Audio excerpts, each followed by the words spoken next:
OGIO Power Sports, Renegade Race Fuels, Twisted Tea, Atlas Protection, Guts Racing, Works Connection, MotorcycleIndustryJobs.com, Get Data, WUSA, Fox Factory Vehicles, Factory Chassis Parts, ETHIKA, MTX Braking, Luxon, Wiseco Piston Troll Training, all on board with us tonight, as are you people. Mikkel Haarup, Mark Fineis, Carlen Gardner, Phil Nicoletti.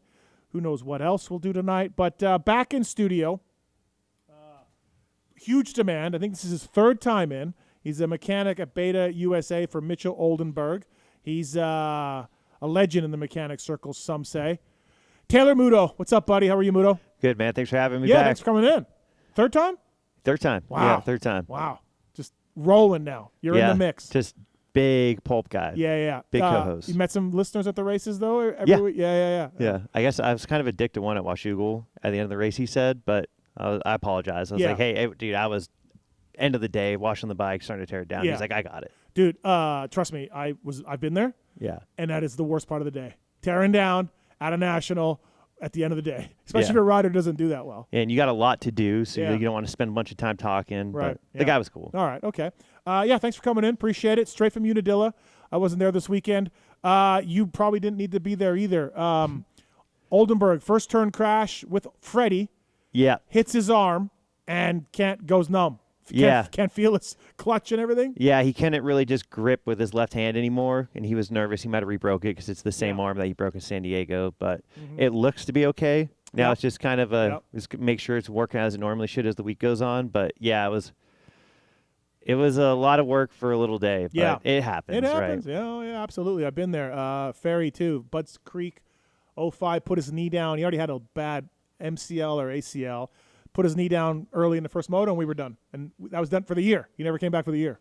Well, hopefully Freckle comes back. Yeah. We got your boss coming on, Carlen Gardner. Yeah, we need to both be on our best behavior for that one. Dude, I think I'm going to try to get you a raise.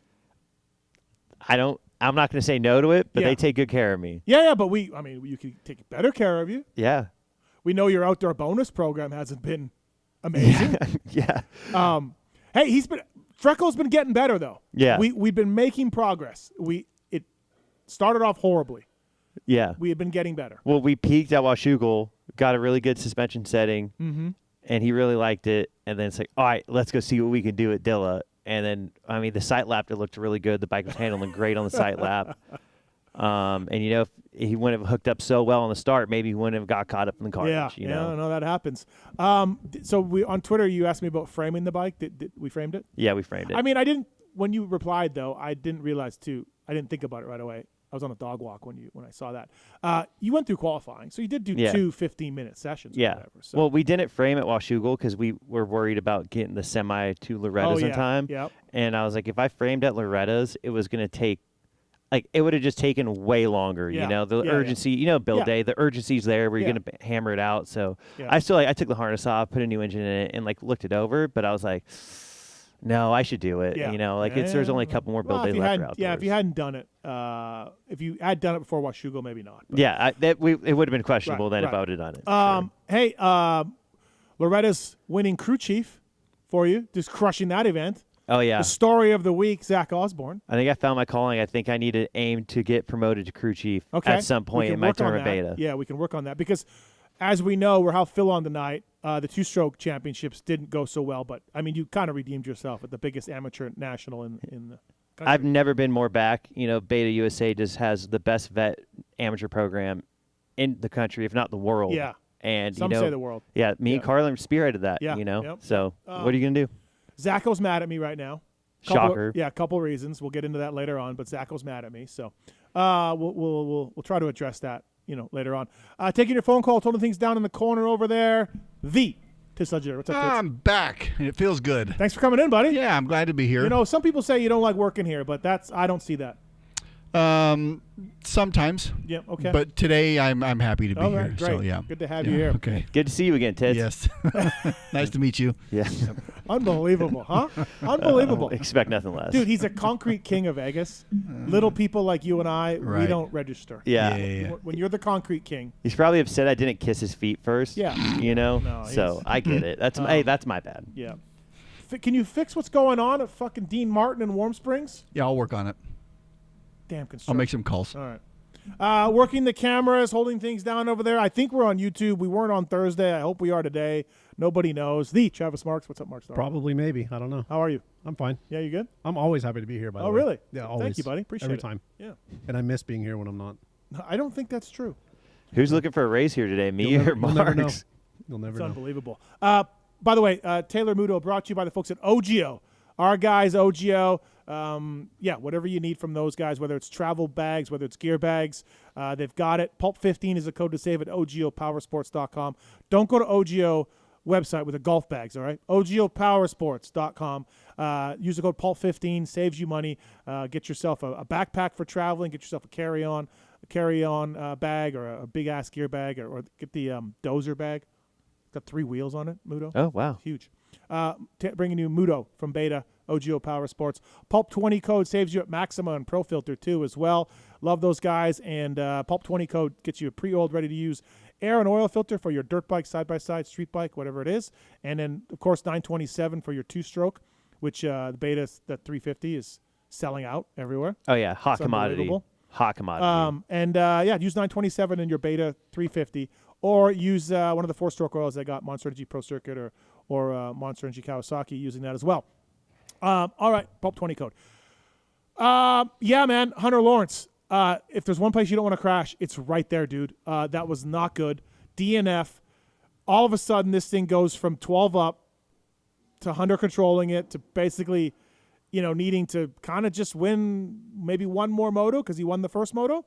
And then now disaster strikes. I don't know who is not heartbroken right now for him because, Jets won a lot of championships. Like, we've seen that. We want the older brother to win, but especially coming off Supercross and the heartbreak of that. Yep. I think he can do it. I believe. It's but in his. He's got to win out from here on out. He's got to win out. Yeah, and if Jet goes 2-2-2, Hunter still got it, right? Yep. We just got to win every moto. Yep. Oh, man. That's just how I got to give the Lawrence family credit for how they just balance that. Mm-hmm. I think it helps because I feel like Hunter's like a pretty class act guy. Yep. So it helps. But, it sucks for him too. But I think he can reset, leave it in the past, and just go hammer out the rest of the Wygan had a good stat on our review show. So only 3, if he gets second, if Hunter gets second outdoors, which the odds are for that, right? Yeah. You just said we all want him to win, obviously. But if he gets second, he'll get second indoors and out, and it's only happened 3 other times in our sports history where the same guy's got second indoors and out. Dude, and then I hope if he doesn't win the championship, hopefully he can go get the playoffs because he's gotten second in that, dude. There's too many twos, right? Dude, and so have you ever gone down Screw You? Have you ever walked down it? No, I haven't. Dude, it's so steep. This is only the second time I've been to Unadilla. Oh, really? Yeah. Yeah. It was the worst place to crash. I saw another view from the bottom, and dude, just all the way down. Yeah. And it's probably hard to, as he was on the grass, it's probably hard to climb up to your bike. Yeah, he tried to grab it, and he fell off again. Oh, my gosh. The bars were broken, or bars were bent really bad, right? And then he crashed again after that, right? Yeah. No, getting up, he crashed again. He got his bike. Oh, once he got going again, he was good? Yeah, he was good, as far as I know. Because I listened to the review pod. I didn't watch the second moto because obviously I wasn't there. I wasn't out there. But he when he got his bike, tried to get on it, he fell over again and went down the hill again. Comedy of errors. Jet Lawrence wins. Jorge Prado was really good. Is Prado back? I don't think so. Do you? I just think it's a track thing, man. That track suits European riders. Prado's a European rider, and I think that's what it was. Now, he said he made bike changes.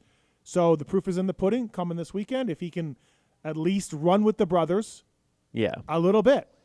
I've expected more out of him, and it didn't help that the Lucas Kunin came over here and on that same bike and was ripping. So hopefully he can kind of piece it together because, he needs to. He's 2-time MXGP champion. He shouldn't be getting beat by the amount of seconds he's getting beat by, but he is also racing the 2 best riders in the world. No, he was clearly better than Deegs this weekend, and he hasn't been most of the time, right? There's an improvement there. Yeah. So he made it sound like bike changes, and, 2 weeks off, we have seen that. They could have found something. I'm just looking at European riders' history at Unadilla. They like it. It's a flowy track. It's, sort of sweep your corners. We've had a lot of Europeans come over and do really well there, so we'll see. Is he still riding and training in SoCal? No, he's back east. Okay. Yeah, he's back east. I was going to say that we can't keep doing that. Paul is just not going to. We're not going to figure it out. Yeah, there. no, he's back. He's back east. And what'd you make of the Deegs jet thing in the first moto? Didn't see it. Okay. No clue. Yeah. Deegs got out of control. Tried to move over on Jet. Got out of control. Went sideways, and Jet tried to avoid him. Went off the track and crashed. I mean, that's racing, right? Yeah, it was. Yeah, it wasn't nothing on purpose. Just Deegs trying to hold him off. Yeah. Going hard and then swapping. I bet the keyboard warriors are going crazy about that, though. There's probably some heavy battles on Twitter right now. There always is. Hey, by the way, we're going to have Mark Fineis on tonight, 5th in the second moto. Dude. Kind of a dog. Yeah. I liked you in the review pod. You're saying, like, should Callie go? And, like, hey, here's Corn Dog back. Here's Corn Dog. He was great. Thank you for Corn Dog. We'll take Fineis now. Yeah. Right? Same team, same tier. That team's just apparently the pipeline for Factory Cowie Outdoors. It's unbelievable. The kid's gotten 6th at Red Bud. He was on a Honda then, privateer Honda. Yeah. 5th at Unadilla. He was running 7th or 8th forever at Millville. Dropped it back a little bit, got 11th or whatever. But, like, dude, it's pretty amazing. Yeah, it seems like maybe like the cardio isn't fully there, right. You know, or like or maybe he just wasn't at least at Millville. Like the race fitness was there. His gym is there. His gym work is good though. Maybe he's too yoked. I don't know, man. But yeah, no, it's very impressive. Yeah. And dude, you weren't there, but back-to-back weekends of amazing weather at Washougal and amazing weather at Unadilla, that you can't beat that. Yeah. All right, we'll get into it more with Zach Osborne and why he hates me tonight with Taylor Muto on the PulpMX show. But we got Justin on one. Justin, you there, man? Yes, I'm here. How are you? Good. What's up, bud? All good. I got your take if you want to hear them. You're breaking up, man. What's going on? You're breaking up. Oh, sorry. I'm on a cruise ship, but like I'm really invested, so I want to. You're on a cruise ship. Where are we going? Well, we're going to Vancouver out of the Bay of Alaska. Vancouver and Alaska. That's strong. You ever been to Alaska? No. I have not been. Okay. All right, buddy. What's on your mind? So my fact is that I believe that Jet and Hunter are S tier when it comes to the series, and that Deegan and Prado are A tier, 3rd and 4th respectively, with the rest of the field in a beach. That's kind of my fact, but I have a second hot take if you hear it. We can't really hear it. If you're saying that the Lawrence brothers are on one tier and Prado and Deegan on another tier, that's good journalism right there. Yeah. Hey, reporting the facts. Yeah. I agree, man. Yes, I that's agree. my take. Okay. I have a hot take, though. I have a hot take if you want to hear Let's do it before your phone breaks up more. Go ahead, Justin.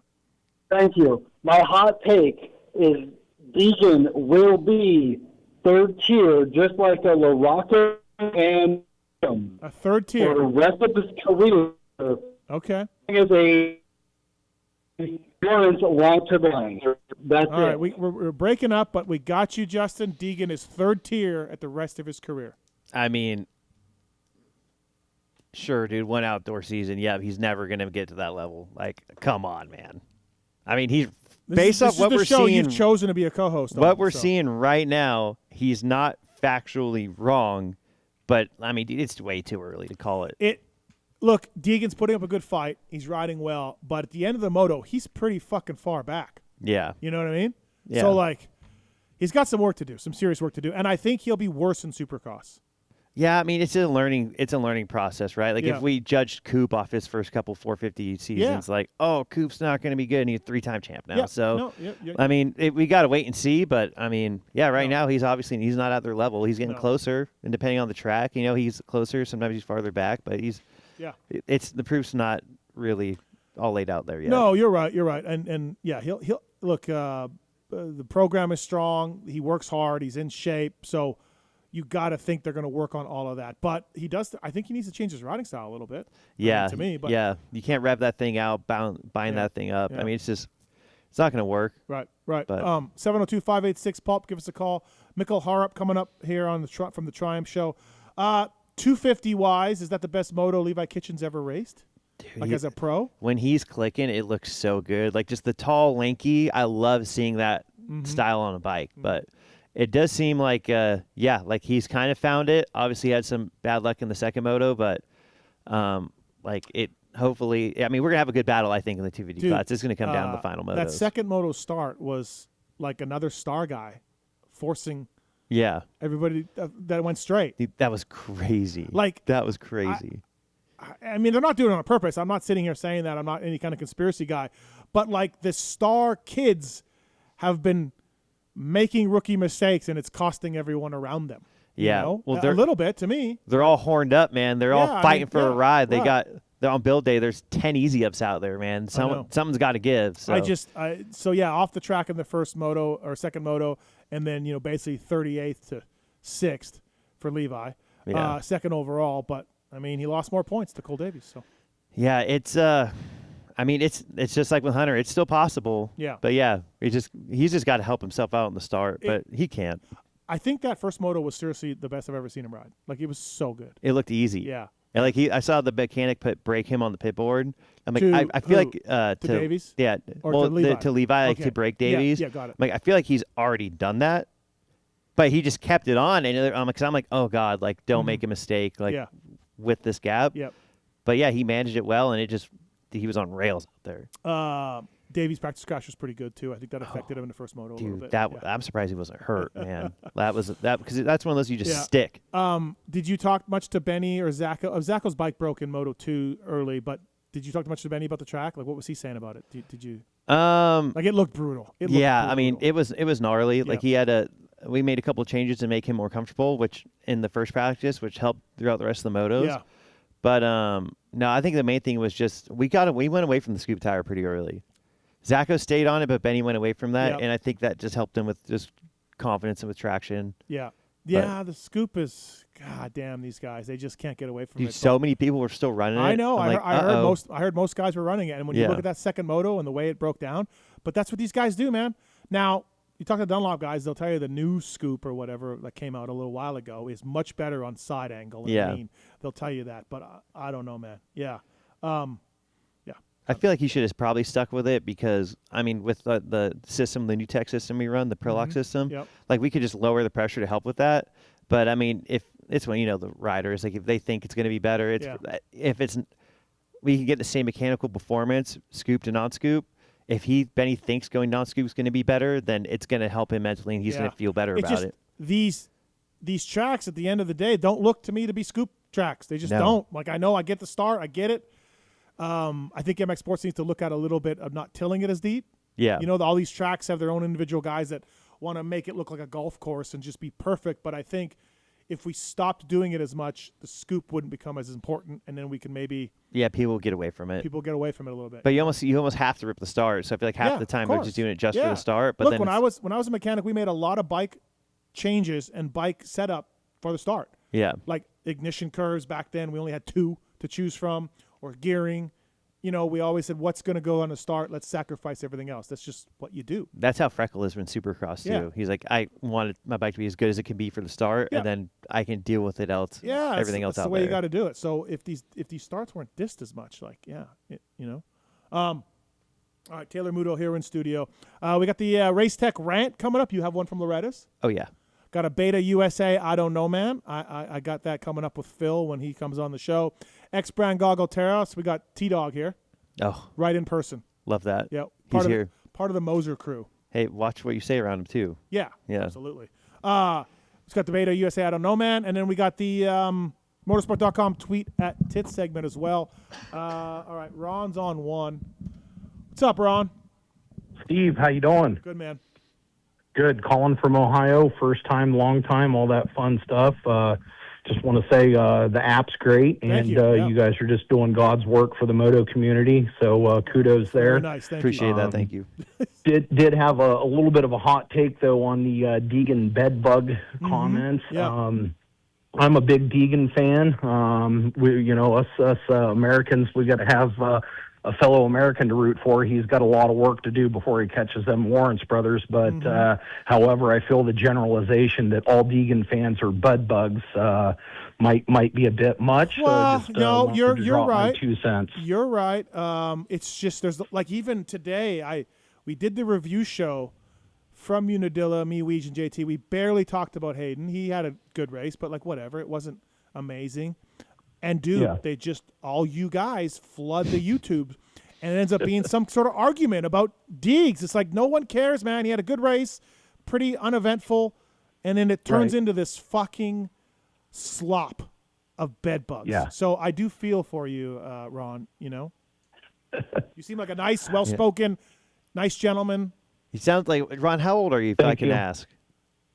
47, washed up. Last dirt bike I had was a 96 CR 125. So because that's I'm normally just living my life through the Pulp show, you know. Normally it's like the younger guys, like all like the older fans I know, they're out on Deegan, you know, that young punk. So it's interesting to get like an older take on, hey, oh wow, there are those fans out there. Ron's 47, and he's a Deegan guy. Yeah, love that. Yeah. Ron probably does not agree with Justin's take on the Deegan's going to be a tier 3 guy. No, what about Justin early on the cruise ship, Ron? He said Deegan's going to be a tier 3 rider. Ooh, ouch. Yeah, no, I don't see that happening either. No, man, I get it. Honestly, like you guys in your meetings, you got to tell these guys, like, stop making everything about Hayden Deegan, like on the comments. I'll spread the word. Yeah, because it just gets to be too much. It really does. Like, I don't understand it. It makes no sense to me. The kid's awesome. He's a multi-time champion. I don't like all the stuff he says off the track and all that, but whatever. But it just turns into this slop, you know? Yeah. So. Yep. All right, man. Thanks for calling. All right, guys. Have a good evening. Thank you. Take care. Appreciate it. All right. Speaking of Deegs, it's Candace. What's up, Candace? What's up? How are you? Yeah, great. Me and my husband, I know I hate to talk about Deegan more, but here we are. We just thought it was hilarious watching the press conference when he forgot how to say Jorge's name, called him Jorge. Yeah. I don't know if that's worth the conversation. I saw that, and... Intentional? I don't know. People would love for me because they just think I hate all things Deegan, which I don't. I don't know. Yeah, I don't know. You know? So, whatever. I mean, he was laughing when he said Jorge and then said Jorge afterwards, clearly. Yes. I don't know. But maybe he's laughing at himself for screwing that up because he got it wrong. I don't know, man. And the kid doesn't deserve a lot of the benefit of the doubt because a lot of this stuff is on purpose and all of that. But he knew what he was doing. Yeah. You think he did? I mean, I didn't listen to it, but he was laughing after he said that. I mean, it's one of those little clickbaity things that's going to get him views, make them some money, you know, like. Yeah. I'm not shocked, but it's whatever. It's just not for me, Candace. I'm with you, but Well, thanks for taking my call. We love listening to your show, and we're from Oregon and Honda family here, and awesome. We just Well, thank you very much. Thanks, guys. Appreciate it. Thank you. 702-586-PULP. You want to talk to Muto about whatever. Loretta's. Don't talk to me about Unadilla. Yeah. Talk to me about Loretta's. I'm still riding that high. The caller mentioned the app earlier, and the new PulpMX app is available for free on iOS. The download Droid stuff. Is it testing yet, Marks? Are we testing? Are we close to testing? Where are we at? It's been in review for over a week now. Okay, it's in review Google, with the Droid we're trying people. To get it testers. It'll be coming soon. And if you want to subscribe to it, it's $2.99 a month. We got a $20 deal off motosport.com if you subscribe. So basically, you're going to save yourself all year long by getting the deal. We got a 100% deal on there as well. So we have monthly deals from our partners. As I mentioned, the deal right now is $200 off Motosport. So $20 off Motosport. Sorry, $20 off Motosport. So yeah, get that. Subscribe. You get special stuff that you can't find anywhere else on there. We got a Justin Hill sound check coming up. We got a PulpMX studio tour on there. You'll only see this stuff if you subscribe to the app. And all the codes are on there. All the shows are on there. You can skip commercials, right, Marks? Yeah, it'll skip them for you automatically. Yeah, so you can skip commercials all out. $2.99 a month? Yeah. Not bad. That's a good deal. I mean, and there's a game you can play on it for free. Watch out for the Mandarin. How's that game going for you? I'm not going to get I thought I had it, but it turns out there's a little cheat code using the iPad Mark's put me onto, so I might borrow Mitchell's iPad. We're waiting for someone to beat that high score by username Briggs. Please stop calling. You can. That's who has the top score. By the way, the game is free. You don't need to subscribe, but get it for the game. Please pick me, play as me, not Darkside, not Kiefer, and see if you can get the top score. Yeah, and then tweet me if you can. 702-586. So get the app now. Thank you very much. Twisted Tea's giving away some Budds Creek tickets this weekend. You like Budds? I think that's my favorite track to go to. I think it's just a cool track. Yeah, it is. It's pretty neat. If I could ride fast, I think I would love to ride there, but I've heard the exact opposite from everyone that I've said that to. Like, oh, no, it's not that sick to race, but it looks visually pleasing, and I just think it's a badass track. Are you ready for another call about Deegan? Dude, let's bring it. I'm a big. I've been on board. I'm a Deegs guy. What's up, Matt? You there? Yeah, what up, Matt? So, I'm a big Deeg fan myself, and I'm rooting for them, but we also got the Conan brothers coming next year. Yeah. And I just think we might be behind them, too, trying to get back up there. And I just don't know if he's going to be the 250 rider as the same as he's going to be a 450 rider, especially with these guys keep coming over. Yeah, It Lucas just seems was like they have another it factor. The Lucas Lakewood ride was an eye opener where you were like, "Holy shit!" Southwick, whatever, European stand guy, I get it. Before he crashed out, he was ripping, but the Lakewood ride was like, oh. It was so impressive. It was cool. I was like trying to peek at where he was at on the timing chart. Yeah. So, yeah, man, I don't know. We'll see in Supercross how it goes. He's got to adjust a little bit in Supercross and all of that. So, I mean, either way, he's going to be really good. These colors don't run, brother. Yep. There we go. Hold Matt. fast. Yep. Stay strong, Matt. All right, man. Thank you. All right. Thank you. Appreciate it. Oh, we told him to stay strong. Yeah. We're a positive show. Yeah. Positive show. Yeah. All right. 702-586-PULP. You give us a call. We will talk some Unadilla or more. Motocross the Nations team. I think Levi might go. Gomer, I know, would go. Jay Coop is back. I don't think Tomac's done enough yet. No, not yet. But like he should get faster. Like he said, he came back a little bit too early. Yeah. So he should get faster. But they are they're on a pick by Unadilla. By Ironman. So he's got like maybe one more week to show something. Otherwise, I think they'd go Jay Coop. Jay Coop. Who's the other 450 guy? We put Kitch on there. Deegs. Oh, yeah, Deegs. Yeah, Deegs. Yeah, I'm an idiot. I think Deegs is going to go. All right, let's bring in our first guest of the night. He is on the Triumph team, brought to you by the folks at Renthal, renthal.com. For more information, please check them out. Muto, if you spend $99 on Renthal's website direct, they will ship it to you for free. So you can get yourself some clothes, some bars, mountain bike stuff, sprockets, chains. Everyone needs sprockets and chains. Yeah, renthal.com, by the way. And then also, Muto, your old school guy, you know those 7/8 bar like that we used to use in my day? Yeah, back in our day. Cloth bar pads. Oh, yeah. All of that. So you can get that available on renthal.com. We thank those guys, and their mountain bike stuff's really, really good. So thank you to Renthal for bringing you our next guest here on the show. And, Denmark's own. Let's get to him. Yes, what do you score in Unadilla? 9th in one moto? He went 13-11. 13-11. Oh. I like how we both don't know. So this is going to be a great show, dude. Well, I didn't quite know his scores. I know he's 9th overall. Oh, is he not picking up? He is not 9th overall. He's 13th. No, points. Oh. On the season. Is that enough for SMX? It's got to be, right? Yeah, he's in. So is Beta? Okay, we're calling you, Mikkel. All right, let me try to text him here. What is Beta's USA's plan for? I was going to ask Carlen this, but we can just ask you. You're as important as him. I mean, we're going to the playoffs. Yeah, you're in? Yeah, playoffs. Playoffs? Yeah, we're going to the playoffs. Okay. But you guys will all be in the LCQ. I mean, I barely know half the time what position Mitchell finished at the race. Yeah, so right. I think we'll all have to go to the LCQ. Yeah, you're all in the LCQ. Benny might go 5-5, 5-5 the next couple of races. Okay. It's in there. His string of 10ths was broken. That's the good news. The bad news, it was worse than 10th. Yeah. So we got to get him off the gate. How did his Unadilla go? Like he started at the 20th and worked his way to 15th or whatever. It seemed like both motos, right? Yeah, I mean he was disappointed. Yeah, it was just he just had to fight up to the front. I think his first laps were good, but yeah, it was just. I mean, the first moto I was outside the Asterisk rig the whole time, and I was listening to the headset a little bit, but it was choppy, so I just shut it off. And then, I don't know how starts work because every time on the start, I'm just coming off the whole shots of Loretta's, I'm just looking at Zach. Yeah, that's it. Right. Let's watch the 168 just rip down the start. Yep. And Zach was starting the far inside one of his motos I saw. Yeah. Yeah. Yeah. And then Chambers flinched him. I don't know. That's a great pick though, Zacho. Dude, that's confidence picking that game. I guess, yeah. All right, looking for Mikkel Haarup here to give us a ring and let us know what he's doing. Let's try him back. Why not? Great radio, bro. Yeah.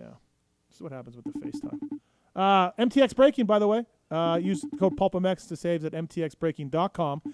This is road bike brakes, mountain bike brakes, power, modulation, and silence for all your bicycle needs. And get the red compound. That's the ones that I like.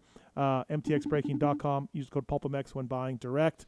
And from those guys, so love those guys. Great brake pads from mtxbraking.com. How hot was it when you went road biking today? Yeah, balls hot. Yeah. Yeah. Insane. I think when I'm done, it's about 92, 93. Oh. Yeah. You're coming back and it's tight. It's hot. It's you're tired. Worst. And also, it was a north wind, so I'm going north on the way home. North wind. Not good, man. Yeah, that wind is not comforting. All right, we're looking for Mikkel Haarup. We'll let you know. But for now, it's Jesse. What's up, Jesse? You got an SMX points question? Yeah, how's it going, Steve? Good, man. What's happening?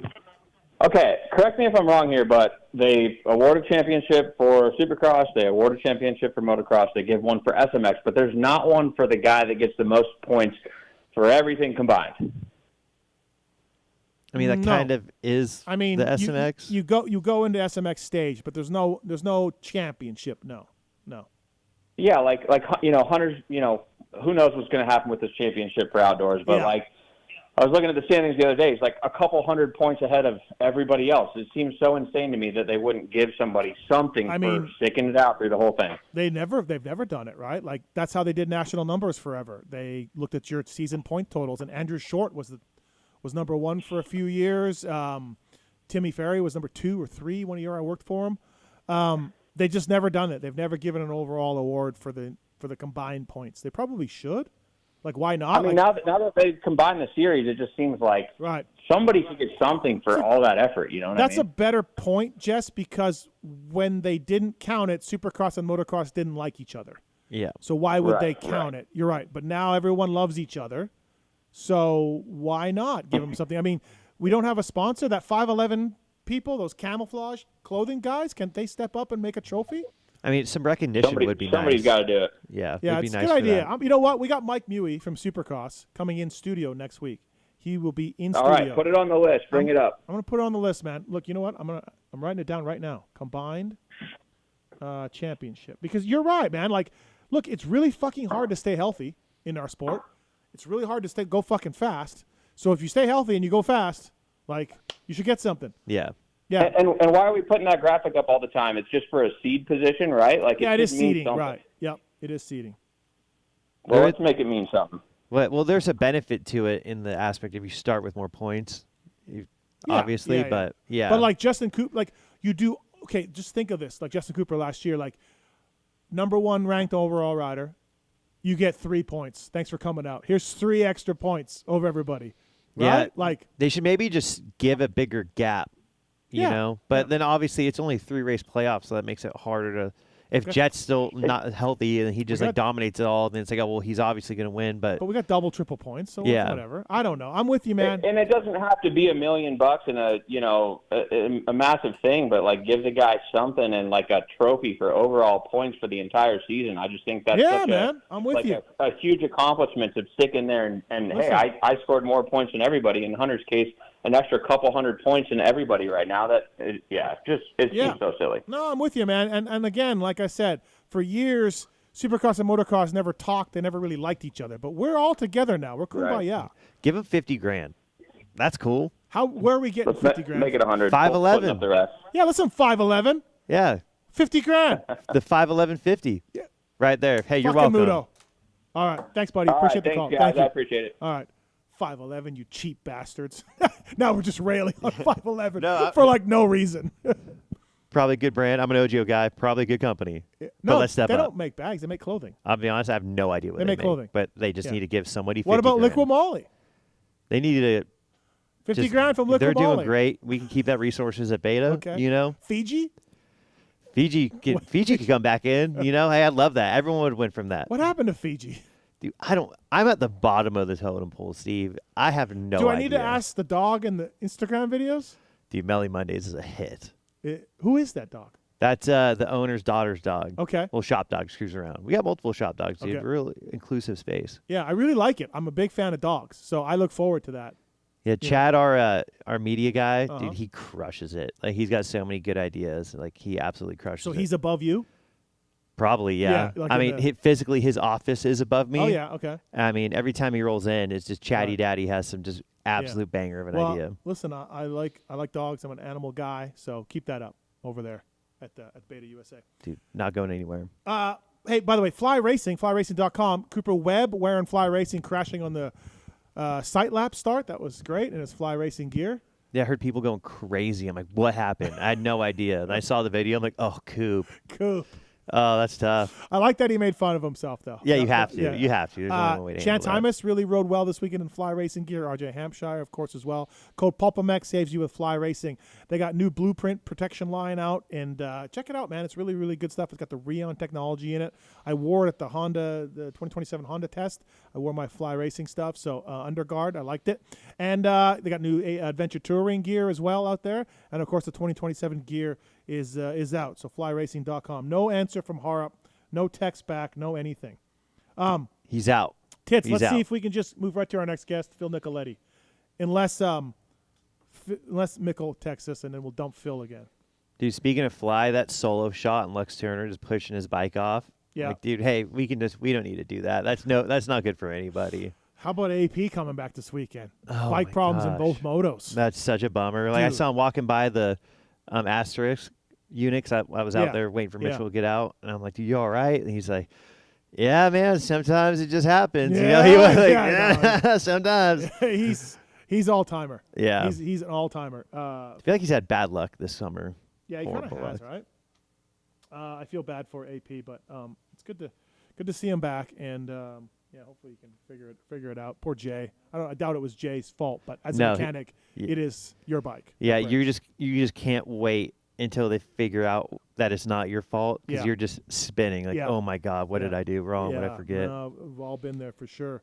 All right, Fox Factory Vehicles, your home for Black Widow, Rocky Ridge, Black Ops, Shelby, American, and more. Partnering with top OEMs like Chevy, GMC, Ford, Jeep, Nissan, and more. Drive your dream vehicle today. If you make Muto kind of money, foxfactoryvehicles.com. Backed by the OEM factory warranty, easily financed through your local dealership, and more. Check this out. So what they do is they grab a GMC, Chevy, whatever.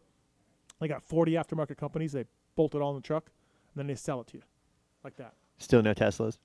No Teslas there. Okay. No. Fox Factory Vehicles. Bringing you our first guest of the night. This gentleman was at Loretta's. He was out at Unadilla as well. Philip? Steven? Well, Haarup didn't pick up, and he's not answering texts. So I know. I was in the middle of something. I'm like, fuck, they're calling me early. Yeah. You know? Well, do you want us to call you back? Are you good? Or do we? No, I'm all right. Listen, I'm on the payroll. Got to do what I got to do. That's the attitude we like to hear. Yeah, top-notch American boy. Listen, Muto here figures his Loretta's success should eliminate any two-stroke crew chief issues. Yeah, we redeemed ourselves, you know. I mean, obviously, I was looking for that DNF second moto at Unadilla and one of the plus 25 motos at Loretta's, but couldn't quite get that. Yeah. Dude, it almost happened. It almost happened. He got we got at Loretta's. We got I think it was the second plus 25 moto. Something just went. There was a lot of shit in the dirt. Like our tires were getting slashed up. Something went through the carcass of the rear tire. It completely deflated it, but because we had our new Tech Prolock system on there, it kept it beat up. Zacho had no idea until we got back to the truck. Yeah, no air. Yeah. Completely 0 PSI. Huh.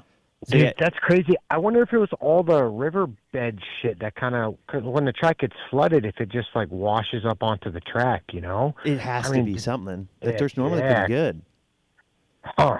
Even our front tire had a big old slash, like it got sliced. And I'm like, dude, what is going on here? Dude. And the only thing that got slashed that week was my heart, but whatever, dude. Your 8 rim lock saved the day. Yeah, dude, it actually did.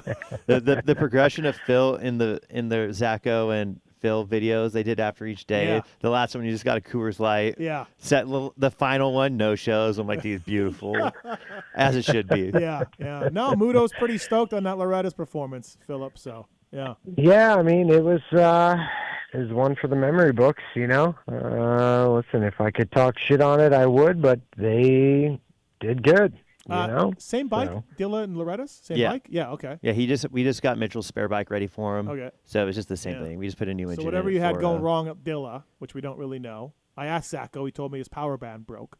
Yeah. So I didn't really get a chance. Put a red one in. Should have gone with the purple one. Everyone knows the purple one's the best. So, Phil, Loretta's was good for you, though. Did you enjoy the whole experience? Did you enjoy the whole process? Seemed like you did. Yes, I did. I got there on Saturday. Campers and RV guys had me a camper there, set up, locked and loaded, AC already running, and I stayed from Saturday to Saturday. 7 days, did not leave the property one time. Damn. Where were you eating at? I cooked dinner, breakfast, me and my chick, Mechanic Polly. We grilled every night, So we, full camper life. Your dad really didn't go down? No. I know you said he wasn't, but I just assumed that he would make time, but no chance. No, he must have some severe PTSD from that place, and got him another second place. So why would you have to go down to witness that one? He doesn't know how to go there and not picture 10 grand just leaving his pocket. So I kind of get that. Well, I mean, if any time he's going to go, it's like he didn't have to do nothing. Right. He could have literally sat along the fence and had a beer and enjoyed it and just said I sucked without any repercussions or hurting his wallet, So it would have been super easy, but he didn't even want to do that. So I'm like, all right, whatever. We'll talk about Unadilla here in a second. Phil Nicoletti on the show, brought to you by Fox Factory Vehicles. Lots of group texts flying around, a lot of internet DMs, chatters. Phil, look, the kids got better as they went on. Gibson got a win against you guys, and you had some issues. Zacho backed it down the last moto. He had it clinched, all of that. And Malinowski had some issues. I get it, Phil. But the general theme was like, look, if a 37 and a 35-year-old without really trying that hard can come out and do that well. And again, the kids got better as the week went on. The first Open Pro Moto was a bad look for them. That's what I'm saying, Phil. Do you feel that way? Because I know your prep wasn't, it was good, but it wasn't like it was amazing, right? Yeah, I mean, it wasn't the greatest. I mean, it was probably a 6.57 out of 10. But, I mean, listen, everyone has an issue with me and Zach going back and doing Loretta's, which is fine, But at the same time, we still want to race and we still enjoy it, so why can't we go back? And plus, most of the kids that we raced, the top 5, 6, have already done nationals this year, have already scored points. Some have gotten top 10s. A lot of them have gotten top 15s. I mean, they're badass kids, And sure, did Zach and I go 1-2 in the first moto? Yeah. And do I think I could have won the second Open Pro Sport before I went down? I truly believe I could have because I felt really good, but shoulda, coulda, woulda. But I don't think it's a bad look. Okay. Yeah. I mean, Zach knows how to race. I feel like I still know how to race. I mean, it's a lot of experiences that we have, and we're only going 25 minutes. Sure, if we were going 37 minutes, it might have been a different ball game with an actual 30+2, but I truly believe our sport's in a good spot. The kids are phenomenal riders. They ride really good, but they're still young. They're 17, 18. I mean, some of them are going to, have screw-ups and this and that, and a lot of the times, who knows, the first moto, sure, I had 27th gate pick, or what I have, 17th gate pick. I don't know, one of those other kids, Gibson, whoever, they could have had 40th gate pick, So it's kind of hard to really tell where they're at, and I don't know, not that I'm making excuses for them, but I still think they're badass little kids. Yeah, there was just a lot of that. I'm sure you were part of it. There was a lot of that, these fucking kids, Yeah. I mean, sure, does it, but I just feel like the level that Zach and I are still able to go for a certain amount of laps in time and kind of wait things out and see how the race plays out. Sure, does things, lead into our favor? Yes, but it's all experiences that the kids will learn in the next, 10, 12 years as they go pro, Yeah. I mean, it's still a lot to take in. I mean, I watch Malinowski ride at club, and I see what he does with the Canadian Nationals. I mean, yeah, I can tell you there is 0 days that I have ever been faster than Ryder or Jess and Turner at club, But again, when the gate drops, it's just different scenarios, and sometimes the stars align in your favor. So okay, as far as the people that say that you shouldn't race, they can pound sand. Yeah, all of those people. That's the dumbest take I've ever. Like no one was freaking out when Cole Martinez went out there. No, well, here's the thing. Yeah, no one at the ranch is like, "Fuck you, Phil Martinez, Emeg for coming back." No one says that. Everyone's like, "Okay, cool, whatever." It's just the keyboard people.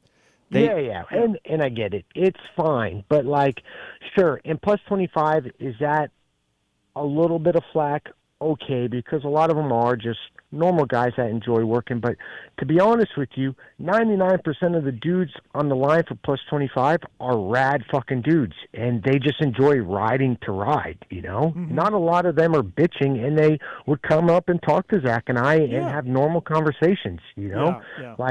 I raced Brock Peterson. He was my neighbor all week, and he was a great dude. And he goes, "Dude, I love the fact that you guys are down here." Yeah. And to me, that's cool. Hey, there's classes that you can't race. There's age classes that you're not allowed to. And then there's some that you are, and you love racing dirt bikes. Zach and all the guys that go back. Bear Dog's there. Bear Dog's been there every fucking year. Yeah. Yep. Cool. Yep. Great. Yeah. All those people can pound sand. So sure. And like I said, plus 30 is a BC class, for the guys that don't score points and have never, which, okay, that's cool. Well, plus 25, I'm well over the plus 25 mark. Sure, why not go do it? Do I want to line up in Open Pro Sport? No, but even Andrew Short lines up in Open Pro Sport because he still likes going to get his teeth kicked in because he's a sicko a little bit, Right. But again, it was fun. It was a lot better to go back now than I ever have when I was a kid, I said it in the, video stuff that I did with Zach, my DNF that I had in Pro Sport when I went into the lead, dude, when I was 16 years old, I'd feel like my whole fucking world just crumbled. But being at 37, it's just whatever. I just destroyed my bike, but I'll go down to the Husky guys, and they fix it all up for me and line up for the next plus 25 moto. It's whatever at that point. So, people were lining the fence for plus 25 motos. Yeah. It was a big to-do to watch that moto because it was good racing. Yeah. But Landon Gibson should have won that Open Pro Sport. If he wouldn't have had that bad first moto. He won the second one, and I go to him underneath the tent. I'm like, where the hell was that moto one? Never spoke to the kid before. But now I'm all in on him because he was he made no excuses, but he was like, I think we did have the wrong pull rod on my bike. And I'm like, okay, whatever, sure. And then he goes and hauls ass the rest of the week. And I'm like, okay, there probably was something wrong because he deserved to win those two motos. He was the best rider on the track in the next two motos. He was fast. Turner was fast, Malinowski was fast, Wood was fast on moto. It's they all had these kind of peaks and valleys of motos, but to see Gibson and Malinowski the way they rode, it was, they're not slow. In our sport, everyone again say, "Oh, we shouldn't have won." Okay, I get that, but the kids still fucking rip. The shit that they do on dirt bikes, especially on that track, it is impressive. Sure, maybe we outsmarted them a little bit, but they learn quick, and they bounce back. It's great to see Yogi back too. Oh, yeah, I do. Yogi back, yeah. And maybe I was a little bit bad because I didn't. Sure, I watched some mini bike stuff, but I literally went down to watch Yogi ride, and I went down to watch Shorty ride every moto. Maybe I'm fucked up, but it was to me. I was a huge Ezra Lusk fan when I was a kid growing up, and I was a Shorty fan also. When I was turning pro. So to watch those guys still be able to do what they do, and it's just I don't know. To me, it's cool. To me, I'm not quite where you are, Phil, or Muto is. I think it doesn't look good for the kids that you guys can do it, but it's not a panic button. Let's freak out. But I would be a little disappointed if I'm an amateur, scout manager, and I see these two old guys that probably didn't, like Phil said, a 7 out of 10 prep, beat my kids. Yeah, but I just feel like the level. Me a little bit more so than Zach because Zach was actually out of it for a little while, but I stayed at a high level for a pretty long time, you know? So, even at 34, 35, I still felt like I was kind of in it, you know? So, my decline really wasn't that substantial. So, to be able to rise up to that level with the kids was still there. And Zach obviously still knows what it takes to be at that level. So, he was able to dig himself out of the hole. But again, I was impressed with Zach to be able to, because 4 years, 5 years since, longer than that, 6 years since he rode AMA Nationals, to kind of come back and get some speed like that, because he did try and make a comeback a few years ago, and it did not go good. No, GNCC stuff didn't go well for him either. Yeah, and he was going to try and make a comeback with Club, and it just swan dived, and but for him to be able to claw his way back, that was cool. And it was funny though. I don't know. Everyone that knows him, Muto, too. Everyone's like, oh, dude, Zach's he's taking this seriously. There's no way he's. It was cool to see that different side, because I've only just known him hanging around with them. But the racer side, dude, he flipped a switch and he was so lasered in. It was cool. It was cool to see that, because I'm a Zacho fan. He was very worried about the chest pro rule and putting a chest pro, because he's not quite at his ideal fighting weight right now. Dude, I went down to staging for practice.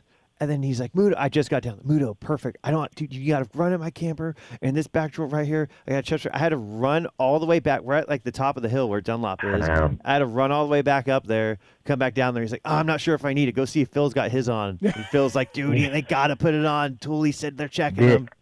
Yeah, I mean, Tooley said, hey, they're mandatory. They're going to check him. And they never checked him all week. And I'm like, I fucking hate the chest protector. It is the stupidest rule in the entire world, you know? I mean, I get it. For a kid, if you're under 18, you need to wear a chest protector to make you mandatory. Cool. I went almost 19 years a professional rider, never really wearing a chest protector, and here I am at Loretta's. It's just dude, why? You know, and again, I'm not at fighting weight, and then I put this thing on, and I'm walking around like I'm 600 pounds. I'm like, this is stupid. You know? Yeah, that was Zach's worst part of the week, was him. Yeah. He was very...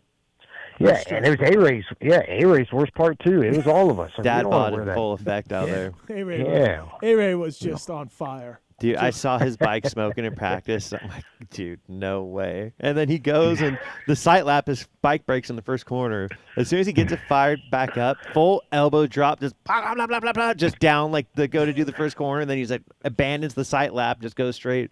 It was poetic. He bought the wrong gasket. He blocked an oil hole in his valve or his head. And I don't know if he did it, but somebody did it. Right. Yeah, A-Ray ain't putting that gasket in that but motor. I'm just saying. No. Then he had to call his brother-in-law to bring his bike, and he told Wygant, I told my brother-in-law, hey, I might need your bike, man, this week, so just stay tuned. So, Phil, I've got a question. So funny.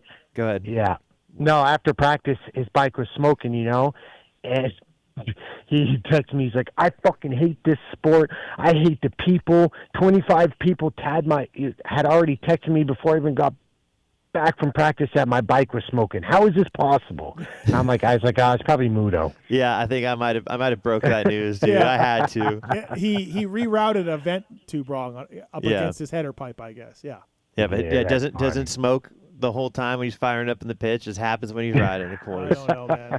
It was great. Go ahead with your question, Muto. Phil, one thing that I didn't see this, so maybe it happened without me seeing it, but it did bug me that I didn't see any kids going up to Phil, going up to Jake, going up to Zach, and trying to learn from them. I never saw that. Did any of the kids come up to you and try to learn some stuff from you? Because I think your guys' main advantage was your race craft and just knowledge. And did anyone try to pick your brain about any of that, or no? No. I mean, some parents came up and talked, which, you know, again, it was cool. But Loretta's is just so unique. And honestly, maybe I wasn't the best at it, but dude, if I wasn't racing, I was down hanging out by the FXR booth at the creek or at my camper, to be honest. It's not like I was venturing out, standing along the sidelines, going out of my way to talk to people. You know? Did you do the beer tent? Either one of you hit the beer tent? I didn't hit the beer tent. Really? No. I did Friday night, but I didn't hit it. I just went there, and A-Ray was already peaking. So yeah, someone's got to do it. What'd you do for fun, Muto? Anything? Just cracked a couple beers in the river at the end of the days, most days, and then we were just fried. It wasn't like the hottest. Like 2024 was the hottest Loretta's I've been at. Yep. But it was still warm enough to where it was like, okay, this kind of 2024. That's the one I went to. I went back there. So hot. It was unbelievable. I was working on 2 bikes that day. Oh my god! I mean, that week, dude, it sucked. I don't know. Not one day of rain. Not one day of nothing. Like it was the perfect week, honestly. Yeah. Like I mean, sure, there were some ups and downs, but no mud motos. Like, I was like, dude, this is crazy, So, Loretta's. Good job. When I'm 40. Good job, Philip. You going back? You're going to go back? I mean, you kind of got it. FXR pays you to go to these races. No. I'm not. I'm done. Not Loretta's. I'll pay me to go to another one. Okay. I'm not there. I'm out. Do it for Paulie, man. Paulie was having the time of his life out there. Yeah, not after my bike got destroyed, he wasn't. So he's like, fuck. But I'll go back when I'm 40. Okay. I think that's the plan. I'm going to take a herd of guys with me. All right, Phil Nicoletti on the show. All right, Unadilla time. Did you see your buddy Coops start there? I didn't, but obviously, like, I saw, because I was on the other side of the valley. I watched all day as a spectator. Yeah. Where Stu landed on RC. Oh, so you were over there. Damn, dude. I never walked around the entire perimeter of Unadilla. So I told my chick and my brother and his girlfriend, I'm like, I'm walking it. And we went from the starting gate all the way down Screw You, all the way around, and holy fuck, is it a grind being a spectator. Yeah. Like, I'm fucking serious, dude. It is a grind. I don't know how people do it. I don't know either, man. I've said over and over, when I'm done, I'm never going to a national again. I'll watch them on TV, like for real. There was so many people at Unadilla, and I'm like, dude, they're just out here baking in the sun, paying $9 for a beer, like standing in line. Like, it was insanity to me. And I'm like, dude, I'm not built for this, dude. Good thing it wasn't hot. They would have been dropping like flies, dude. I know. 8 hours and it was in the sun. Yeah. It was like perfect prime weather, 80 degrees, maybe 85 a little bit, but like, yeah, dude, I'm not going spectating another national. That's a dig. I'm with you. It's a dig, and I've been doing it a long time. But back to Coop's start, I have no idea what the fuck he was doing. He's blacked out, dude. I do like the fact that he made fun of himself for it, though. He called well, he has to. He doesn't have a choice. He has to make fun of himself. Like, it's like, I don't know. It's almost like the mechanic forget to pump up the rear brake or something after putting it. I don't know, but dude, that hay bale's been there. That foam bale's been there for all day, and it's just like you just run into it. I wonder if he's like, man, I'm about to fucking rip this start right now. But the best part is he didn't do a sight lap, had to go back, missed the sight lap, then the gate drops and he's like P4. Yeah. That's a great feeling. So then you're going into a whole racetrack blind. You got no idea where you're going. Blind leading the blind out there. You're just trying to get pulled along. Right. So great feeling. But he rebounded okay. All right, let's talk a little bit Hunter's crash, dude. Wow. Fuck. I saw the whole thing. I couldn't believe it. I'm like, dude, what? Damn. Yeah, that's a shitty way to have that point swing like that. It's the same thing that, I mean, obviously in Detroit, he had that swap out in the whoops where he lost his massive lead, and now he just lost another massive one, Yeah.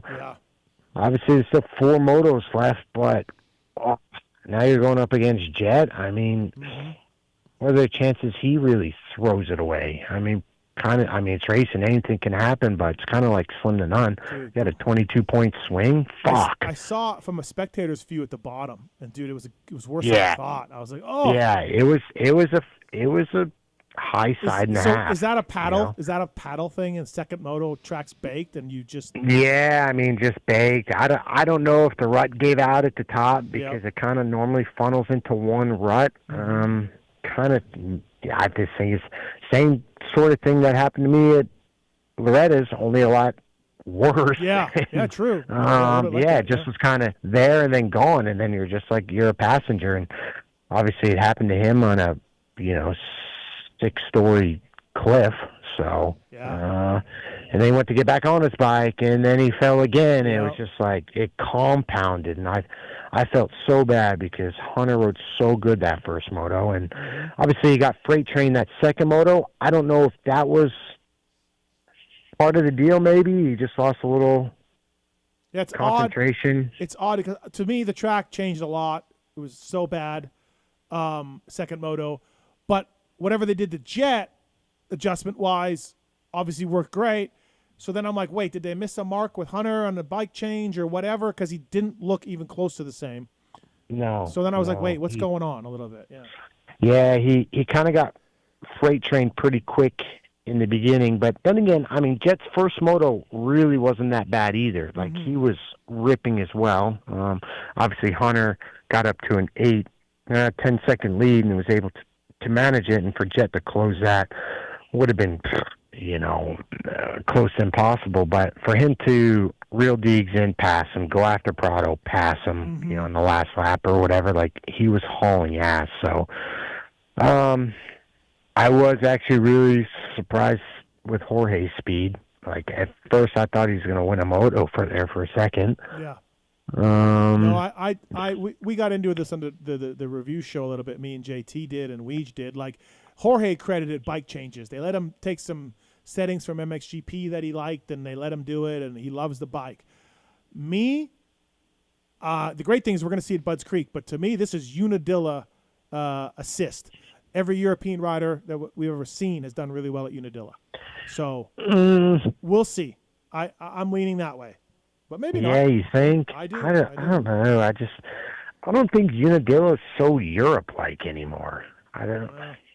They have made some changes. True, they have made changes. I don't know if Budds Creek's a good reference too, because it's just not Jorge's track. He couldn't qualify last year. We saw that last year. Yeah, he just couldn't qualify. Maybe we'll wait till Ironman to see if he's really up to form. Yeah. He just I wonder if he's got PTSD when he rolls up this year. I would. Yeah. I would. I can't blame the guy. He's only human. Yeah. I'm curious to what Jorge changed. I should ask Frankie or Carlos. Yeah. Find out what it was. Something that he asked from the MXGP side. And why didn't they do it 2 months ago? I don't know. So we'll see. Yeah. Well, we'll see. Other than that, I mean, the track looked gnarly. Yeah, that second moto looked. That looked like no fun, dude. Zero fun. I saw Zach out there, and I'm like, fuck that, dude. There's no way. Yeah, no way. Speaking of that, let's do the Beta USA I don't know, man, because this runs into Unadilla. Beta USA I don't know, man segment. I don't know, man. I don't know, man. I don't know, man. I don't know, man. I mean, I don't know, man. I don't know, man. Beta USA. Taylor Muto in studio. The segment is powered by Beta Motorcycles. The wait is almost over.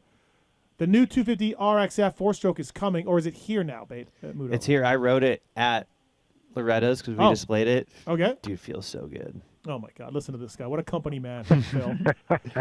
It brings Beta's legendary reliability to the 250F class, a dedicated engine and chassis. Don't miss out. Head to Beta USA to stay updated on the release. Are you guys having a 250 rider next year? I think so. I heard you guys signed someone. I do. Hey, I don't know, man. You got the guy coming in. Carlen's calling in later, but there's zero chance Carlen tells us anything. No, he's pretty locked up. I know. Yeah, he keeps it pretty tight. I do believe Shane McElrath will be on your team though for this year at SMX. I do believe. I don't know, man. Phil, do you believe that?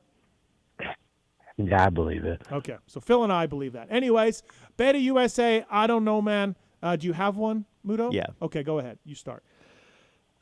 Dude, my I don't know, man, is I don't know what we're doing with the little champagne bottles we have, man. Like at the podium celebration, it's always bugged me. They're just like little 5-second squirters. Like, I just think it makes us look cheap. They need to be bigger? Yeah. Like, it just like your friend Lewis Phillips is big on the podium in America are so lame compared to MXGPs. Yeah, because you they just end up shaking it and looking stupid. Like, I don't know, man. I just think we need to just spend whatever extra $5,000 a year to get the jumbo ones. At least just bigger. Okay. Because like I'm an F1 guy, watching them just shoot those things out. They can have some fun with it, Like, let the boys spray. Okay. Just let the boys spray. I did not think this was going this way, but Phil, do you have any comments on that? I haven't really sprayed much champagne in my life, so did it Unadilla? I don't really know. Yeah, I mean, when you look at the MXGP side, the big bottles up on stage, overlooking everyone, it looks a bit more badass, but that's about the only thing that looks more badass about a GP. Okay, here's my Beta USA. I don't know, man.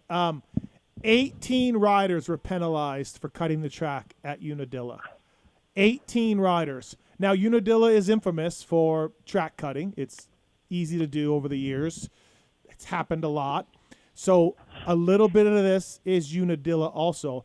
But I go back to the same things I said with split lanes. When Deacon cut over at Birmingham, or what was the other one that we just had? Somewhere else. Split lane cut. Anyways, how much are these fucking steaks? Aren't they free? Aren't UFO giving to? They're probably free, or maybe $2 each, or I don't know. They could definitely get more.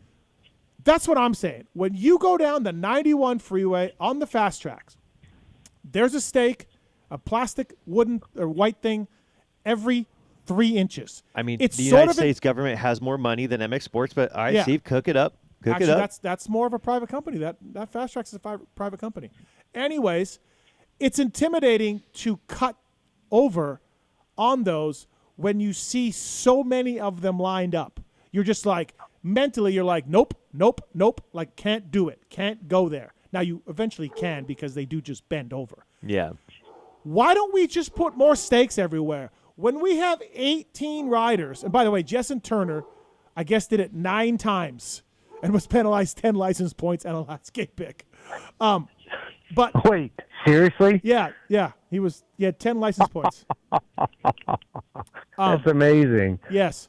So 9 times he cut it, and I saw Rod Bell cut it when Benny ran over Craig first lap. Yeah. Poor Craig.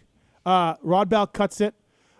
If we just, I'm not saying it's going to stop them all, but fucking put 1,000 of them out there. Make it solid white. So there's no doubt about it. Like, we have these 4-foot gaps between the stakes. It's easy to cut it. So yes, Unadilla is a bit of a problem, but 18 guys tells me that it's not you're not doing a good enough job marking the track. Or someone can't go out there and grab it and re-put one in when there's a little gap in the race. It's just 18 guys is telling me that it isn't the problem with the racers. It's your fucking officials / stakes / something.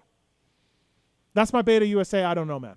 Phil? So is where the track cut is where the split lane was before you dropped down to gravity cavity? Is that what they're saying? No. It was all over the place. There was one turn in particular. I think it was the one that right-hander. The right-hander coming up before the head to the back, right? Yeah, you head to the back? I think so. Yeah. But my point is the split lane, like when Deegs cut over, there was a massive gap there at Birmingham. Just put 30 stakes there so that you absolutely have to pick a lane, you know? Mm-hmm. That's all.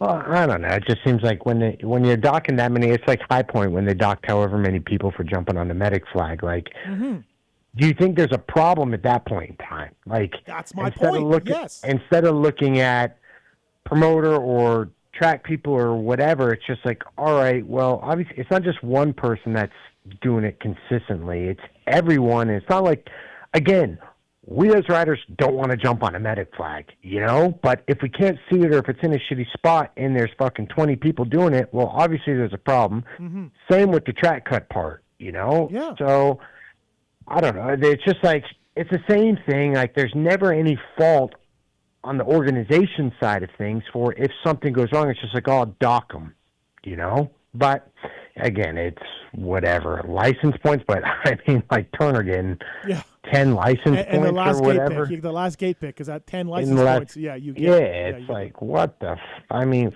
frick, dude. I don't know. That's, to me, again, Unadilla is infamous for track cutting. It's been that way since I was been going there, so I get it. But fuck, man, put more stakes up. Like, literally, there's a solution that will help. If you just put more stakes up, if you have a split lane, make it fucking solid white, man. No gaps. Yeah. You have to pick. It'll help mentally with the riders. Yeah. You know? So I feel like that's my Beta USA. I don't know, man. I feel like there should be maybe like a little bit of leniency too. Like, okay, like if you cut it twice, the third time you get docked. Because sometimes you hop in a rut and you don't know. Yeah. And then you get in that rut and, oh, God, this rut is going more inside. I just cut the track. I'm not going to do that the next lap. Yep. But, yeah, it's not right. I agree. Phil Nicoletti here on the show, brought to you by Fox Factory Vehicles. Drive your dream vehicle today. Philip, that might be the best moto Levi Kitchens ever raced. First moto. Like, right? Yeah. That was amazing. Okay, I mean, first moto. What's wrong? I'm a bit speechless at the moment. He's a little emotional about it. Yeah. I like Kitch. Cool fucking kid. Awesome, nice, polite, whatever. How do you go from being so dominant the first one, okay, to obviously the second moto, whatever those kids, don't even get me started on the 250 class and their fucking starts, because no one has any sort of remorse for anyone that's next to them. It's just fucking piled into the first corner and let's just fucking clean everybody out, okay? But anyway, I mean, has anyone talked about what Kitch was doing in the last corner before Gravity Cavity? No, we haven't got to that. No. What happened? I guess he thought he had more of a lead, Phil. Yeah, that's unexplainable. Can you imagine if this comes down to 1 point? I mean, dude, you're literally battling between single-digit points for an AMA national championship, and you just rode your balls off from however far back he was all the way up to fourth place, just to be like, or fifth place or whatever he was in, to be like, nah, last corner, go ahead, Connolly, go right into the inside. It's like, yeah, it's unbelievable, man. How does that happen? Also, I don't know, man. I don't know. But also, the second moto start, and again, it's not on purpose, but it was another star kid that looked like it just went straight into Beaumare and all of that. Yeah, I don't know. One of them 180 or 80. I don't know. Is one of those kids, but like, dude, you don't have the advantage, and you're still wide Clyde, and then you just stomp your rear brake and you slide into a pack of dudes and you just send them off into the stratosphere because you don't have the brains to think about, like, hey, man, this ain't working out at the moment. I need to shut down. Yeah. No. Some people just wanted more, Phil. You're not going anywhere. You're running into a wall of bikes. The dude just didn't turn. I think it was Landon Gordon. He just kept going straight. Yeah, like, I don't know. And he went into another star guy, and that guy went into Beaumare, and Beaumare went into Kitchen, and then the photographer I mean, Beaumare and Kitchen are just passengers at that point. Like, that poor photographer. Then that photographer is better pray to baby Jesus and say thank you that he didn't get mowed over. But just the kids need to do a little due diligence and be like, hey, use their fucking brain. I know everyone's looking for a half inch here or there, but at that point in time, like, if you're Gordon or whoever, like, dude, you don't have it anymore. Like, shut off. Same as Dudney at Millville. Was it Dudney? Yeah. Like, dude, what do you... No, Wood. It was Carson Wood. No, it's Wood. Yeah, well, I mean, that was just... Carson Wood went down on the straightaway. He tucked the front. Yeah. Whatever. But, like, when you first come into the apex of whatever happened at Millville, like that first actual pileup, like, dude, it's just like... And again, Millville's notorious for claiming people, but I just think some of the first-term pileups are just unnecessary, you know? And they happen a lot less frequently in the 450 class than they do in the 250. Nope, for sure. A couple more things, Phil, before we let you go. Enzo won the title. Good job, Enzo. Dean had a bike problem, I guess, or something, but Enzo took it home. Yeah, well, I mean, to be fair, Dean had a hell of a fucking trip getting over there. I saw that. Didn't get there.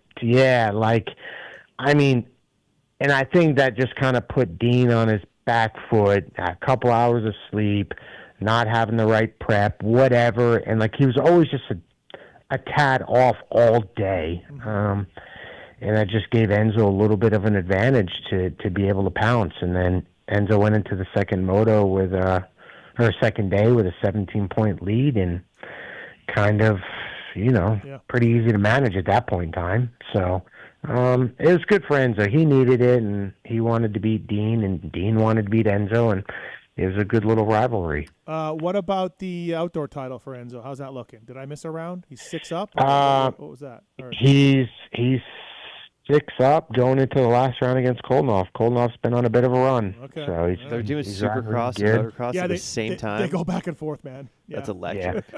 Yeah. Well, Enzo does. He races motocross a couple rounds, then he'll have to switch to arena cross, go back to outdoor, where Kolnoff is just strictly outdoor, and Dino's just strictly Supercross. So Enzo's over there, multi-discipline, trying to manage both, which is really hard. And now he's also got to get going for WSX too, but his main priority is middle of September. Yeah, him and Kolnoff kind of have a shootout going on. MCR needs him, man, because the 800 came back at Calgary, and oh boy. Yeah, oh mama. Oh boy. Look, he's fine. He got out alive. That's the main thing, but Mike was not good. The best thing to come out of World Supercross for Mike was someone made a comment, the basketball picture they put up. Yeah. They said Mike learned how to hoop in his prison sentence or something like that. It's making a joke about how he got arrested. Oh. And Mike comments back to him, that's so awesome. That was the best thing I saw coming out of the World Supercross for the 800. Yeah. Enzo needs to get in that because MCR needs those team points. Yeah, well, they didn't have a very good showing this past or whatever Calgary. I don't know why they put they put Brees on a 250 either. Yeah, why? He's a 450 guy. I don't know, man. Yeah, Brees. And Brees is low key. He's a pretty dang good rider in my opinion. Sure. I figured he could be a 5, 6, 7 guy. So. I don't know much about World Supercross. I was at Loretta's. It seemed really weird to have a Supercross in August and during this time. Coop won. So. Yeah. I know he won. I texted him. I said, I have no idea what happened. I just seen you won. Good job. But Justin Hill was the fastest guy. Hill was ripping, absolutely ripping. But fell in the first turn in main 2, and main 3 got a bad start. But he was on fire. Hill was. So. Yeah, well, we'll see if he's got something for Coop in the next 4 rounds. Right? Yeah. 4? No, I don't even know. Malinowski came into, speaking of ClubMX, and Phil, you're buddies with him. I really thought he was 6 down. If he won both motos at Walton in Canada, he would win the title, and I thought he was going to do that. I really did. Set first moto, he was second. Renthal was leading, the guy who was leading the points, and Ryder went down, and that was it. That was the end of the hope there. So. Yeah. I mean, I feel bad for Ryder. It's like, listen, a championship's a championship. Your bike has to make it, Ryder has to make it, and you just can't have any fuck-ups in general. Mm-hmm. There was too many bike malfunctions on the MX101 side, and Ryder needed to be able to deliver at Walton and go 1-1 like he has, a couple times.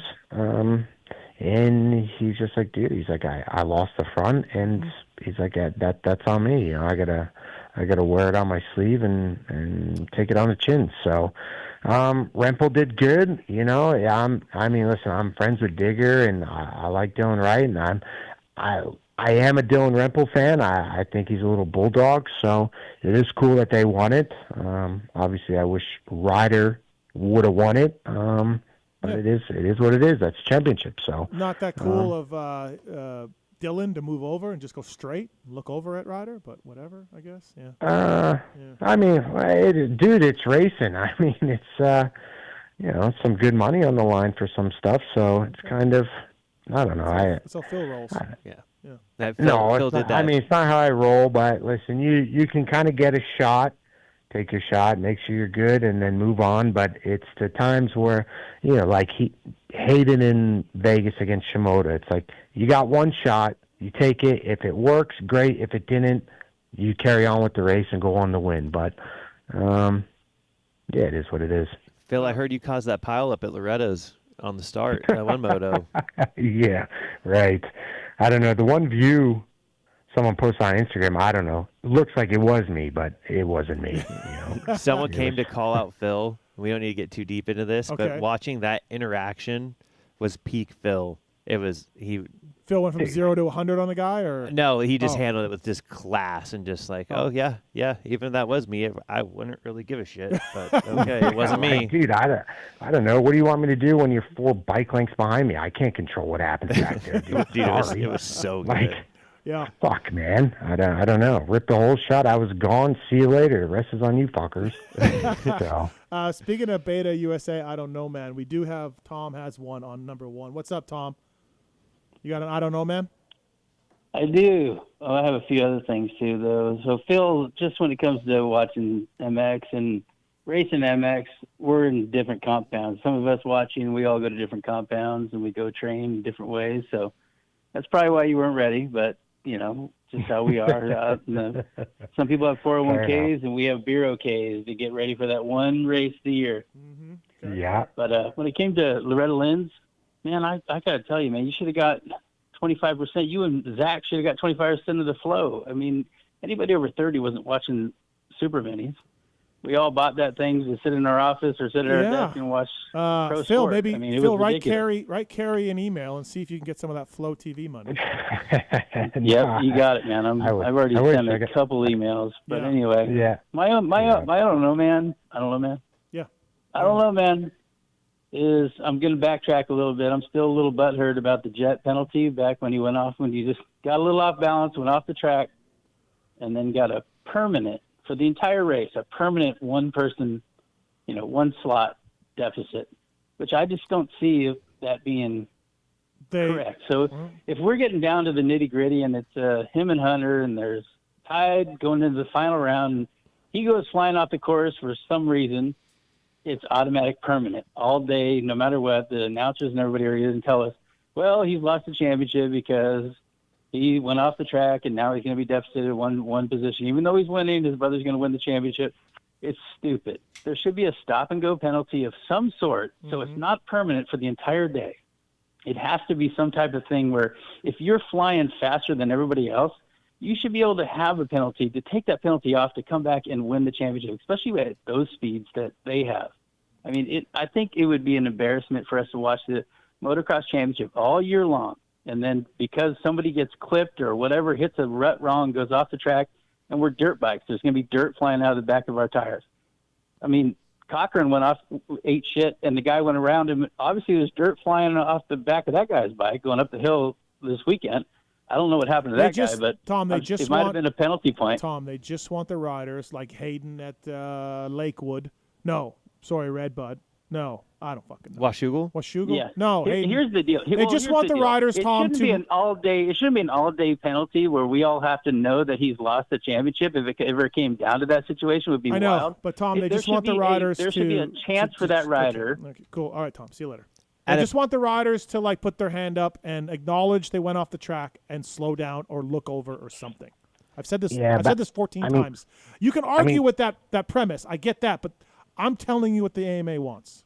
That's what well, I get that, but when you're going up Horsepower Hill at Ironman or whatever the fuck they call that, where Hayden went off, dude, that hill is so steep. What do you want him to do? Just throw his hand off the throttle or throw his hand up? Are you talking about going Unadilla? Up this? You mean you said Horsepower Hill. Yeah, whatever that hill is. I don't know what the fuck I thought they called that Horsepower Hill too. No? Do they really? Oh. I'm pretty sure. But anyway, what do you want them to do? Going up that water lane, not give it gas to go up a fucking hill that's almost straight up and down? I don't know, man. I just want they want the guys to show a little caution. Well, there's the guy doesn't have a horrible point, but there's so many layers to this of okay, do you want him to be strict or do you want him to not be strict? A stop and go would be okay. The pit lane's pretty fucking crowded with people and all that. I don't know exactly how you would do that. Right, I don't know exactly how to do that. It's not a bad idea. And then, but what if they don't look at the pit board? Then they don't see it, and then put 5 seconds at the end of the race or something. Yeah, they don't want to do seconds because then you could cut more. You could cut 6 off and get a second if it's 5. Do you know what I mean? There's layers to this. I know. There's layers. But they used to do that. They used to do times for that. They would give you time penalties. And it was always funny because the time penalty they gave you would always never quite change anything. Yeah. And you're like, oh, how convenient. They would do that in F1 all the time. Oh, I got 5 seconds. Well, I'm about to go beat this guy by 10. So whatever. Yeah. But I don't know. Jets around at Washougal going around outside of that berm and then like doing a little power drift that like, again, you're on marbly gravel, kind of on an off camber, hitting the corner on the track's already hard enough. And then like, you're just trying to stay straight and not clean out people, but they're like, no, we're going to dock you for that too. Meanwhile, you actually really took a long way around. You know, like, I don't know. They just want you to show some caution getting back onto the track. That's what they want. I think Jet took the best caution he could without cleaning out a family of 5 or something coming around the corner. And again, Deegan as well, going up the fucking hill. Like, I don't know. He swapped off the track, and yes, he looked to the left. He kind of acknowledged it. But, like, what do you just completely stop going up a hill? Put on your fucking blinker to the left and kind of like just turn back. They don't want you to stop. They just want you to show some caution. Yeah, but how do you justify it by fucking roost coming off a goddamn rear tire? It's not the roost. It's looking over. It's putting a hand up. It's something like that. Maybe J-Bone was having a bad day that day. He's like, you know what, Jet, you're a fucking dog. Don't shoot the messenger. I'm telling you what the AMA wants. I went through this with them already. I sat down with them. We talked about the time penalty. We talked about positions. We talked about entering the track, exiting the track. All of that. You know, this is what I sat there with Pelletier and J-Bone and got the lowdown on track cutting. So yeah, I don't know. Okay. Like obviously where Deegs went off the track, swapped, a lot of people had issues there all day. So it wasn't like crashes, whatever. So it was just an overall tricky fucking section. So whatever. I'm fine with it. All right. It's time for the X Brand Goggle Tear-Off segment. Let's do this. It's the X Brand Tear-Off segment. 15-second rapid fire Rapid fire. X Brand Goggles. The choice of Henry Miller out there, Derek Kelly. So many riders running X Brand Goggles. PulpMX 26, the code to save. With X Brand Goggles, new colors, new strap designs on there. EKSbrand.com, PulpMX 26, code to save. These are X Brand Goggles. And with 30 seconds on the clock. And usually we get our guy Moser to do it, but we got the next best thing, or better than Moser. Yeah, much better than Moser. It's Travis, T-Dog, Moser's buddy. What's up, buddy? What's going on? Thanks for coming in. Thanks for having me. So, correct me if I'm wrong. Every week we've been doing this for years. It's really not Moser. You're part of the group of guys. Yeah, it's a group text. Right. Yeah.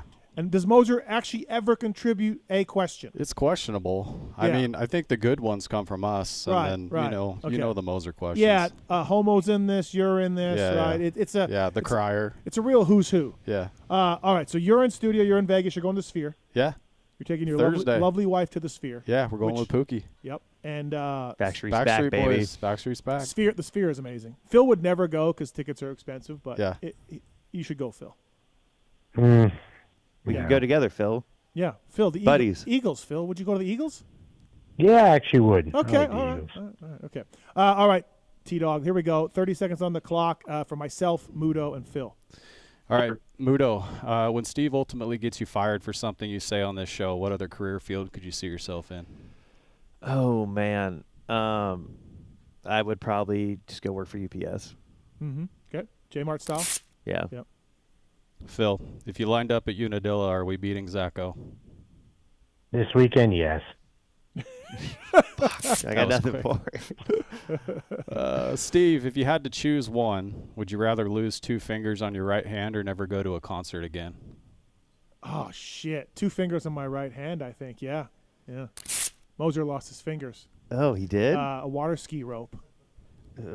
Above the knuckle, right? Yeah, just like right here. Yeah, so a water ski rope, just fucking clenched. That's just bad lake discipline. Yeah, it is. All right. Gnarly. All right, Muto, what's the most rewarding experience you've had as a mechanic? 2019, Austin Black won the 250 BC title at Mammoth, and the year before he got so many concussions, missed a lot of races, and that was by far the best one. He was emotional. I was emotional. I was trying not to cry the last lap. The comeback was. It was really cool. It was really special. That's awesome. And does he race anymore? He races. I think he lined up at at Hangtown, but now he's got a job now. He's a Northwest kid. Oh, is he? Yeah. All right. All right, Phil. Now that you're a professional fun haver, when are you making an appearance at Washougal for the 125 Dream Race? Does it pay good money? Might pay you in beer. Oh, maybe we'll put it on the docket for next year. Yeah. That's a good one. Hit up Joey Lancaster. Yeah, let's make it happen. All right. Phil, you do have to get on the two-stroke for Hawkstone coming up, right? Are we? I'm not even going to ride a two-stroke. I'm going to ride Thursday and then head out Monday to London. Okay. All right. I guess whatever. You're not racing the real class, Phil. You're chickening out of that, so you're fine. No, I did my job. I won it for the country. Okay. Somebody else's turn. All right. Phil, you should definitely do the 125 Dream Race. It's sick. You can race a 125. You can race a 250. There's multiple classes. You'd like it. Yeah, it sounds like a good time, actually. It's a good weekend. Well, Andy's going to get a proposal here shortly. Oh, yeah. Big money. Yeah, big money. Yeah. All right. Steve, is Bobby Reagan currently at home poring over the details of Mumford's contract? That's a good one. Probably. Him and his buddy Lance Langston will break that thing in a second. Mumpy's crushing it, dude.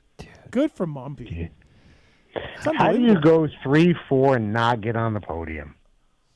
I don't know, but Mumpy hasn't raced outdoors for like 4 years. He's on an AEO team, no Haycoms, but they're not factory. I think they got factory engines, though. Do they? I think they have factory service engines.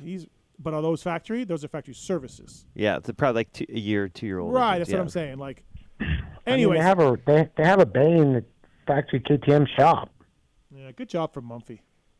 I hate to say it, but yeah, I've been there since day one. Crushing it, and he was digging hard to go after Ryder D. That I didn't think he had that kind of digging, Mumpy. No offense, I like him. He showed up out of nowhere the past month. He's just been crushing. Yeah, good for Mumpy. No. He's been crushing it since Paula. Yeah, he has been. Yeah, but like top fives. So I know, but like from where he was going 8-8, 9-8, 10s, and now all of a sudden he went to 5th. Then all of a sudden Millvale went to 3rds, and now like, dude, he's just a 3 to 5 guy now. I love it. Yeah, it's amazing. It's a great job for him and the team and everything else. Also, speaking of Bobby Reagan, Chiz is riding there now. I heard Chiz was there. Dude, Chiz is just 4 higher. He's doing some testing for I don't know, man. Chiz. You see the picture of Will riding his bike, riding Deegan's 450 out to the track? He had Jordy sitting on facing backwards. What? And people thought it was Deegan because it was Deegan's bike. It was so funny. Oh my God. It was so funny. All right, next question. Here we go. X-Brand goggles. Last one for Muto. Okay. What saw more action at Loretta's, your beer cooler or your mustache? That's such a stupid question. I had to throw one in there that was like Moser inspired. Yeah. Definitely the beer cooler. Yep, definitely the beer cooler. I was sucking down some Michelobs in that river. I thought you were the mechanic until Zacho or Phil, somebody on the group text said, no, Muto's only the crew chief this week. No, so we kind of knew the Zacho National thing was a possibility. Yeah. So we had Zach Seidel, who's one of our off-road mechanics. We kind of thought, like, it'd be a good idea to like break him in at Loretta's. Yeah. And so it was just kind of like, I got the bike ready Saturday, so we knew it was like a good starting point, Oh, listen to Muto, Phil. I got the bike ready Saturday. But that's what we did that, and it was like, hey, just this is how I bolt check it. Like, this is what I check over. Like, right. And if you just do this, you'll be fine. And he's a good mechanic anyway. Yeah. But it was like, hey, like, we don't want his first race to ever be like moto race. Sure. Unadilla with all the attention to Zacho coming in. So it worked out well. He did a really good job. Wow, we're going to break him in, right? We're going to send him to Loretta's for a week. Hey, buddy, you're going to hell. Congrats. Go enjoy it. Dude, he was so miserable. And I'm like, hey, dude, hey, I've been there. Don't complain to me. I did a week long at Mini O's one year. I wanted to kill myself. Oh, my God. That's in November in Florida. Never mind August. Once you get to like Thursday, it's like, dude, fuck this. Yeah. All right. Okay. Phil, what are your 2027 plans, and are you the flagship influencer for Husky's new exciting venture? Sure hope so. We'll see. I mean, I like what I'm doing right now, and that's the plan. Keep it rolling. So, yeah. All right, Steve, we kind of talked about this a little bit, but along with the influx and off-track excursion penalties, the track marker width appears to be inconsistent. Are they measured out or just given the old eyeball placement? Dude, there's no way they're measured out. No. They're just some guy putting them. Yeah, no, there's nothing there. It just looks like the tracks are skinnier. Right. Just put them, get more of them. UFO will give them to you for free. Get a Cherubies back on board. Well, I feel like the track width is specific, right? It has to be a certain width, but listen, when it came to the split lane at Birmingham, when it comes to this, like, do you agree with me? Just put more of them. Make it, all the way around. Like, Right? Would that help? Am I crazy for thinking that would help? I mean, it would give them less excuses for cutting the track. Yeah. So, because a couple are going to get ran over. Yeah, if you've only got two in a corner, one gets ran over, right. you That's can't what I'm blame saying. the guy Like, for not seeing it laying in the dirt. They'll get knocked over. It's not a perfect system, but to me, if you put 40 of them in a corner as opposed to 5, you will see more results for riders staying in there. Just mentally seeing a solid white line, you'll stay there. Not always, of course. You'll kick sideways or whatever. Yeah. But yeah. So, all right. That's X-Brand Goggle Tear-Offs. That's X-Brand Goggle Tear-Offs. Yeah, good job, T-Dog. Thanks for coming by. Thank you. Enjoy the Sphere. Please enjoy it. Yeah. Make sure. Listen, I'm not even going to tell you to enjoy it because everyone who does goes there and tells me how it's life-changing. So I'm not even stressing that you won't like it. Yeah, I might not know all the songs, but yeah, it's fine. It's for the wife. Yeah, exactly. So. Right. Hey, Phil, before we let you, thanks, T-Dog, appreciate it. Before we let you go, Phil, we have the 5th place rider from Unadilla, your old teammate, Phil. Mark Fineis is on the line. What's up, Mark? Marky fucking Mark. What's going on? Phil, this fucking guy, 5th, 6th, just fucking doing it out there. Right? Damn. Listen, I mean, Mark, when did you rip the whole shot at High Point? 2024? Was that it when you were leading for a while? Yeah, I didn't even rip the whole shot. I was 12th in the first turn. Were you? Yeah. Well, whatever. I mean, you led laps, listen, yeah. Marky Mark's always been fast. At club, he would always rip. Fastest guy on practice days, this and that, sometimes the train needs to come off the tracks if I can get it back on, So here we are, doing it. We're somehow doing it. Riding one day a week, training sometimes. Yeah, we're doing it. Unbelievable. Good job, though, Mark, this weekend. All right, Philip, we'll let you go. Thanks for filling in. I still never heard from Haarup, so Haarup boned us. Doesn't happen. Sounds like a science issue. Typical Danish people. Yeah. Dude. Yeah. All right, Phil. All right, sounds good. Good job, Marky Mark. Talk to you.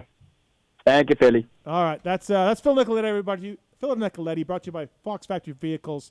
And now maybe the surprise of the 450 series, at least since Redbud. Lightning rod in the 450 series. Unbelievable. Brought to you by LUXON Clamps. He's got him on his international supercross race team, Kawasaki. 2026 Pulp is the code to save with LUXON. And please check it out. Orders over $100, ship free. 2026 Pulp gets you a discount on them. The new Nexus bar mounts. Fineis has these on his bike right now. Check them out. They're massive improvements in comfort as well. GNCC guys are leading the points with them. Cody Webb's got 2 podiums. Stu Baylor's got these things on. LuxonMX.com and precision engineering to help you and your bike perform at your absolute best. Mark, is it Fineis or Fineis? What is it? Fineis. It's Fineis. Okay. I think I say Fineis, but Fineis. Hey, as long as someone's saying my last name, I don't care. So you show up out of nowhere at Redbud, full privateer. You crush it. And then Bubba Pauly and Derek Rankin call you up, and you jump on a Cowie, and your first ride at Millville, you're like 8th forever, battling Tomac. What did you think this was possible? Like when you got ready for Redbud, were you like, yeah, man? I mean, obviously, look, you've got a lot of laps there. You're from Indiana, all of that. But did you think you could do this well? I honestly had no idea. But like with Redbud, yes, it's like 2 hours from my house, but I honestly don't have that many laps there because there was so many other tracks that were like 45 minutes away or an hour away. Like Ironman's 45 minutes from my house. Yeah. That's like legit my home track. But like training and stuff, like, yes, I'd ride one day a week, sometimes like once every 2 weeks even.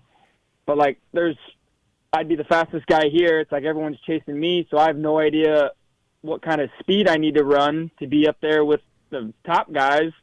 But also there's always been, like, with me, there's always a switch. Whenever the gate drops, like I'll drop 6 to 8 seconds. Like literally at Unadilla, I qualified 30th. Mm-hmm. That was terrible. That was so bad. But like from Redbud to Millville, on the Kawasaki, I had, I think, a day and a half on the bike. I think maybe just a day. And suspension, I didn't like the suspension because it was Tondel set up. Uh-huh. So we didn't have time to, like, test suspension because they're 3 hours away, which I'm stoked and beyond happy that they're willing to make that 3-hour drive there and back. So it's a 6-hour round trip. Mm-hmm. But I literally show up to Millville and suspension I've never ridden before, a bike I'm still setting up. Like, we're literally still making changes in qualifying, which qualifying, I think I was like 24th, 25th, something like that. And literally on the start, like, I was on the very, very inside gate. I'm going to be honest, I was going to try to ride the grass the whole way down. It didn't work out. Deegan was last, but I was in front of him in the first turn. Mm-hmm. Like, I was so far back. Yeah. I honestly don't know how I got to 4th place, or not, 8th place, I mean. Right. In 4 corners. Like, it was like 4 or 5 corners. Like, the Chatapult, I was 8th behind Ferrandis. Mm-hmm. I was just like, okay, we're here now. Let's see what we can do. And at like 20 minutes, I'll be honest, I was gassed. Uh-huh.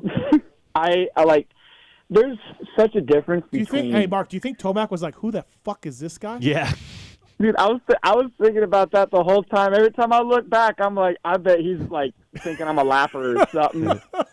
And he actually ran into me. He actually hit me, tried to stuff me, and it was so weird seeing that big number 3, big old Tomac hit me. It was so like.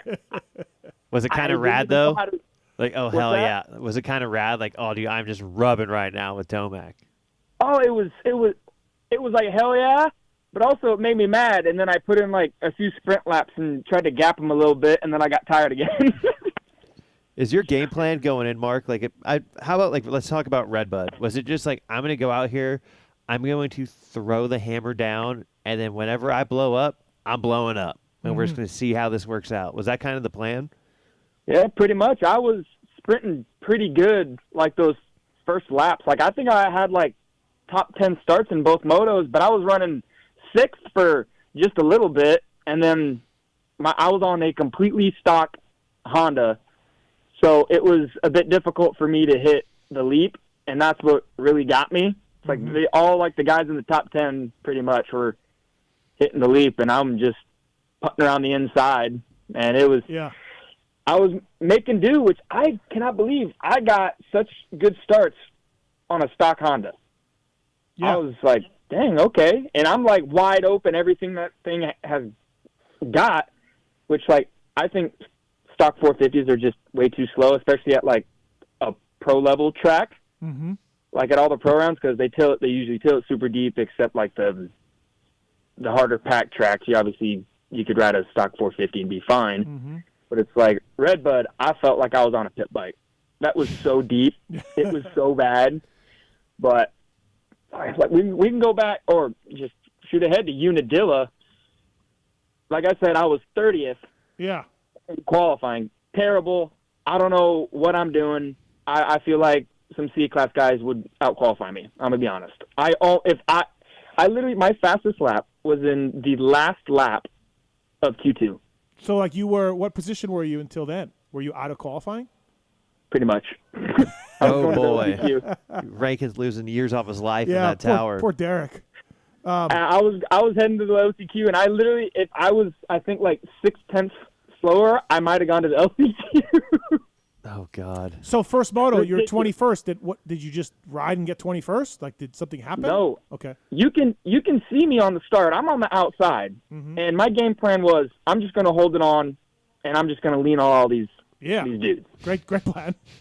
I am third gear wide open on my 450. I start to lean, and I think it was either Barsha or Ferrandis that started to, like, they didn't lean enough because there was a guy to the inside of them. Mm-hmm. I think it was Barsha. And I pinged off him. I couldn't stop. I went straight, completely straight, right off the track, like how the 250 did in Moto 2. But I did it a lot faster because I'm on a 450, third gear, everything that thing has, and I sent. It's like, I'm so glad they didn't have those hay bales there. Yeah. Was it last year or the year before that they had them? Yeah, they have had them before. Yeah. Oh man, I'd have been hurt bad. So is it Mark? Should I be mad at Mark for the pile up that took out Freckle? Maybe. Oh my God. Yeah. I don't think that was me. I was ahead of it all. I just hit Barsha and kept on going. With peace and love, when Freddie's involved, I'd sort of look towards Freddie as starting a lot of things, and I love Freddie. I helped him set his whole shot device, and I told Freddie Moto 2 when I was walking past him, like, I'm never helping you again.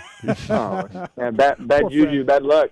But I was trying to come through the pack, and I got arm pumped pretty bad on like lap 3, and I stalled out in 21st place. Like if I didn't get arm pumped, I'd have kept on moving up. But the suspension we had, like, it's hard to test suspension for every track. Like, I'm brand new to this team. We don't have any setup. They don't have any data from like previous years. Well, the first year on a 250, like, what is this, like my third or fourth race, something like that on a 450? Yeah. And I've made this joke before, Mark, but your suspension company is named Power Band, right? I believe so, yeah. That's not a suspension. That's motor. They're a motor company. I'm kidding. I'm joking. Why would you name your suspension company Power Band, Muto? Hey, you know what? It looks pretty damn good on there underneath that tent. It does. I mean, look, it looked great when he got fifth. I'm just saying, like, if I sell oranges, I'm not calling it the Apple Factory. I'm selling oranges. Do you know what I mean? I got nothing for you on that. Like, Mark, I do have a question. It's just an odd name. I've never understood the Power Band guy's name. You got to pick one and stick with it. You know what I mean? Anyways, back to Mark. Fifth place. Fuck me, man. Mark, did you know where to go?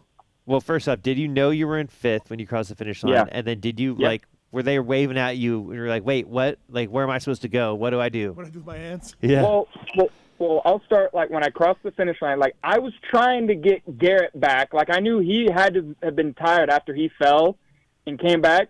So I'm trying to put a last-ditch effort charge on the last lap.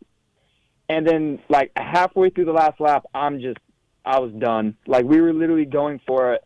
Like, all of us. Everyone, like, fourth place and down were going for it. But, like, on the last lap, across the finish line, I start yelling. I'm pumped because I know I just finished fifth. I'm like, hell yeah. I start high-fiving a bunch of fans, and then I do, like, I get even more amped up, and I yell as loud as I can, and I end up, like, scaring the crap out of a bunch of fans. Like, they jump back up from the fence. Like, and it was, like, I think it was a couple kids, some women, and a dude, and they're like, ah! Oh, my God. Do you like the Cowie compared to the Honda? Is there things that you like better on the Honda than the Cowie, or how's the adaptation to the new bike? Because, I mean, yeah, Millville, you had an hour on it or a day or whatever, yeah. I had like 40 minutes on the bike. I'm not even kidding. Right. So. But it's hard to say because I went from a stock 450 to a mod 450. Yeah, true. But also, I had a lot of time on the Honda, and I felt really, really good on the Honda. So who knows if I got, like, a mod Honda 450, could I have done the same thing? I don't know. Would I have done better? I don't know. But I'm really liking the Kawasaki. It's like, I definitely don't feel like Chase Sexton on it, but that's a different story. It's like I'm not tucking my front. Fire. Friendly fire. I like this guy, man. Yeah. Hey, so you're coaching kids during the week? Because you were at Loretta's, I heard, all week. Yes. I was at Loretta's baking in the sun the entire week with all my kiddos. I think we had like 26 to 28 kids there from our facility, and we got a bunch of hole shots. We didn't end up getting a single like moto podium, which but we were so close so many times. But I'll be honest, a lot of our riders just completely folded. Like one of our guys was going for second, and he hit neutral 4 separate times on the last lap. Ridiculous. I was crashing out. I was already at the tent. He ended up 4th. I was pissed. We did get a third overall, though. Yeah. Okay. Okay. But from Washougal, well, we don't talk about Washougal. That was a learning experience. Let's say that. Yeah. From Washougal to Unadilla, I rode like 1.5 days. Like, you're not really resting at Loretta's too. If you got that many kids, you're running around, keeping track of them. Absolutely smoked. I was more tired doing that than I've ever been, even racing a pro national. Are we underestimating Derek Rankin's ability here with the Tondal thing and now Fineis? Are we underestimating? You know, I would Derek Rankin. I'd love to give Rankin some credit here, but let's remember who set the foundation for that team. It was Muto. It was Cole 45. Okay. And we set the foundation. We built the platform. Okay. That they are now launching to the moon with. Those 3 SMX races were where we went. They were everything. Yeah. Okay. All right. Don't even look at the Ironman result when we went DNF. Right. All right. That never happened. Yeah, never happened. Yeah. That ain't good. Derek Rankin, the wrestling. Has he talked to you about wrestling at all, Mark? I don't even know who we're talking about. Derek. Oh, the mechanic. Well, the team manager. Jesus. Oh. Fineis. The guy with the beard. The guy with the beard. Well, there's a few guys with beards. Dude, I don't know whether I should just be so stoked on this guy right now. I love it. I am so bad with names. Do you know who Bubba Pauly is? Yes, I know Bubba Pauly. Okay, that's all that matters. He signs the check. You know what? Rankin's irrelevant. The guy that says, "Hey, how's your bike?" Beard guy. Red hair-ish. Big body. Big guy. Oh, I thought that was the other mechanic. I'm terrible. This is great. This is fantastic. We're going to have you on every week. An idiot. Okay, so does that guy talk to you about wrestling? No, I didn't even know. He loves wrestling. He didn't talk to me much except about suspension. And, after the first moto, we made some pretty big changes, and it was awesome. Obviously, yeah. His name's Derek. Thank him. Yeah, I did. I did thank him. All right, there we gave go. him a big hug. He's like a big teddy bear. Yeah, that's the guy. Watching your Instagram, you seem to like coaching kids and lifting weights. Dude, you're jacked. Sometimes. What are we doing? You just love lifting. What do you mean? What are we doing? Like, does it affect your riding being that jacked? I'm only 170 pounds.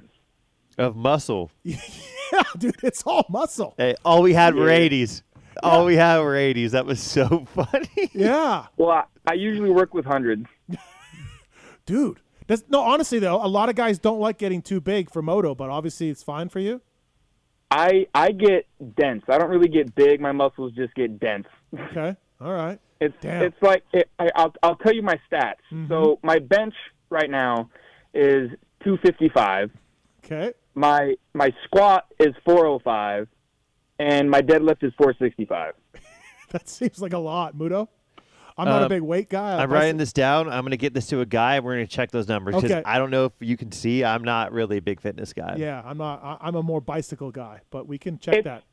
It's more on the impressive end for a motocross rider. Yeah. Not for, someone that doesn't ride dirt bikes. It's pretty light. Like, a bunch of my old buddies, they were throwing up 3 plates, which that's 315 pounds like it was nothing. Okay, give me those stats again, because I'm going to text JT. 255 bench. 255 bench. 405 squat. Okay. 465 deadlift. All right. That is a good question, though, because I remember Jerry telling me that he got yoked up one preseason, and he was getting the worst arm pump. Because that's what I mean. He felt like his muscles were taking too much oxygen and blood flow away from the rest of your body. That's what I'm saying, Mark. Some guys feel like that. Don't stop, though. Yeah. Keep doing it. Whatever you're doing, bro. Keep creatine and lift weights.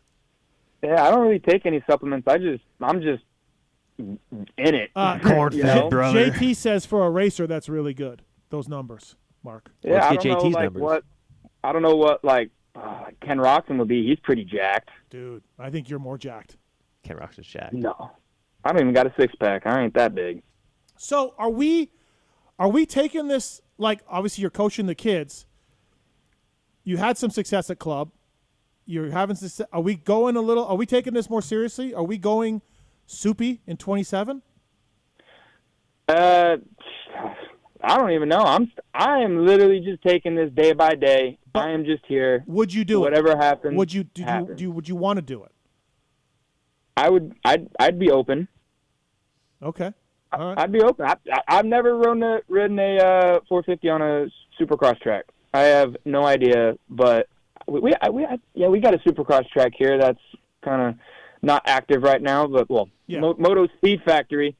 It's like that's where I train. It's like all my kids here. They literally, whenever I got 5th place, they were freaking out in the group chat. I'm like in with them. They were freaking out.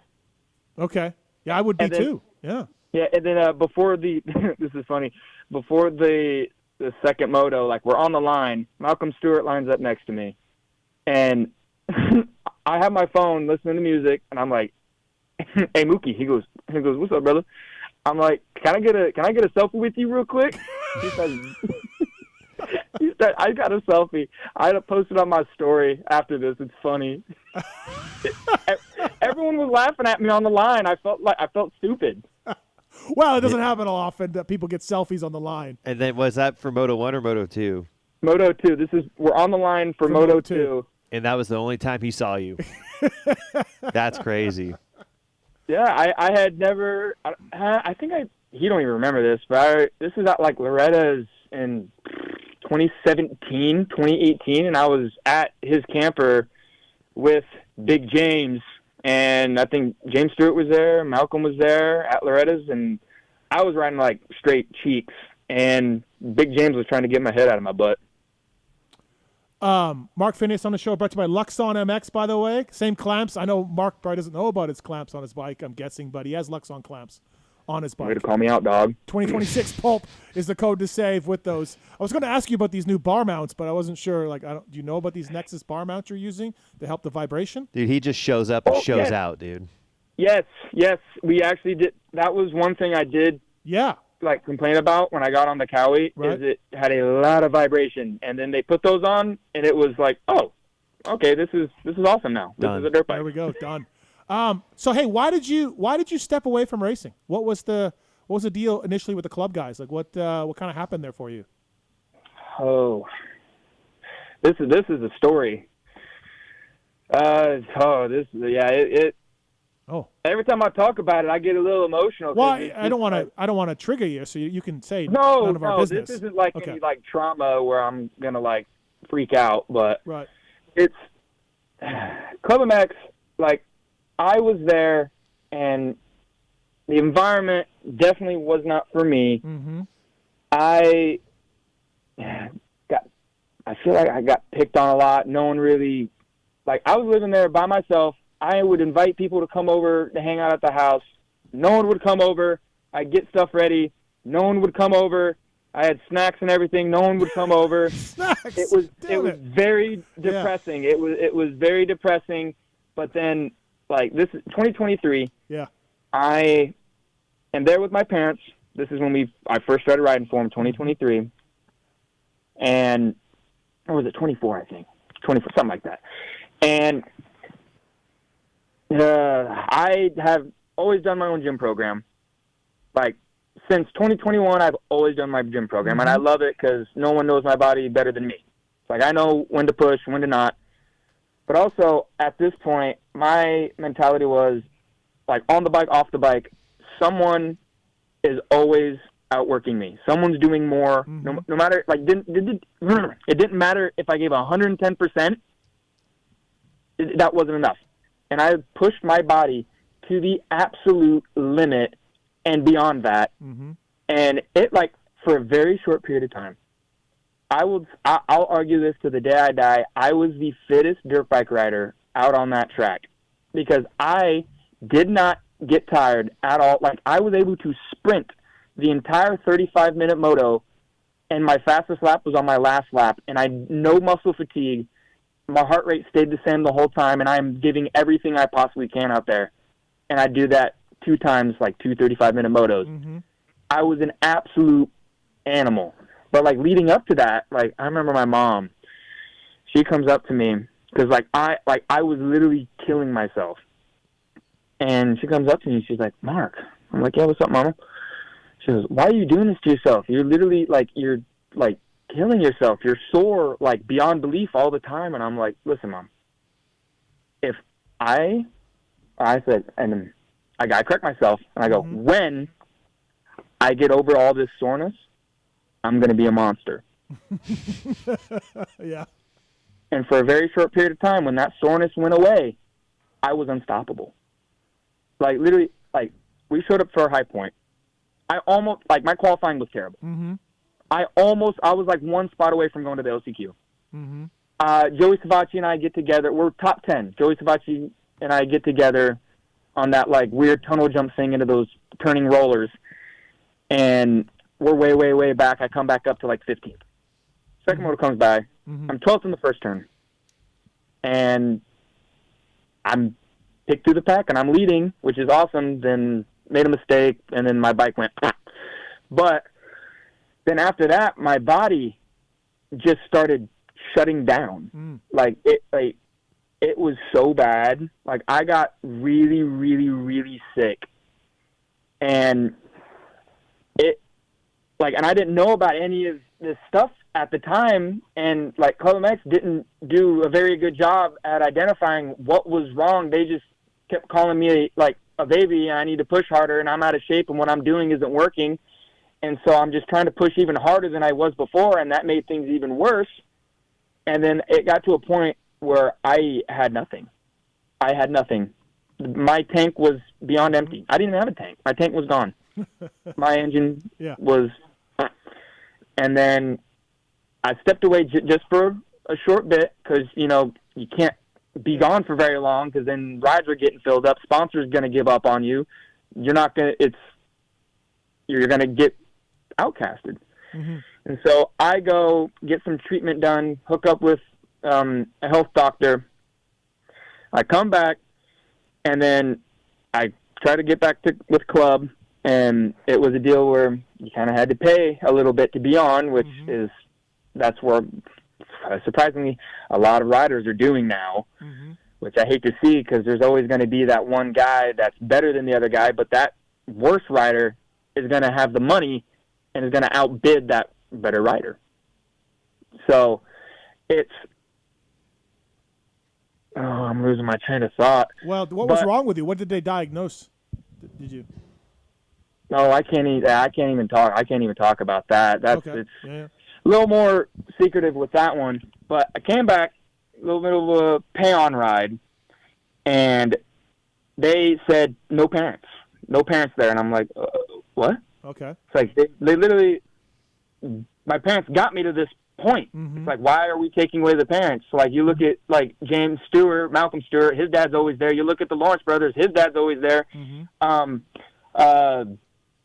Tom Vial, it's in his contract that if his dad is not at the race or at the training facility, he will not ride. Didn't know that. Okay. Yeah, it's literally your parents. They got to be there. They got you to that point. You keep them. Yep. So they kicked him out, and I'm there by myself. I have never done anything by myself at this point. My parents and my family have always been there. We've always done things together. I haven't gone I'm 18 years old. I was very sheltered. I hadn't booked appointments by myself. I haven't gone shopping. I haven't done anything, and I'm just I haven't cooked for myself either. Well, yes, eggs and stuff. That's easy. Mm-hmm. But I'm figuring all this out. I figured out it's good. I'm doing awesome. But then it's the illnesses they weren't gone at all. Yep. They were still high noon. It was bad. And then I'm trying to get ready for Supercross, and I still didn't have any of that energy.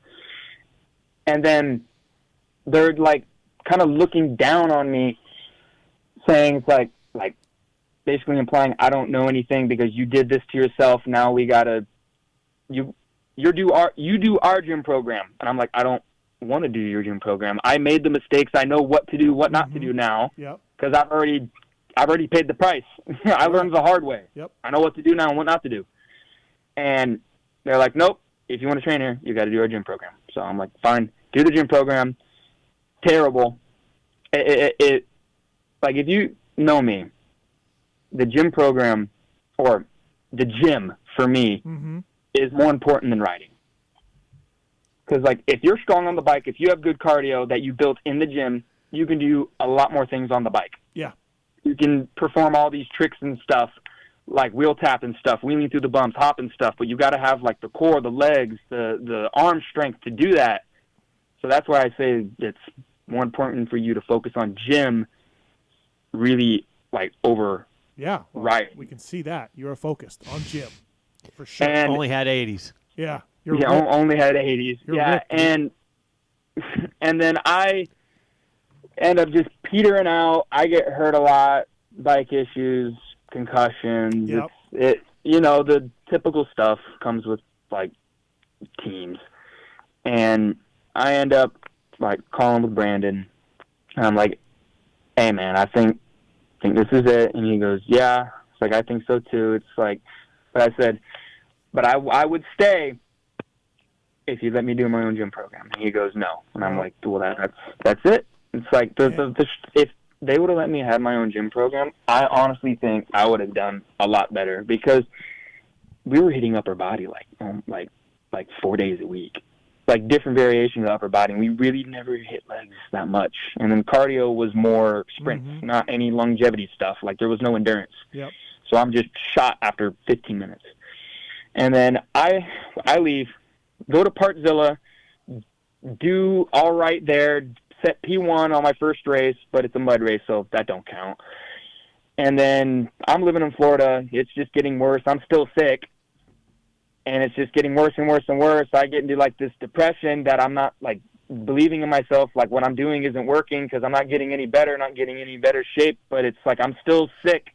I'm still sick, but I want to keep riding, because if you step away for too long, you're going to get forgotten. Yeah. And then we come back home, and Moto Speed Factory had a Ty Lube Honda team, and I had known Trevor Collop, Dan Collop forever. Those are the guys that were running the team. I forgot about you at Ty Lube. I forgot. Right. It was a little... And I was a fill-in ride for them. I was a fill-in ride for, I believe, Partzilla, and I was a fill-in ride for Ty Lube. And it was good. I really liked the bike, but, 250 Hondas, they're really hard to make fast. Yeah. And the bikes blew up a lot. The bikes blew up all the time. But whenever they didn't blow up, they were really good. I had a pretty good performance at, believe it or not, Millville. I was running 6th for a long time. And then, I kept getting passed in the rollers because it just didn't have enough speed. I just didn't have enough bike.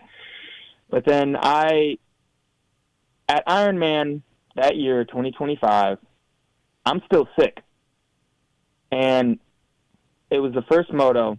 I get about 10 minutes in, and I call it. Because, like, I couldn't do it anymore. It didn't make sense that, like, I'm getting worse. I had to go to the LCQ that race. I was getting worse because I just couldn't perform. Yeah, like, I heard you quit at the end of that day. That's right. Someone said that. Yeah. They're like, he quit. And he's done with the sport. I'm out. Yeah. It's like, it wasn't like, I love dirt bikes. I love racing. I love riding. It wasn't something I wanted to do. It was literally, it didn't make sense financially. It was literally like, if you do something over and over and over and over and over again the same way and expect a different result, that's like the definition of insanity. It didn't make any sense. And, like, everyone thought, oh, he's a wuss, he quit, he doesn't want it. No, it wasn't like that at all. I didn't want to quit. I love dirt bikes. I've been doing it for 11 and a half years. This is all I know. And I stepped away, and then I just spent some time by myself, and then I got this opportunity at Moto Speed Factory to be, like, the gym coach and one of the trainers out there, which Moto Speed Factory in Bowling Green, Indiana, they are awesome. They have treated me so good. We got our suspension guy here, Rival Suspension. Steve, great dude, cares a lot. Kind of like Phil Nicoletti, doesn't really care what people think. He'll just say it. but that's why some people hate him and some people love him, because he's just, he don't give a crap. Right. And then I've been here since like a month and a half after Ironman last year. So we're coming up almost a year of me being at Moto Speed Factory. And it's like, with me riding at Moto Speed Factory like once a week, it's like I would love, like if anyone's hearing this, I would love, like before Ironman, come to Speed Factory, ride with me, because I'll be riding more than one day a week. I'll be probably riding. Can we get Freckle there? Can we get Freckle Tuesday, to Wednesday. show up? Like literally, we're. 3 kids, he ain't driving up there. I think we're maybe an hour, maybe less away from Ironman, so we're really close. All right. The dirt similar. Come on up, please. I really want someone to ride with, because like being like, I don't want to be like Cocky or anything, but the fastest one here, I don't gain a whole lot, and I'm trying to be my own trainer, and I need to work on some sprint laps, and I need that somebody to give me that oof. Dude, are you? So if Bubba Pauly offers you a ride, you're coming back.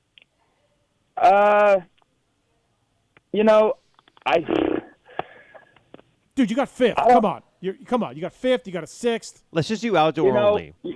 I will leave that open for you guys to discuss. Okay. I'm not gonna answer. I'll plead the fifth. Can we get him a beta tryout, Muto? I will be Mark's agent, so we'll exchange contact information. Yeah.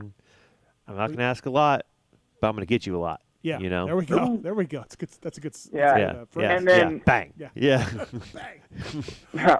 Like to continue the story. It's like I'm here at Speed Factory, and then I have this 450 that I would train on when I was on Tylube, because Honda 450, Honda 250 team. Mm-hmm. Yeah. And most guys like twice a week would train on a 450 just to that power, or on mud moto days, so they don't destroy their like $500,000 motorcycle. All those factory teams, whatever they got in that thing, working with NASA or something. I don't know. And then I start riding again, but also after I stopped racing, I got up to 185 pounds of just pure muscle. Like I was pretty big, too big. And then I start riding again. I start like eating a little bit differently. I start slimming out. I get down to 170 pounds, riding once a week, once every 2 weeks, 3 weeks, something like that. And then we get closer, and then I'm starting to ride like once a week, sometimes twice a week. That's rarely. And we get to Redbud, and then literally I am very fortunate to have kind of like a second go, like a half second go at this. Yeah. Because like I'm having fun with this. Yeah, and that is the main thing that I will preach to all my riders and to whoever who is like listening. If you're spending all of this money and all this time to be miserable doing it, why are we doing it? Yeah. Have fun. Don't take it so serious. It's like go out, disconnect from the sport a little bit. Go out with your family. Do something besides dirt bikes. It's like have fun. Don't just live like eating shit this thing, dude. You could be like Phil, but Phil just is grumpy naturally. Opposite advice from DV, but I see where he's coming from. Yeah, I see where he's coming from too. Yeah. This is awesome though. Listen, you don't luck into like, you're running 7th, 8th at Millville. You get 6th this weekend. You're 6th at Redbud, 5th this weekend. Like you've gotten like multiple great rides here. You don't clearly talented on a dirt bike. Yes. You don't luck into this. I will say, I've always said, like, this is like growing up, racing all like DeFrancesco, Romano, Bennett, Deegan. I really haven't been as talented as any of those guys, but I will be damned if I will let anybody outwork me. But it's like now I am focusing on, well, I kind of have to because I got to work most of the week, but quality over quantity. If you can have a mindset to where you are focusing so hard on everything that you suck at and how to make it better, you like realistically don't need to ride 4 or 5 days a week. You can like spend most of your time in the gym and then focus on like the quality days on the dirt bike, whether that be 2 or 3 days a week. and having fun with it. Like, at the end of the day, do something not stupid, but like play a ride, do a team race, do some transfers, have some fun with it. It's like, that's really what I'm trying to like push. It's like, have fun, but obviously in the gym, I'm serious. I'm like a drill sergeant in the gym. Like, if you don't give effort in the gym, you're leaving. I don't care. I don't have time for babies. Yeah. I don't got time for any of that. It's like, even with the little kids, they like want to be, they mess around one time, and then I got to set an example out of one of the kids, and then I ask them to leave, and then all the rest of the kids are awesome. Damn. They're awesome. That's how Marky Mock does it. This is great. Dude, you're crushing it. Good job. This is really cool. Mark, as your agent, I'm going to need to see a video of you in the whoops. And what's our weight right now? 170. 170. All right, so I'm thinking 250 Supercross. Let's not get thrown to the wolves. Let's get down to like 155, 150. All right, send me a video of you in the whoops. I'll get some. I got an old video of me in the whoops. No, you know what? Honestly, fuck it. Yeah, send the old video. Whatever the best thing you got holstered up, I'm gonna say that was Marky Mock yesterday. What can this guy do, Muto, at Ironman? The way he's riding right now. I mean, we got to put two together. But can we go 5.5 at Ironman? If we go 5.5, I'm gonna take 7. I think I know which mechanic's his. Okay. I kind of say what Bailey. I mean, they know. They know what I've done we for don't. the team. Bailey. You know? You said Bailey. Yeah, good guy. Okay. I might grab his pit board and be, hey, I got this. You got Freckle. It's gonna be me and Marky Mock the whole time. You're his agent. Yeah. So, well, listen. Thanks for calling in, Mark. Appreciate it. Great job. Crushing it. I got to shout out my team. I got a text from Bubba Pauly, ISRT, MX for Christ, and Southeast Sales. Big thanks to them. Yeah. I got to make sure to give them a shout out, or else I'll get yelled at. No, listen, dude. They got Tondal over there at the factory team. You're next. Yeah. Pumping out factory Cowie 450 riders. Dude. Hey, I need to get a butt patch that's like fill-in Fineis. I'll just be like fill-in rider. I'll be a fill-in guy for all the factory teams. Yeah, I like it. You want to do good? I'm your guy. Good job, man. This is cool. Good job, Bubba Pauly, Derek Rankin. It's everybody. Really cool for those guys. All jokes aside, really it's really good. cool. Absolutely. Good job. You're crushing great it, guys dude. over there. Yeah. Thanks for the time tonight, Mark. Appreciate it, buddy. I got you. Thanks for having me. See you, man. All right, later. Mark Fineis, everybody. He's got a lot to say, but I mean, I would too, man. Hey, the platform's yours. You just crushed it. He deserves it. Oh yeah. He just got 5th, dude. That's on so a privateer gnarly. Kawasaki. It's so cool to see that. Like even like Connolly getting in the. It's so cool to see like privateers or 3-digit guys like just. This ripping. is why I love our sport, because unlike NASCAR, unlike F1, unlike MotoGP, fucking you can do it on a bike with privateer bike that you bought at a dealer and get it working for your ride. If you're in shape and you're a hell of a rider, this is why our sport is awesome. Right there. That's exactly it. Everyone starts from the same spot. Yep. I love it. That's what I love about our sport. Also, Carlen did text me. He said his bench, squat, and deadlift puts him in the 1,000-pound club because it all equals up to 1,000 pounds. Okay. Apparently, that's a massive deal. Apparently, Marky Mock's a dog. Well, JT said it was good for a racer, great for a racer. Well, JT, that's JT's competition, so he's gonna be like, he's gonna low key it. Yeah. Okay. Yeah. All right, let's take commercial break. Carlen Gardner's coming up here. We're gonna get Muto a raise. Lots more to talk about tonight when it comes to what are you laughing at? Well, whenever you say that, I'm going to say nothing when we call Carlen, so just a heads up. DeCalWorks.com, PulpMX 26, official gear, official stickers of the Red Bull KTM guys and Husqvarna Off-Road as well. Beginners to seasoned vets, race teams, project builds, and more. DeCal Works' mission is to cater to those who love to ride, upholding the true definition of quality, service, and knowledge. It shook me a little bit when he said he kicks the little kids out of the gym if they don't work, though. Dude, he runs a tight ship over there. Him not knowing who Derek was, oh my God. The teddy bear. We got to the bottom of the teddy bear. The guy that's adjusting your suspension, the team manager. Oh my God, what a legend.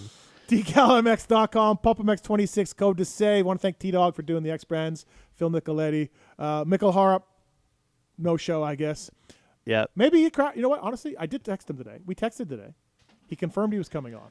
But maybe something happened, like something emergency-wise. We hope he's okay. We do. Taylor Muto in studio. Be right back after this. Carlen Gardner, much more tonight on the show. Stick around. Be right back after this. God bless. Motosport.com is back with another epic replica race bike giveaway.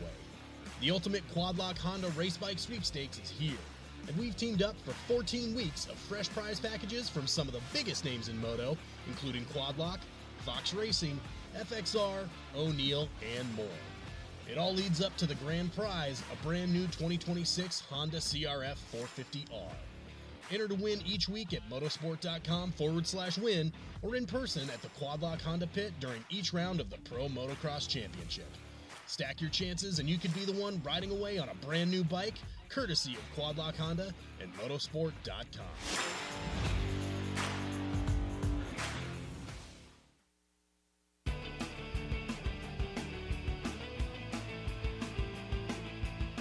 You likely know Racetech as the suspension and engine tuner of choice for the world's fastest privateers. But what you may not know is behind the scenes, Racetech is the trusted source for many OEMs and factory teams throughout the motorcycle industry. For nearly 40 years, Racetech has been producing high-performance suspension and engine components and services right here in the USA. Racetech doesn't just specialize in motocross. In fact, they have many off-road, hill climb, flat track, road racing, and supermoto championships on the mantle as well. Not a racer but want to smooth out the ride on the street or add some performance to your Harley? Racetech offers a full line of suspension solutions including industry-leading built-to-order G3S custom shocks. All Racetech products are 100% guaranteed to exceed your highest expectations. Don't wait. Experience the Gold Valve advantage today by logging on to racetech.com. Don't forget to mention PulpMX when ordering for a discount.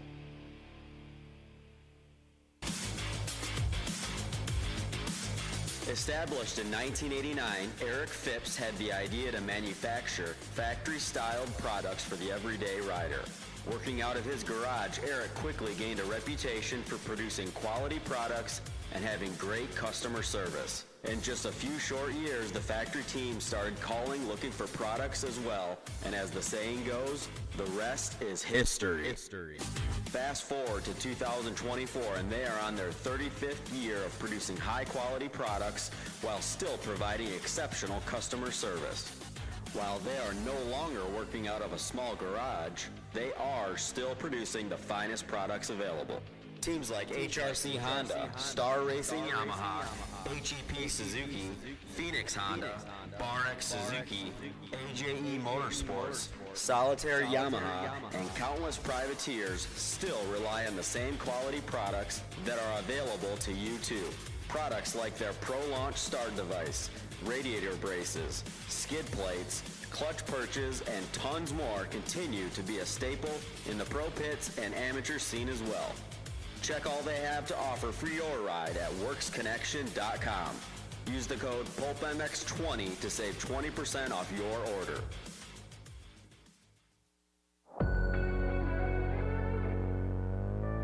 Wiseco Piston has over 80 years of experience manufacturing pistons in Cleveland, Ohio, USA. Wiseco pistons are developed and proven through professional racers, teams, and engine builders, including factory Honda HRC, Club MX, DBTV, Twisted Development, and many more. Wiseco is rooted in supporting grassroots racers across the country. Wiseco has been a sponsor of Loretta's and GNCC Racing since their very first events. Wiseco has a piston to fit the needs of any type of rider, from reliable rebuilds to serious racers. Wiseco is still the piston expert. However, the brand has evolved and has a complete range of performance components, including engine rebuild kits, clutch and valve train components, crankshafts, gaskets, and more. Wiseco has all of your power sports machines covered, from dirt bikes to UTVs, ATVs to jet skis. Find what you need at wiseco.com or wherever you like to buy your parts.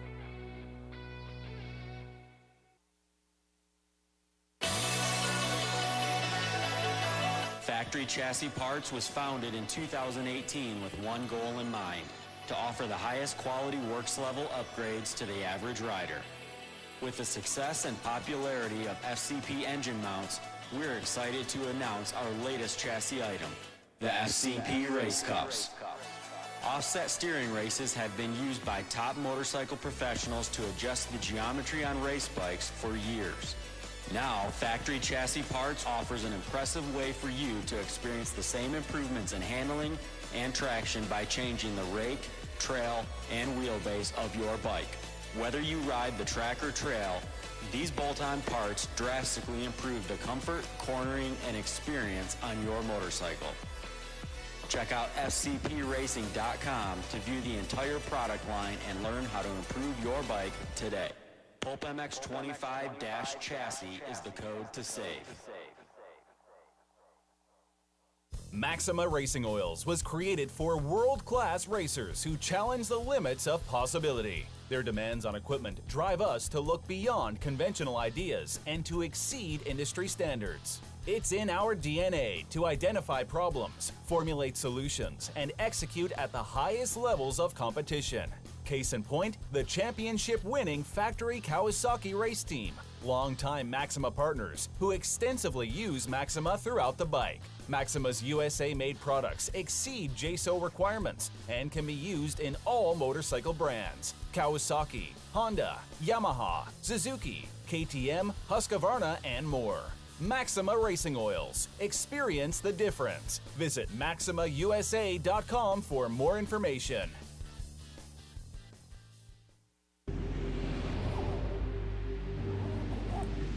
I'm Cooper Webb, and I choose OGIO. I'm Christian Craig. I'm Dean Wilson. I'm Aaron Plessinger. I'm Jerry Martin. I'm Nate Thrasher. I'm Shane McElrath. I'm Hunter Lawrence. My name's Jet Lawrence. I'm Jordan Smith. I'm Tal Hawkins. Sergeant Hampshire. I'm Hayden Deegan. I'm Colt Nichols, and I choose OGIO. And I choose OGIO. And I choose OGIO. I'm Tom Diallo. I choose OGIO. And I choose OGIO. And I choose OGIO. I'm Jiren Ferrandis, and I choose OGIO.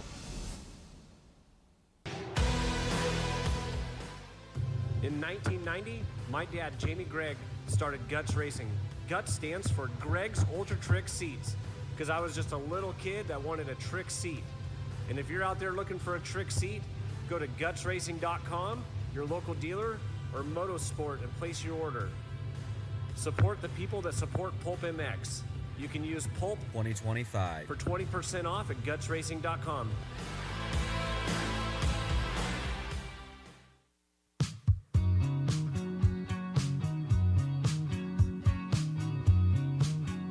Hi, it's Randy Richardson here. Michelin has been a proud sponsor of the PulpMX show for over a decade, which is almost as long as we've been waiting for Life Swap to happen. While some promises can't be trusted, you can count on Michelin making tires for almost every motorcycling and bicycling segment. For 2026, Michelin introduces the new Michelin Aniki Adventure 2 tire, which is an 80/20 adventure touring tire that allows you to turn everyday riding into adventure. The popular Michelin Starcross 6 tire range is designed to win in a wide range of conditions and terrain and is available in the most popular sizes for both motocross and off-roading. Michelin has multiple options for the V-twin motorcycle riders, from the Michelin Scorcher range of Harley-Davidson original equipment tires that are co-developed and co-branded, to the Michelin Commander 3 cruiser and touring tire lines that offer exceptional wet grip and class-leading mileage. For sport touring and sport bike riders, the Michelin Road 6 tires and Michelin Power 6 tires are the latest offers from Michelin, the inventors of radial motorcycle tires. And whether you're a mountain bike rider, ride gravel or road bikes, BMX, or even city bikes for urban commuting, Michelin offers a wide range of tires to enhance your riding experience. To learn more about all these and other Michelin two-wheel products, check out MichelinMan.com. Visit your local dealer or online retailer, and make sure to follow at Michelin Motorcycle and at Michelin Bicycle on Instagram. Having traction problems lately? The all-new traction boots from Atlas may be just what you need. Developed as a premium entry-level boot for the masses, they are super lightweight and durable, featuring a modern Velcro-free enclosure, molded sole, and plush memory foam around the ankles for maximum comfort. An incredible value at just $199 in the United States. Atlas traction boots are available in MX and Enduro sole versions to suit the needs of all riders, racers, and weekend warriors. The addition of boots to the Atlas product line is just the start. Head to social media and follow at Atlas Brace so you don't miss all the product announcements that are still to come. To shop now, visit atlasbrace.com. From beginners to seasoned vets, race teams, project builds, and magazine tests, DeCAL WORKS' mission is to cater to those who love to ride, upholding the true definition of quality, service, and knowledge. Visit DeCalMX.com and use promo code PulpMX23 to get 20% off your custom graphics. DeCAL WORKS, #1 for many reasons. Motosport.com is back with another epic replica race bike giveaway. The ultimate quad-lock Honda race bike sweepstakes is here, and we've teamed up for 14 weeks of fresh prize packages from some of the biggest names in moto, including Quadlock, Fox Racing, FXR, O'Neill, and more. It all leads up to the grand prize, a brand new 2026 Honda CRF 450R. Enter to win each week at motosport.com/win or in person at the Quadlock Honda pit during each round of the Pro Motocross Championship. Stack your chances and you could be the one riding away on a brand new bike, courtesy of Quadlock Honda and motosport.com.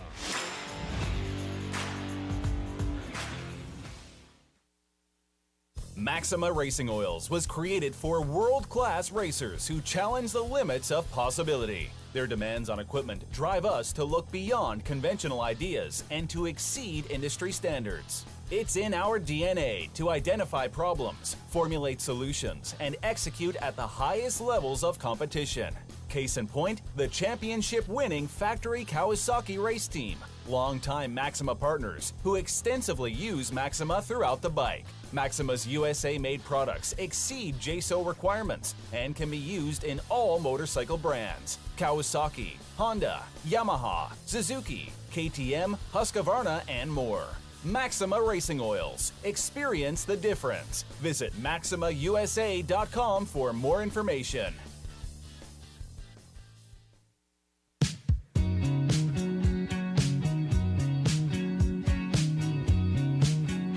Hi, it's Randy Richardson here. Michelin has been a proud sponsor of the PulpMX show for over a decade, which is almost as long as we've been waiting for Life Swap to happen. While some promises can't be trusted, you can count on Michelin making tires for almost every motorcycling and bicycling segment. For 2026, Michelin introduces the new Michelin Aniki Adventure 2 tire, which is an 80/20 adventure touring tire that allows you to turn everyday riding into adventure. The popular Michelin Starcross 6 tire range is designed to win in a wide range of conditions and terrain and is available in the most popular sizes for both motocross and off-roading. Michelin has multiple options for the V-twin motorcycle riders, from the Michelin Scorcher range of Harley-Davidson original equipment tires that are co-developed and co-branded, to the Michelin Commander 3 cruiser and touring tire lines that offer exceptional wet grip and class-leading mileage. For sport touring and sport bike riders, the Michelin Road 6 tires and Michelin Power 6 tires are the latest offers from Michelin, the inventors of radial motorcycle tires. And whether you're a mountain bike rider, ride gravel or road bikes, BMX, or even city bikes for urban commuting, Michelin offers a wide range of tires to enhance your riding experience. To learn more about all these and other Michelin two-wheel products, check out MichelinMan.com. Visit your local dealer or online retailer, and make sure to follow at Michelin Motorcycle and at Michelin Bicycle on Instagram.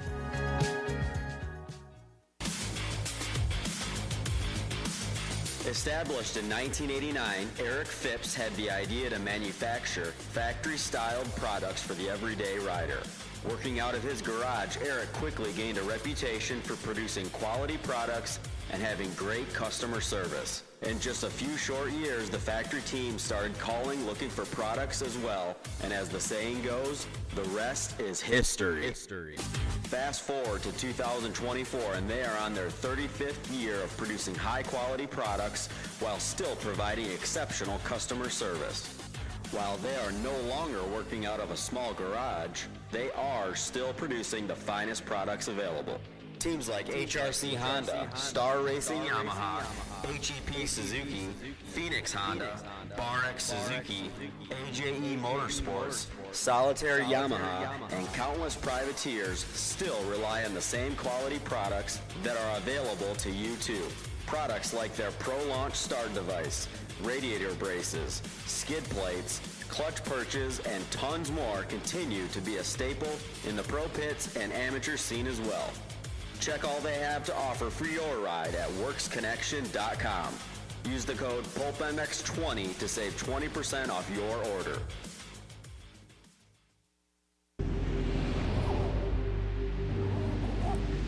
I'm Cooper Webb, and I choose OGIO.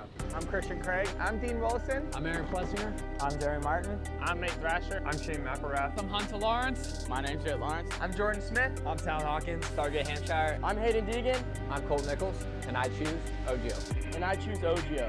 And I choose OGIO. I'm Tom Biala. I choose OGIO. And I choose OGIO. And I choose OGIO. I'm Jiren Ferrandis, and I choose OGIO.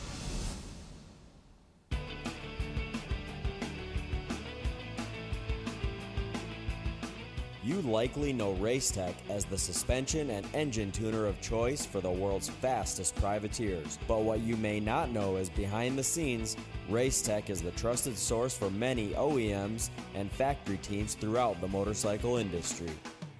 For nearly 40 years, Racetech has been producing high-performance suspension and engine components and services right here in the USA. Racetech doesn't just specialize in motocross. In fact, they have many off-road, hill climb, flat track, road racing, and supermoto championships on the mantle as well. Not a racer but want to smooth out the ride on the street or add some performance to your Harley? Racetech offers a full line of suspension solutions including industry-leading built-to-order G3S custom shocks. All Racetech products are 100% guaranteed to exceed your highest expectations. Don't wait. Experience the Gold Valve Advantage today by logging on to racetech.com. Don't forget to mention PulpMX when ordering for a discount.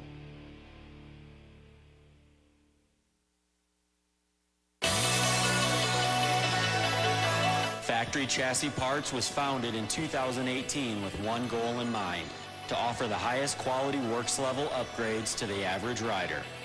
With the success and popularity of FCP engine mounts, we're excited to announce our latest chassis item, the FCP Race Cups.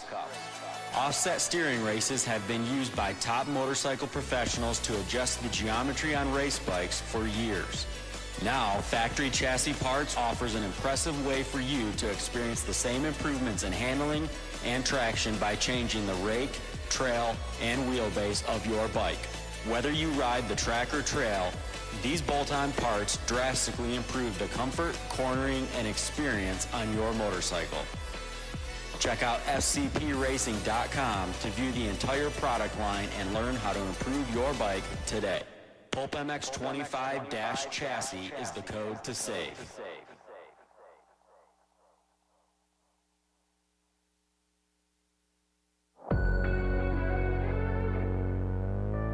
Wiseco Piston has over 80 years of experience manufacturing pistons in Cleveland, Ohio, USA.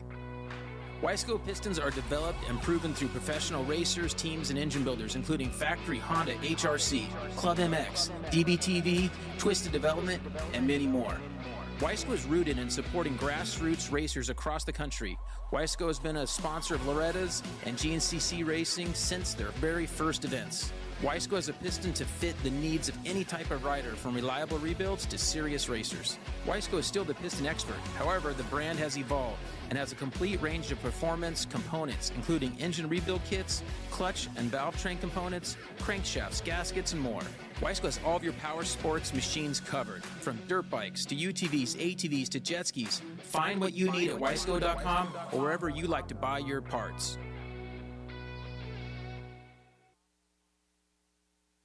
From beginners to seasoned vets, race teams, project builds, and magazine tests, DeCAL WORKS' mission is to cater to those who love to ride, upholding the true definition of quality, service, and knowledge.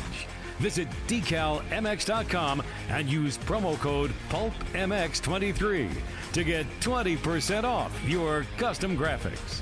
DeCAL WORKS, #1 for many reasons.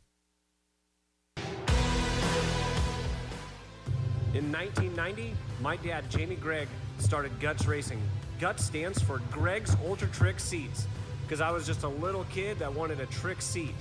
And if you're out there looking for a trick seat, go to gutsracing.com, your local dealer, or Motosport, and place your order.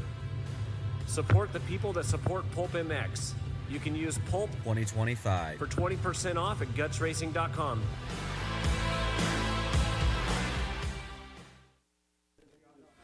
Yeah, welcome back, everybody. PulpMX Show presented by Motosport.com, Fly Racing, and DeCAL WORKS. Use the code PulpMX to save it. Fly Racing. Coming back from commercial. Taylor Muto from Beta. Mark Fineis, dude. That guy's the man. You're going to be his agent? That's going to be fantastic. Yeah, he's not going to read the contract, so I'm going to get mine for sure. But high percent? High percentage. I'll let you finish that cookie. Let me do some reading. Little cookie. Firepowerparts.com. Check it out at firepower.global on social. Partner with the Club MX guys as well. Firepower lithium batteries and tie downs and ramps and stands and all of that. And then Michelin. MichelinMan.com/motorcycle to learn more about the complete offering of Michelin motorcycle tires. I usually talk about the Starcross 6s. They work really well. I used them to not qualify for Loretta's. But just check out the Michelin mountain bike tires. They've redone the E-Wild series, and I love them. So if you're into mountain bike tires, the new E-Wilds from Michelin are great. And go to MichelinMan.com/motorcycle to learn more. PulpMX Fantasy as well. We give away weekly Michelins on there. Marks, I should ask you this off the air. Marks? Yeah. Talk to me, Goose. Just watched Top Gun again last night. It's great. Can we tell people about fantasy? Yeah. Okay, tell them. Yeah, so we introduced a new casual play option. It's like casual sex, but better. Yeah. It's much better. Yeah, and less risky, I think. Yeah.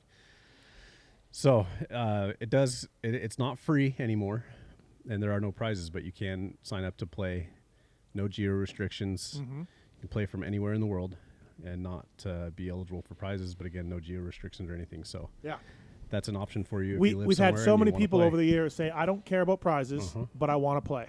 Yep. So we did that. We enabled that. So yeah, and they're coming in, and we've had people reach out and say how excited they are for it. So we're giving it a go for SMX, and then I think we'll be wide open for Supercross. So yeah, and if you want to play for prizes still, you can, obviously, if you're in an eligible state, and prizes and national numbers will be limited to that, but the casual play option is good for the people that want to bench race with their buddies and join leagues and stuff. And then so try it out you can try it out now, but try it out for SMX. Sign up for SMX. Yeah. Yeah, absolutely. If you want to play PulpMX Fantasy again and you don't care about the prizes, you just want to play the game, which is fantastic. Zacho probably burnt a lot of people this week. Oh, dude. Yeah. I saw someone's like, oh, is Zacho going to get beta their first top 5 overall? Oh, yeah. Zach was not happy with that. Ooh. Zach was not stoked on that. Like, no chance of that. Like, come on. That was never going to happen. But anyways. The PulpMX Fantasy app, though, is the peak. Like, that is the fantasy app of choice. It is. There's none of the other ones even come close. It's out? Does Muto have the fantasy app? No, not Apple. Just like the PulpMX Fantasy. Oh, like, yeah. Oh, yeah, in general, I was like, wait, because we have an app. It's sort of out there, but not officially. I wasn't paying attention to that part, so Okay. I don't know if we covered that. I kind of was. Are we launching that at some point? Yeah, I think working on that? iOS will be out for SMX. Okay. And then again. Yeah. That'll make it so much better. Yeah, easy, bang. That's how I do it. You get push notifications for when riders are available and when a guy gets marked injured if they, if it's public.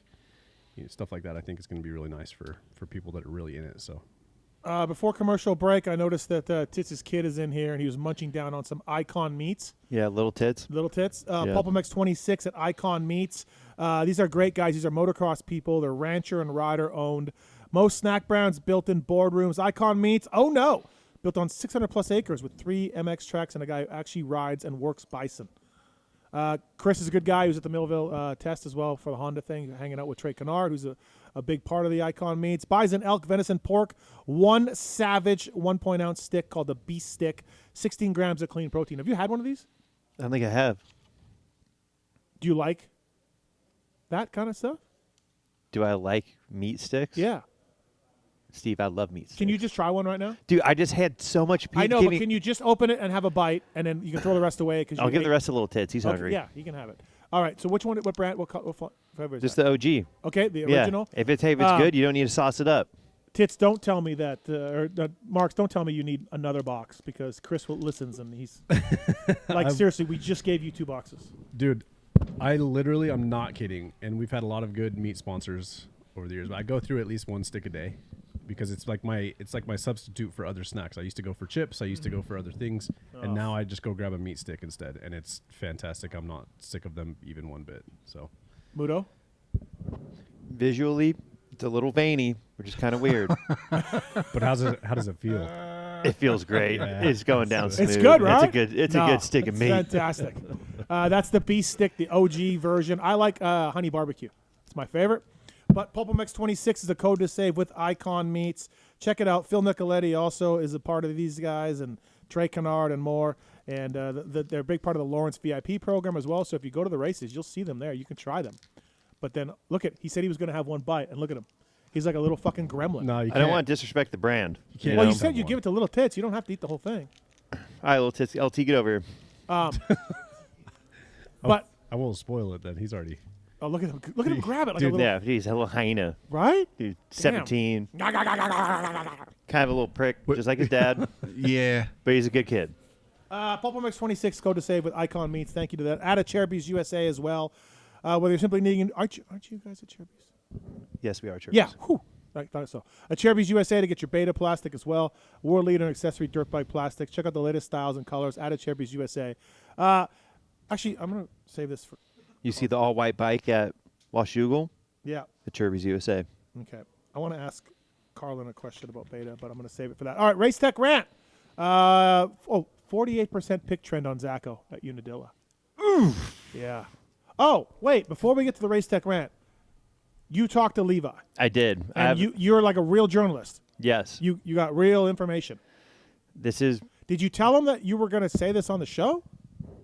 I got clarification. I got approval. Okay. All right. So I asked Levi what was our thought process in the final corner Moto 2. Yeah. And he said verbatim, I just forgot anyone was around, TBH. Plus, Connolly got a couple blue flags, so I don't know, full brain fart move. After the finish, wasn't actually realized it was him. I wasn't familiar with his number, but he's fast as shit. Plus, I can't lie, I was a little winded by then having to go through the 80 pack. guys, right. And then he did say he loved me back. So, I mean, that's all I needed. All right. There we go. Levi Kitchen, that's what he was thinking about in the last turn there. That's going to happen, Yeah, they were giving Connolly blue flags, which, honestly, again, the guys that do the blue flags are AMA people. They are not the local flaggers. They're supposed to know, hey, that's Quadlock's kid. Hey, look, he's up front off the start. Hey, he's not a lapper. They should know that. I mean, that kind of does make sense, too, because in Levi's brain, he must be like, okay, this bike behind me must be, or maybe he just thought he was a lapper the whole time. I don't know. Connolly was getting blue flags ahead of Levi. Oh, really? Yes. Oh. And then ripping still. Okay, yeah, I don't even blame him then. How's he supposed to know? He came from the back. It's not like he's seen this kid racing all year. No, but the guy's matching your speed, dude. Like, you got to think, I don't know, man. Okay, man. I don't know. Poor Levi. Yeah, it sucks. I believe in the kitch, but I also am a big Cole Davies guy, too. My heart's torn, but yeah, I go for the underdog. Listen, we've tried to get Davies on the show 3 times. I reached out to him personally. You know who didn't respond? You know what? I'm putting my hat down right here. I'm out on Cole Davies. I'm out. Right. You know, I'm Team Chef, and we'll discuss this at Bud's Creek. If he wants to get in my grill, Chef we can gets get back to me. Chef gets back to me. He's like, I can't do the show, or I don't want to do it, or whatever. Davies just says no. Maybe the auto translate just not working because you know he's a foreigner. Good point. You know, so it's probably just Great not. point. Yeah. All right, Race Tech Rant. Just like that one. Racetech.com. Dude, he didn't even know who you were. I know, he sucks. That's why I called his son a little prick. No. But I should have knew taken that who back. he was. I just didn't remember meeting him. I love him on the show. Like, he's good. You were literally in the shows that he was on. Yeah, well, so you love him on the show. No, to be fair, I don't actually listen while I'm sitting over here. I know. Yeah, so him being on the show, like, it kind of just gets like spaced over and everything. That's why I didn't remember. Can we stop Little Tits from walking in front of the cameras all the time? But hey, Mom and Dad are fighting right now. Marks LT, you might want to step outside. Yeah, we're fine. It's fine. I'm a professional. Go ahead. You're fine. Today. Yes. Okay.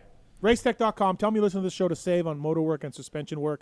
Listen, Muto, if I get you fired, you can also go work at Racetech. I'll get you a job there. You can bust out suspension, change oil all day, shims, all that. I don't think I can ever leave the 805, man. Really? Yeah, dude. It's just there's no traffic. That's all I need. Yeah, it is nice up there. Racetech.com. All right, Racetech Rant. Honestly, mine is going to be Wait, no, track markers was my beta. I don't know, man. Okay, it's really confusing what I have. Oh, yeah, my Race Tech rant. I kind of touched on it earlier. It's all the fucking losers that say that the pros shouldn't go back to the ranch. Yeah. Like, this is a multi-year thing for me. Like, again, I don't know everyone that races Loretta's, but everyone I've ever talked to that is there, racing or watching, thinks it's cool Mike Brown, Jeff Emig, Phil, Zach, Shorty, come back. They don't have a problem with it. Yogi, Pavolny, Kiefer, he only got 1 point as a pro, so I wouldn't really count him as an all-time pro. Yeah. But anyways. But that's where, that's perfect for someone like him to go battle with those guys and have someone to race for. Yeah, and so all I see is DMs or Instagram talk or Twitter talk about these pros shouldn't go race. Hey, man, they love dirt bikes. They want to go race. They follow the procedure of areas and regionals and forking over money to MX Sports. And there are classes they can't race. There are absolutely classes they can't race. So what should they do? Never be able to race again? Fuck you, man. You were too good. You can never race again? Yeah, calm down, everybody. It's my Race Tech rant. Calm down. I don't get those people. Should they never go race at a local race? No, never. No, never race again. Never. You cannot race ever again. All right. Okay, so what's yours? Yeah, I don't know. That was bad, though. That was ridiculous. What is? All the people that were just hating. It was so bad. It happens every year. It's every year. Yeah, just idiots.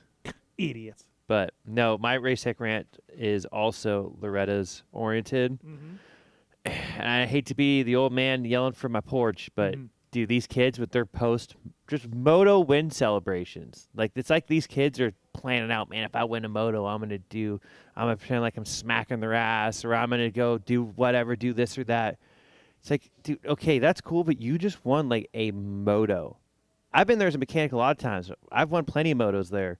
And guess what? We didn't win the title. Yeah. And it's just I don't know, it just bugs me because it's I eventually want to be the beta amateur team manager. That's why I love going to the amateur race, working with the kids. Yep. I see that, and I'm immediately I would never want that kid unless you're dominating. Mm-hmm. And then I can explain to my boss, hey, why is this kid making our company look like fucking idiots? Because that's what they're doing. They look stupid when you do that. Mm-hmm. And it's it's the Deegan generation. That's why they're all looking at him. Well, guess what? He went to the highest level, and he talked his shit, and he backed it up and won and won and won. He didn't just win one race 1 week. Yeah. And you're not even winning the championship. You're winning a moto. Yeah, right. A couple of those kids, they just won a moto and then shit the bed the rest of the week. Right. And it's I don't want to pick on them, but it's it should be hey, you're representing people that are paying you money. Maybe do that after your third moto win or something. Yeah. And they go on the podium, they're talking crazy, and then the next time they're on the podium, they're not saying anything like that because whoever's running their team or their manufacturer probably went over to their trailer and chewed their ass out. Mm-hmm. And it's a learning lesson. Kids are going to make mistakes. It's not this is the end of the world. This kid's out forever. But it's just dude, that's not what we need. That's most of the kids that race Loretta's this weekend. I'm very impressed with this take because you're younger than I am. Yeah. And you're not young to belong, but you're on the borderline, Muto, of that generation. And you sound like me, an old man yelling at the clouds, and I like that because that's my style. Also, yeah, this is a very mature take of you. I'm I'm 4 years away from having my hat backwards and saying type shit all the time. Yeah. Doing no. Right. But yeah, it's just not a good look. It's just not a good look. No, I agree. And you can get away with it if you are Deegan level, but 99% of the kids that race at Loretta's every single year are going to have to get a job after racing. So it's I know this is the biggest race of the year for you, but guess what? That's all. You're not going to remember this after your first pro national and you get your ass waxed. Right. You're like, oh my God. Yeah. So let's just humble pie. Let's learn. Let's get better.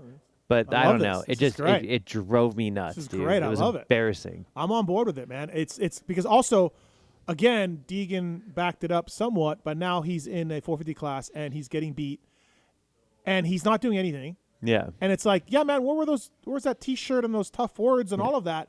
Oh, wait, this sport's really fucking hard? Yeah. Oh, imagine that, because this sport will humble the shit out of you. Look at Jet Lawrence right now. Yeah. Trying to fight through this ankle thing, and look how much better than he is than Deegan. Think about that. Jet's riding once a week, and he's smashing Deegs. Yeah. Well, I do give Deegan credit because he did dial it back. I know, but you always remember the other stuff. I mean, whatever. You know, I've kind of let that go, but I just look at and at some point in the sport, ask Jeremy McGrath, ask Ricky Carmichael. You will be on the downside. Yeah, you will be on the downside. It happens to everybody. Look, Ricky and I did not see eye to eye for a long time. We're fine now. I was around Ricky Carmichael from this rookie year to when he hung it up as a mechanic. You know, I went to his house with Timmy back in '99 to do motos. I hung out with Ricky after parties and stuff. Like, I know him pretty well. That motherfucker hated everyone, okay? But not in front of the microphone. In front of the microphone, respectful, humble, said the right things. I got beat today. That guy was riding good, you know, whatever. Now, I know what he was like off camera. I know it. Yeah. And that's what drove him. That's what I like. Represent your brand, your companies, humbly, professionally, and then do everything behind the scenes to destroy that fucker. Yeah. You know? That's what James did. That's what Ricky did. And that's how I think athletes, especially in our sport, which is really dangerous, you could literally die. Yeah. You know, it's not crazy to say, like, hey, you could die out there. So let's all just be really respectful of each other and realize the effort and commitment and skill and talent it takes to be on top of the podium. Instead, you got these jerk-off kids or Hayden saying stupid things. Yeah, well, and it's not only like Loretta's is the biggest opportunity for these kids to shout out their sponsors. Yeah, because there's not a live feed that thousands and thousands of people are watching or free. If you pay for Flow TV, I did. I was $40. Wow, look at you. Well, me, Carlen, and the other mechanic split it, and then while he was out working, me and Carlen were in the lounge in the AC watching it. So he barely watched it. So we should probably send him his money back. But that's like only, like at Freestone, you're not going to have like a massive live stream with that many people watching it. So instead of people seeing you thank your sponsors, oh, who's this kid ride for, yada, yada, yada, it's completely overshadowed by what you said, even though you might shout them out at the end there. And then, like, your ride has to be justified to somebody. So, like, if, say, hypothetically, I'm the Beta Amateur Team Manager, I go to Tim Pilge. Hey, Tim, this kid was ripping. He sees that video. I know Tim Pilge will be like, absolutely not. Right. That guy will never ride for me. Right. So it's like you're not doing yourself any favors, but if you are dominating, like, I guess you could say it, but it still doesn't do you any favors. No, it doesn't, because if you dominate, everyone knows you're a badass, dude. Yeah. Everyone knows you fucking gnarly. Landon Gibson was ripping. You don't need to tell people how gnarly you are. We see it. Yeah, Landon Gibson whooped people's ass at Loretta's, and he should have won that Open Pro title. He said he had the bad first moto. He wasn't doing anything crazy. He was just celebrating himself, you know? Yeah. Like, I wasn't really having an opinion on Landon Gibson going to Loretta's. I'm all in on that kid now. I'm all in. I'm all in. If he needs an agent too, I'm here. I'm in on Mark Fineis. Mark Fineis too. Yeah. All right, Race Tech Rant. Do you have another one? I mean, I just hate the automatic hand washers at airports. I might be a dead ghost right now because my hands don't register and it just pisses me off. Just waving it. You're waving your hands. I blew my load on the pause on the Loretta's kids rant. So I don't have a whole lot of steam for the right. Yeah. Okay. But no. Yeah. All right. Speaking of Race Tech Rant, Carl's got one. What's up, Carl? What's your Race Tech Rant, man? Hey guys, can you hear me? Yeah, we got you. Sorry, I'm between my headphones here. Yeah, I do just have a quick Race Tech Rant. Yeah. It's Carl from Kansas City. How are you? We're good, man. Yep. Let's all right, thanks for calling. Listen, what is the deal with the red plates at the opening rounds of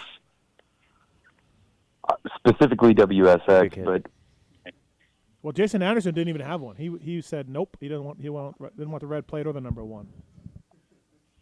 Jesus Christ, I'm failing on live TV. It's internet radio. It's really nobody watches the show. Yeah. Red plates at WSX specifically, but then I also have noticed that they've done it before at nationals. So I'm curious, red plates at opening rounds when no one has any points. Well, you're the defending champion. Well, that's why you have the number one.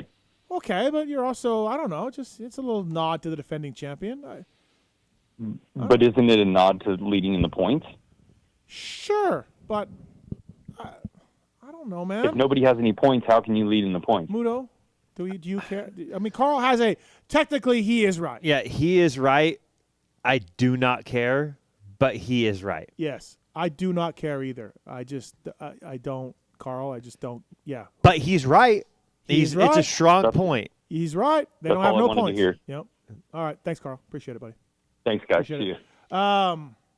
Race Tech Rant. Carl. Yeah, piss. Yeah. Hey, Twisted Tea. I've got this is a Twisted Tea company, Sun Cruiser, lemonade and vodka. You're cruising right now? Yeah, I'm cruising, man. Sun Cruiser. Really good drink. Classic lemonade. They got a few different colors. Colors or flavors? Flavors. Because my favorite flavor is purple. It says no bubbles, 100 calories, gluten-free, 1 gram of sugar. All right. That's good. Sun Cruiser. Thank you to Twisted Tea. It's brewed with real tea. And love the Twisted Tea guys. Obviously, I saw the Twisted Tea team in action at Calgary a couple weeks ago. They're giving away tickets to Budds Creek. So they got 4 tickets. Let's do one to email people. So if you're not listening live, contest at PulpMXshow.com. Email contest at PulpMXshow.com. Muto, give me a number. 16. 16? Yeah. Wow, you just turn your back on Freckle like that. Well, quick. bro, 52. I mean, we got a lot of entries. No, Zacho, because he should have been number 16 this weekend. Okay. 16, email 16 wins a pair of tickets to Budds Creek this weekend. Please be going to Budds Creek. Don't just be a jerk off. You live in fucking Portland and you send me an email. And then when I pick you as the winner, they write back and go, I'm not going. Yeah. That literally happens. Sick. Thanks, guys. Yeah, cool, man. Great. Thanks for doing that. So don't be a fucking jerk off. Make sure you're going to Budds Creek. Email 16 will win a pair of tickets. Contest at PulpMXshow.com. The other pair, Tits, just pick a phone line. 702-586-7857. Get their emails, please. And Twisted Tea will give you a set of tickets, a pair of tickets to Budds Creek this weekend. 702-586-7857. It's 11 o'clock at Budds right now. So if you're in Maryland and you're listening at 11 o'clock, you probably deserve a pair of tickets. Yeah, call in. Even though Tits will probably not pick anyone. He won't think anyone's worthy. Wow. Okay. Are you kidding me? Wiseco Piston. Also, I want to thank the folks at Wiseco for bringing you Carlen Gardner here on the show. Pulp26 is the code to save with Wiseco. They're still the official piston of the Honda HRC, PulpMX Twisted Development guys. And also, they've been supporting GNCC and Loretta's since the beginning. So they had sponsorship of Loretta's when you were there. Way back in the day, I think 1982, first ever Loretta's. Wiseco.com, Pulp26, code to save at Wiseco. And also, it works with Recluse as well. Oh, you know what? Hold on. I want to give this guy tickets. Hey, CJ. CJ. Yes, sir. This is a taxidermy guy, right? Yep. This is the taxidermy guy. What's up, Hoss? You sent me photos of your wife's boobs? Oh, God. This is not the taxidermy guy. I was just kidding. Oh, okay. Never mind then. Yeah, Sorry. Moving on. No, don't hang up. I'm kidding. Why, you want fresh ones? Yeah, give me some fresh ones. No, listen, Did he actually, like... Yeah, he sent it. They were new, right? That's why we were talking about this? Yes. Right. Yes. Best investment I've ever made. Because we were talking about Pookie and maybe her getting some, and I think so. CJ here. Yes. So you want to go with the saline, like 450 to 500s. Okay. All right. Good to know. Yeah. You need to know what they look like in a couple of years, so you might need a refresher. Yeah, maybe. Yeah, they still look good. Well, they've only gotten better with time. You know, they break in like an old Porsche shirt. Yeah, what's the race tag at? She was a good-looking lady, CJ. And I'm a blessed man, Hoss. And he's a taxidermy. That's cool. Yeah. I live right down the street from Budds. Yes, sir. I sponsored Chisholm there a couple years ago. What have you stuffed anything lately? Besides the wife? I'm working on a black bear right now, about a 500-pounder from Virginia, as a matter of fact. That's rad. Dude. Yep. That's what I do, my friend. Yep. And I got a Z50 in the shop right now. My kids have been riding around a little XR80, like Terminator 2 style. Okay. Awesome. Did they have the 18 gears like they do on Terminator 2? Yeah, and the CR sounds that go with it. Yeah. Hey, so, okay, CJ, because you hooked me up years ago, I'm going to get you a pair of tickets to Budds Creek, all right? Hell yes, I am going. That is great, buddy. All right, so Twisted Tea. Do you drink this? You are a Twisted Tea guy. You know, it's funny. I actually quit drinking a few years ago, so that Twisted Tea was kind of put a hurting on me. Well, I hope that doesn't send you over the edge then. No, you know. Okay, so hey, I'm going to put you on hold. All right. I love it though. I got a wakeboard hanging up right over my bar, Twisted Tea, right now. Oh, nice. So, good to know. Good luck with the bear. I'm all about it. Okay, good luck with the bear. Happy to see your wife's doing well. Stay on hold. We'll get you those tickets, all right? Hey, I appreciate that, pal. All right, thanks for calling. Appreciate it. All right, CJ wins tickets too. Can you get some I mean, I had to, right? Yeah, we'll get tickets. You kind of have to. Billy will get us tickets. Yeah, Twisted Tea. Billy's a man. All right. So thanks to everybody for calling. Twisted Tea tickets are gone. CJ gets the last pair of tickets from there. Thanks for the update on Levi, by the way, on the last turn. That's journalism. Good to know. Real journalism. People say journalism is dead, but there's not. No, it's not. Yeah, someone's got to keep it alive. So before we get Carlen on here, you think Zach should have got 16? Because Tom Vial's 16. I mean, yeah, like why not? Like, okay, like let's bend the rules a little bit. Would anyone have cared if Zach got 16 besides you? Nobody would have cared. Probably just me. Yeah. Yeah. Did he tell you I was mad about it? Or I don't remember. Okay. I think maybe, but the race days are so long and build day, that's basically a month. Yeah. Okay.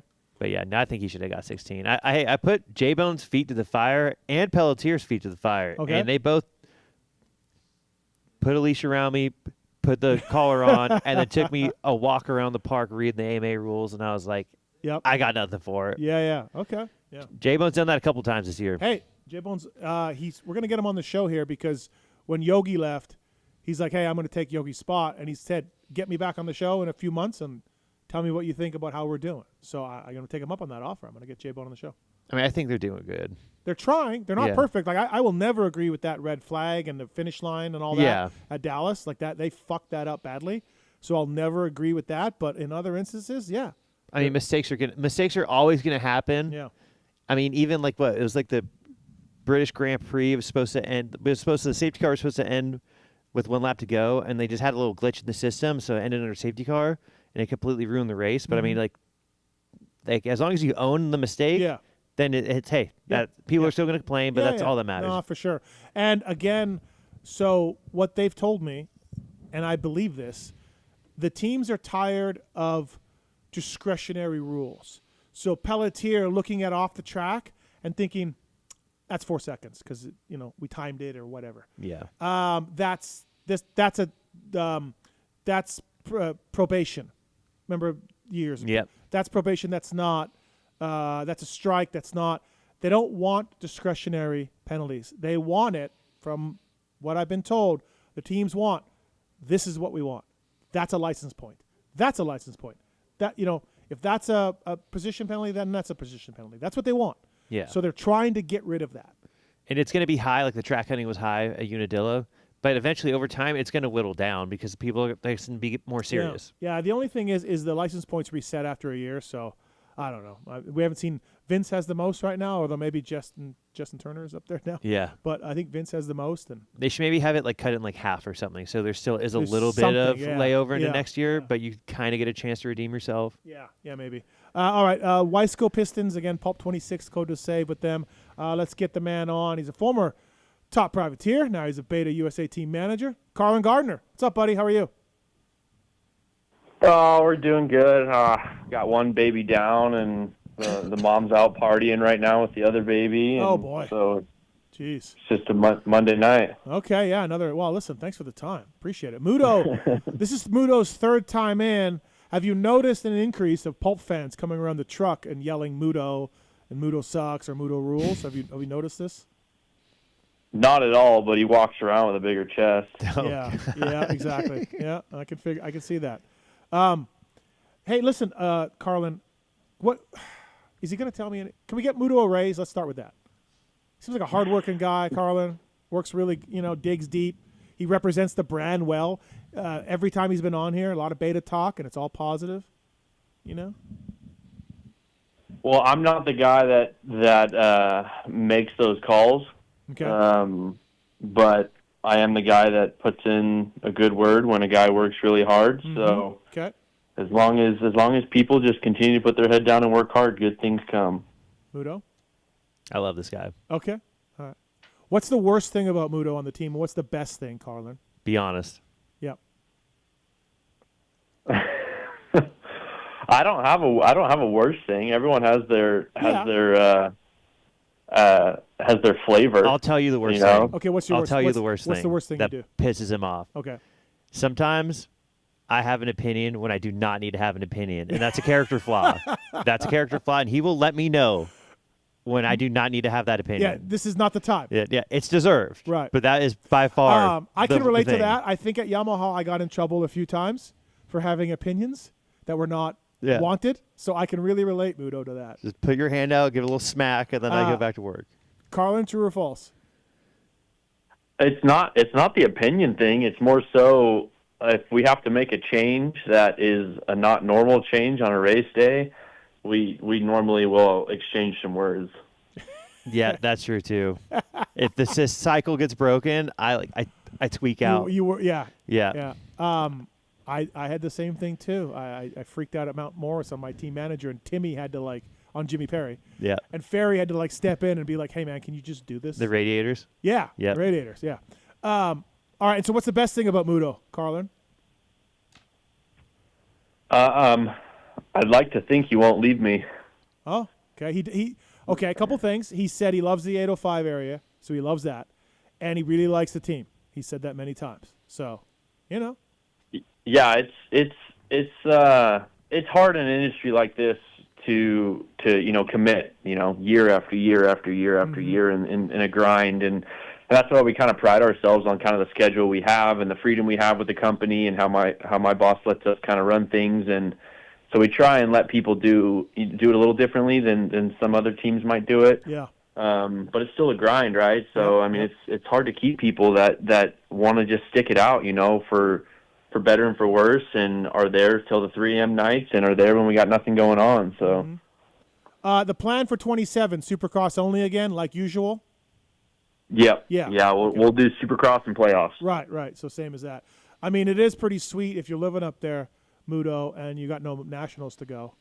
I imagine it's not that stressful. It isn't. You could probably go mountain bike in the morning and go to the shop. No. We get a little bit of a grace period when the Supercross seasons end. Okay. But then the one thing Tim will give us our freedom, but it's hey, you can't be rolling in at noon. We gotta Okay. we gotta still once the grace period ends. Yeah. Then it's all right. Hey, let's start showing up to work on time. But it's not it's not like there's no 10 p.m. nights during the off season. You know, but it's a casual day, but we do need you here. It has been nice going to the outdoors, though, to be honest. I'm surprised we haven't touched on this, but it's actually been fun. Stop it. It actually has been fun. No, you're lying. No, I'm serious. I mean, it hasn't been fun because for a good part of the season, we were not doing as we expected to. Yeah. But it hasn't been as bad as I thought it would be. Okay. Carlen, what about you going back to outdoors? I mean, you've done a ton of them as a racer, but what about as a team manager going back? I think I've done 5 outdoors as a racer. Really? But oh shit! Okay, yeah. Never mind. All right. It was funny listening to Mark's story about. I think he said it was Millville where he said he quit or something. Yeah, Ironman. Ironman. He quit. Yeah. Oh, Millville in 2018 for me. I didn't make straight out of qualifying. Went to the LCQ. Was running third. Fell. Didn't make the motos, and I had my dad there, and I had Brian White there, and Brian White bought the whole rig out for me, and I packed it in right there. I was done.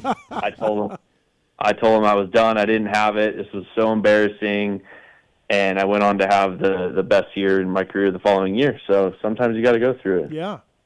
But other than that, I agree. I actually have not minded the outdoors at all. It's been a new challenge. I thought we would have a great upside to it and had a lot of potential for some good results. And it hasn't been bad at all. I've actually enjoyed it. It's helped that there hasn't been that many hot rounds. Weather's been pretty good at every round. Yeah, it's been all right. Carlen Gardner here on the show, brought to you by Weisco, Pulp26, code to save with them, Beta USA team manager. Okay, let's take it rider by rider. Let's start with Freckle. Tough start, Carlen, tough start for him, but obviously Unadilla was no good. But until then, a little better, a little tougher. We had Oldenburg and Benny in studio before the outdoors. And we wanted Jet. Yeah, we wanted Jet, but we didn't quite get it. But I felt like he's been getting better, Carlen. Yeah, he's definitely been getting better. It's so hard without any data to know what a rider likes and what he's successful with. They always say they like a feel, and you think you know what's maybe the best decision for him, and it just doesn't work. So you kind of chase your tail until you kind of find that combination of what he really says he likes and the result that matches up with it. And so we've been kind of chasing ourselves on both sides of getting him comfortable and him kind of, accepting the grind. And, so it's been definitely getting better. Yeah, it's just, dude, I mean, Vince is jumping in after 8 years away. Freckle was 6 years between out. It's just really tough, dude. It really is. And I've always said that to these guys, I think Colt Nichols is going through it a little bit when he shows up. He's just like, fuck, I can't get it back in the outdoor groove, Yeah. So it happens. I mean, Colt did well at Washougal, but I almost put that race so separate from what the other 10 rounds are like. Colt was not at Washougal. No, when he did well a couple years ago. With me? Yeah, with you, on the van. Okay. He won like 11-10. Relax. 10-10. Relax. Oh, okay. This is a topic that I bring. Oh, okay. All right, and then Benny, 4 tenths in a row. Unadilla was all right, I guess, but I mean, those are really good rides. As with Benny, consistency is a problem. We know he can ride the motorcycle, but what do you think about Benny so far this outdoor, Carlen? Yeah, I mean the first I don't know, whatever it was, the 4 rounds, it was tough because there was so much potential, and we just could not figure out the day. If it wasn't one thing, it was the next, and so it's just we had to kind of shift a couple of things that we were doing, and we had to have some conversations, but we just have to accept the grind, right? Like, it's not going to be perfect for anyone, for the crew, for the riders, and you just have to dig, and you got to sweat, and you got to twist the throttle, and you got to cry, and you got to deal with it, and that's when you come down and you get good results. So yeah, and then all of a sudden, Benny does what he's supposed to do or what he can do, and he still hasn't even touched what he's capable of. And we start to get better, and things start to click, and nothing's changed other than the stars align, right? And the day just goes how it's supposed to, and you make the proper changes by each session, and the rider gets more confidence, and it just starts going the right way. Okay, so there was no bike setting, or did he? I mean, he's been staying at home and riding there, so that wasn't really the issue. There was nothing, Carlen, in your eyes that made a big difference for Benny. It was just Benny figuring it out. We made a couple changes, but it was kind of more so.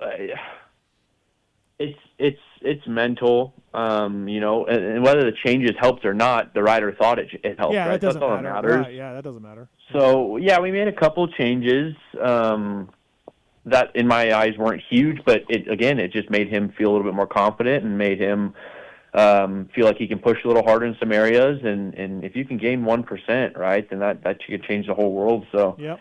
It was nothing major. Made a fork change, went stiffer in the forks a little bit, and kind of play around with front tires. He's a front end guy. He likes a real high rear end, but he's super sensitive about where the front, traction is. Mm-hmm. So we'll change tires quite a bit for the track, and other than that, he really doesn't change anything. He's a tire guy. He likes to have the feel of the bike, but he really, once he's happy, he doesn't touch anything at all. Do we run the new tech in the front? No, just no. Okay, just the rears only. All right. And then how is that Yeah. Bridgestone thing going? I mean, look, back in the day, Bridgestones was the shit, right? Are they making you some factory stuff, or is this production, or how is the Bridgestone? It's fantastic. The Bridgestone guys have been awesome to us. I really think we've found a home that we can help grow with them and get back into the level they were, and 20 years ago, whatever it was. No, they don't have quote-unquote factory stuff. That's a whole sensitive topic I don't really want to talk about based on rules that you have to buy, but whatever. They don't need to. The tires are phenomenal, and they give us great options, and they call our guys every week for feedback. They make every one of our riders submit a tire report every week to send to Japan, They probably love that. and collect data and see what we can do better down the road, and just help them get back into it where we can. Is anybody else running them? Are you guys it? The Works, WERKS. Yeah, Triumph team Works is Triumph running team. Okay. All right. Okay. Yeah. No, it's cool to see. And then Zacho coming back. Listen. No offense to Benny and Oldenburg and all of that, but this week at Loretta's with Zacho, dude, that was a lot of love for you guys, a lot of press, a lot of media attention, fans, all of that. What a home run that was for Beta, Carlen. Yeah, it was actually awesome, right? I mean, no, and this may sound horrible, but it's your weekends off technically, right? And Muto doesn't want to be gone any longer, and Seidel doesn't want to be gone any longer. I got 2 kids at home, but we knew if we wanted to do it right, we needed to be there. We needed to make sure that we had the resources we needed, and Zach had what he needed, and that gave him the extra confidence that he needed to where maybe he wasn't at that level going into that week until he found out we were giving that full level of support, and he raced his level too. He went out and performed and did a phenomenal job, and I'm glad I was there. I'm glad Taylor was there, and it all worked out perfectly because we all had a part in that week to make the changes that were needed and help him succeed. Was Tim popping bottles? Do we have any reports on Tim having a massive party back at his house, his mansion? No, but he was definitely stoked. Okay. I got a thumbs up. Okay, well, there we go. No, listen, it was really cool. I don't even know how this, and I'm good friends with Zacho. I don't even know how the Zacho beta thing came together. Like who approached who? How did that work? Who did Zacho know? What happened? Do we know? Well, you don't listen to the Weed show because that show sucks. Weed, and I don't know the initial contact point. Okay. Carlen can fill us in on that. But Zacho said in the Weed show that when he came out to beta, one of the main things he saw, every Tuesday we have a company meeting. Everyone that's based at the shop in California, we get in a room and we go around. Hey, how's your weekend? How's your weekend? How's your weekend? And then we go back around. I'm like, hey, any complaints or anything that needs to get brought up? Yeah. And that was, from what Zacho said, was the deciding factor because he liked just that involvement, that everyone has a chance to have their say, just the family aspect of it that I think really pushed him over the top. But but how did it initially happen to get him out there, though? That's a Carlen thing. Okay, Carlen, do we know? It actually took a while. It was my boss, Tim. Okay. He had reached out. I don't know the exact timeline. He reached out at one point and it didn't work out. Okay. And we were going back and forth on certain riders that were retiring, that weren't, I don't know how to say this correctly, wanting a bunch of money. Oh, right? yeah. And so it was just someone who was just like, dude, I want to be involved with a company. I want to do something cool. I whatever it is. And it wasn't the right fit. So a few months ago down the road, and he took a shot again at Zach, and he responded, and we started going back and forth. I got in contact with him and started talking about the bike and this and that, and got him set up to come out to the shop, and the end was it. That was history from there. Okay. Yeah. No. Listen. Great work. Fly Racing's back on board with Zacho too, but that couldn't have got any better. 2 titles, and everyone loves the story, and he's a great guy. Even though I'm glad he didn't get 16, he's a great guy.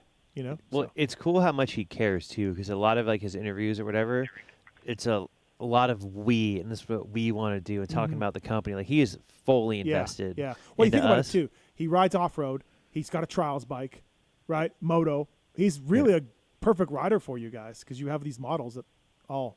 I like to think too that part of it also kind of helped him fall back in love with dirt bikes again. Maybe I'm not saying that he was out, but it definitely, I think he loves the sport more with us, and just how the whole operation works together with them and us, that maybe if he was just to go buy a bike from a dealership and go riding again, it wouldn't be the same. Yeah.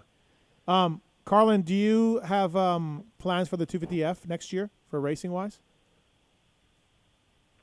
As far as are we racing? Yeah, a 250F. Yeah, we will be racing in 27 for Supercross. Okay. All right. So we're going to have 450s and 250s under the same truck, or do we? No? Yeah. No, same truck. Same truck. Well, no, I don't know if you're like getting like another team involved or something, and you're giving them some bikes. I'm a little worried because I'm a little in the minority with how I like the way the beta looks. I've been on record for this. I like that you guys went back to a blue fender. I like the way. But this new 250F I saw on social, this doesn't look like your bikes. So I'm thinking 27, Muto, your bikes are going to look like that 250F, and I don't like that. Carlen, are we going to lose the look that we have now? I don't know. That'll be final down the road. It sounds like it. It sounds like it. Yeah, I actually do know. I'm just not going to say. We're gonna just go to black and red. That's what we're gonna do. I don't. It looks really good in person. It's always every time you see a new release and you see it on a picture, you're like, oh, I don't know, and then it comes in person, you're like, I kind of like it. So we have 27 sitting in our shop now, and I really like it, and I think it's more of a traditional look, right? I mean, the black paint, the black wheels. We're known for the translucent tank and stuff like that, but I think a beta looks unique anyway, no matter what color we have. So I think no matter what we do, we'll stand out. Well, it's too bad, but I get it.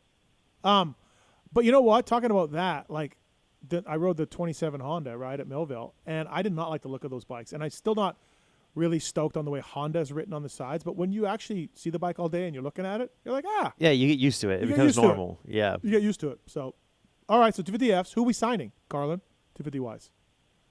What are we doing? Do we have? We're working through it. Okay, we're working through it. Do we have somebody signed? I don't expect you to, drop it on the show, but do we have someone signed? Or no, we're working through it. We're still working through the process. Okay, all right. Is Benny coming back? Do we know? Benny is re-signed. Oh, I'm in a group text with Benny. He did not provide this information. I did not know this.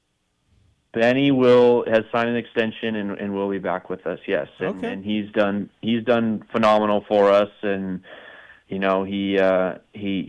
continues to dig and be a team player, and he's done really well. So we're excited to have him back. All right. There's also some rumors out there in the Ethernet that McElrath would be joining you guys for SMX.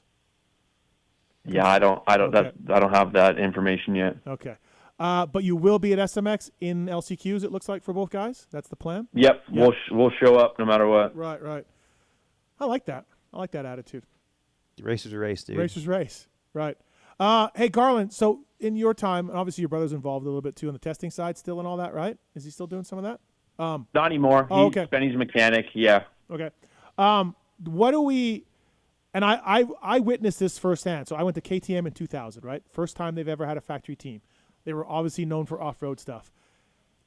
And a lot of the fans were just a little different. KTM people, right? Do you get that with beta people, Carlen? Do you see, there's just these guys. They've had betas forever. They got trials bikes, the enduros, they got the two-strokes, and they're fucking stoked for you. Do you see them at the races, those guys? Well, that's what we live off of. That's our cult. But they're at the dirt bike, they're at supercrosses and motocrosses. That's what I'm getting at. They go out. Oh yeah. They'll be there. They'll show me pictures. This is their fifth beta, and they got 3,000 hours on their 2019 and. Yeah, I've got the same KTM stories where people are like, "Oh, I'm so happy you guys are here. I had one in '85 at KTM. I loved it. Blah blah blah." So Muto, are they always trying to? Okay, go. I'll talk with those guys for days. Muto, are they like, hey man, do you have some tips for my 2021 beta? Yeah, but I just let them know. I'm like, I'm be honest, man. I've literally just got here with the 450s. So you see that guy over there? That's our team manager. His name's Carlen Gardner. Yeah, he's your guy.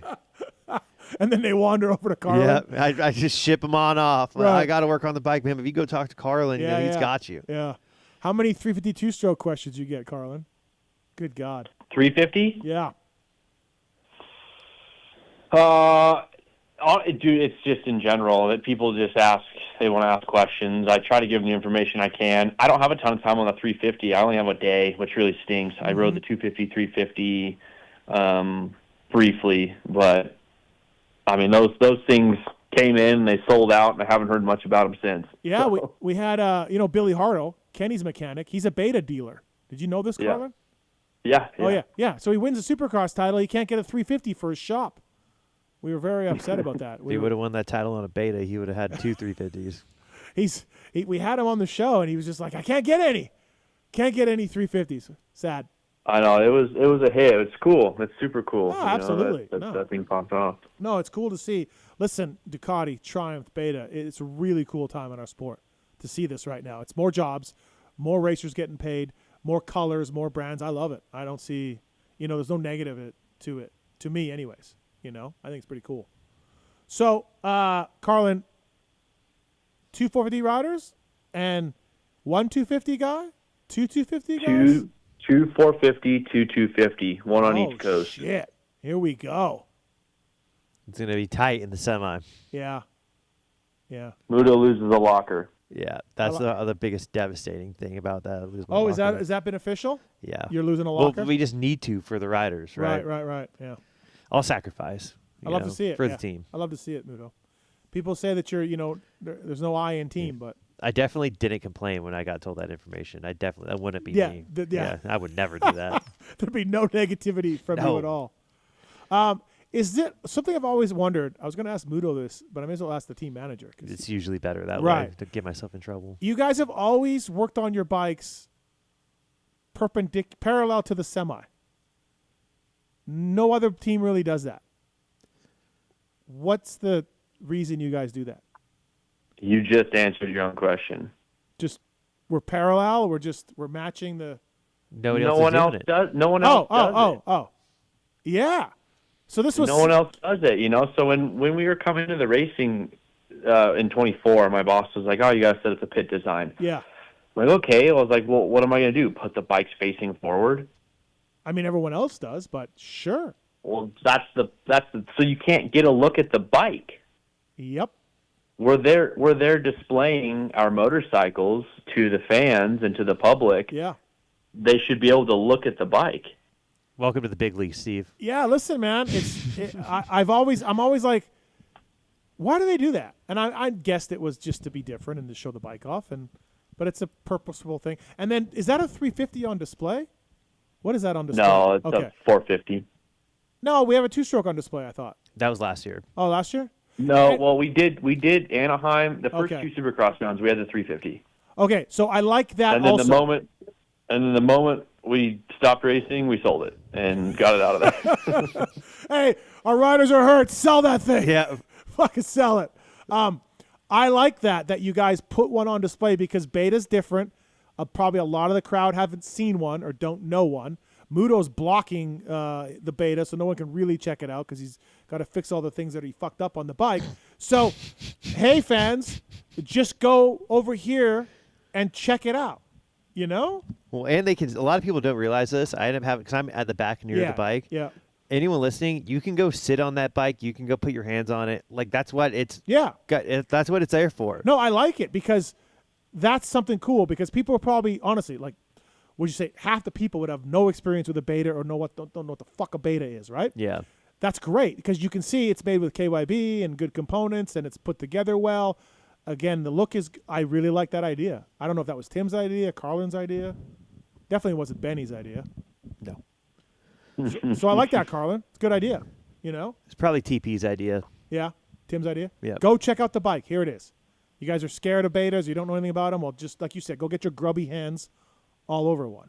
Oh yeah. Yeah, good idea. How many people? Yeah, I mean, in the end, yeah, you're trying to display a motorcycle. You're trying to show everyone what that piece of equipment is that they could get their hands on. So whether it's our bikes you're looking at or the display bike we have off the back, and we're trying to bring them a little closer, I guess, than some of the others. So as this return to racing, I don't know how involved are you with talking to Tim and all that, but has this helped bike sales? How are sales of the motorcycles going since sort of coming back? And maybe Zacho sold a few models after his week, but how's that going? Do you know, Carlen? Yeah, I mean, the way Beta has kind of built its business is whether we race or not, we're going to sell motorcycles. Yep. We get to go racing because we sell motorcycles. We don't go race to sell motorcycles. Yeah, the company is doing phenomenal. They just put out a release the other day that they're at a 19.5% sales increase over this time last year, which was an increase from the year before and a year before and a year before. So the company is expanding crazy fast because the bikes are phenomenal. We get so lucky that we get handed bikes that we don't have to do a lot to. Yeah, and people just like them. You know, we have our demo program that people get to go ride the bikes, and that's working huge. If you went on the website and looked up a local demo ride, we have usually 8 motorcycles at a demo day that you can ride of various models, and people are just realizing that it's different and it's good, and yeah, we're starting to take off. Congratulations, Muto, on that. Yep, thank you. Loretta's week probably helped a lot. Well, that's the number one thing I feel like I normally hear from people. It's like, man, I rode my buddy's beta and I didn't realize like how good it was. Yeah. And it's like, well, yeah, like it obviously the bike doesn't suck. Like Mitchell and Benny go perform on it, you know. So it's like, but that's what we always like to encourage. Like what he said about the demo days, it's like, hey, you guys can go test ride these bikes. Like you can't normally, like you can't go to a motorcycle dealership and pull one off. Hey, I'm going to go ride this for the day and bring it back. Right. Like you have an opportunity to go test ride before you buy it. We at Blue Crew have that also. So just settle down, everybody. We got rides too, Blue Crew. Oh, okay, that's cool. But it is cool. No, it's a good You want to ride a beta? Because well, with that attitude, you're not. I've been trying to ride a beta. Rodney's been MIA. Don't know what's going on with that. But so I think Kiefer's riding Zacho's bike. Carlen, do you know this? I have no idea. I think he put out a tweet or something about that. I haven't heard of it. Yeah, so Kiefer's riding Zacho. I'm a little flustered about it because I'm not a part of this. So Kiefer's riding Zacho's bike in Florida, and he wants me to come out and ride because I want to ride one. I want to try it, and I want to go, but I got to fly to Florida. But it's the week after the last SMX, so I'm home. Dude, we don't know. Yeah, what happens first, life swap or Kiefer rides Zacho's bike? You know. The beta probably first, but life swap's locked in. But anyways, Carlen, I might go ride it. I don't know. I guess he's got to clear this with you or somebody. Tim? No, I have no problem. I want everyone to ride it. I just, I don't like being left in the dark. Well, blame Zacho. Yeah. Blame your Loretta Lynn's champ. You know. 2-time. Yeah. When are we getting Fiji back? Can we get Fiji back? That was awesome.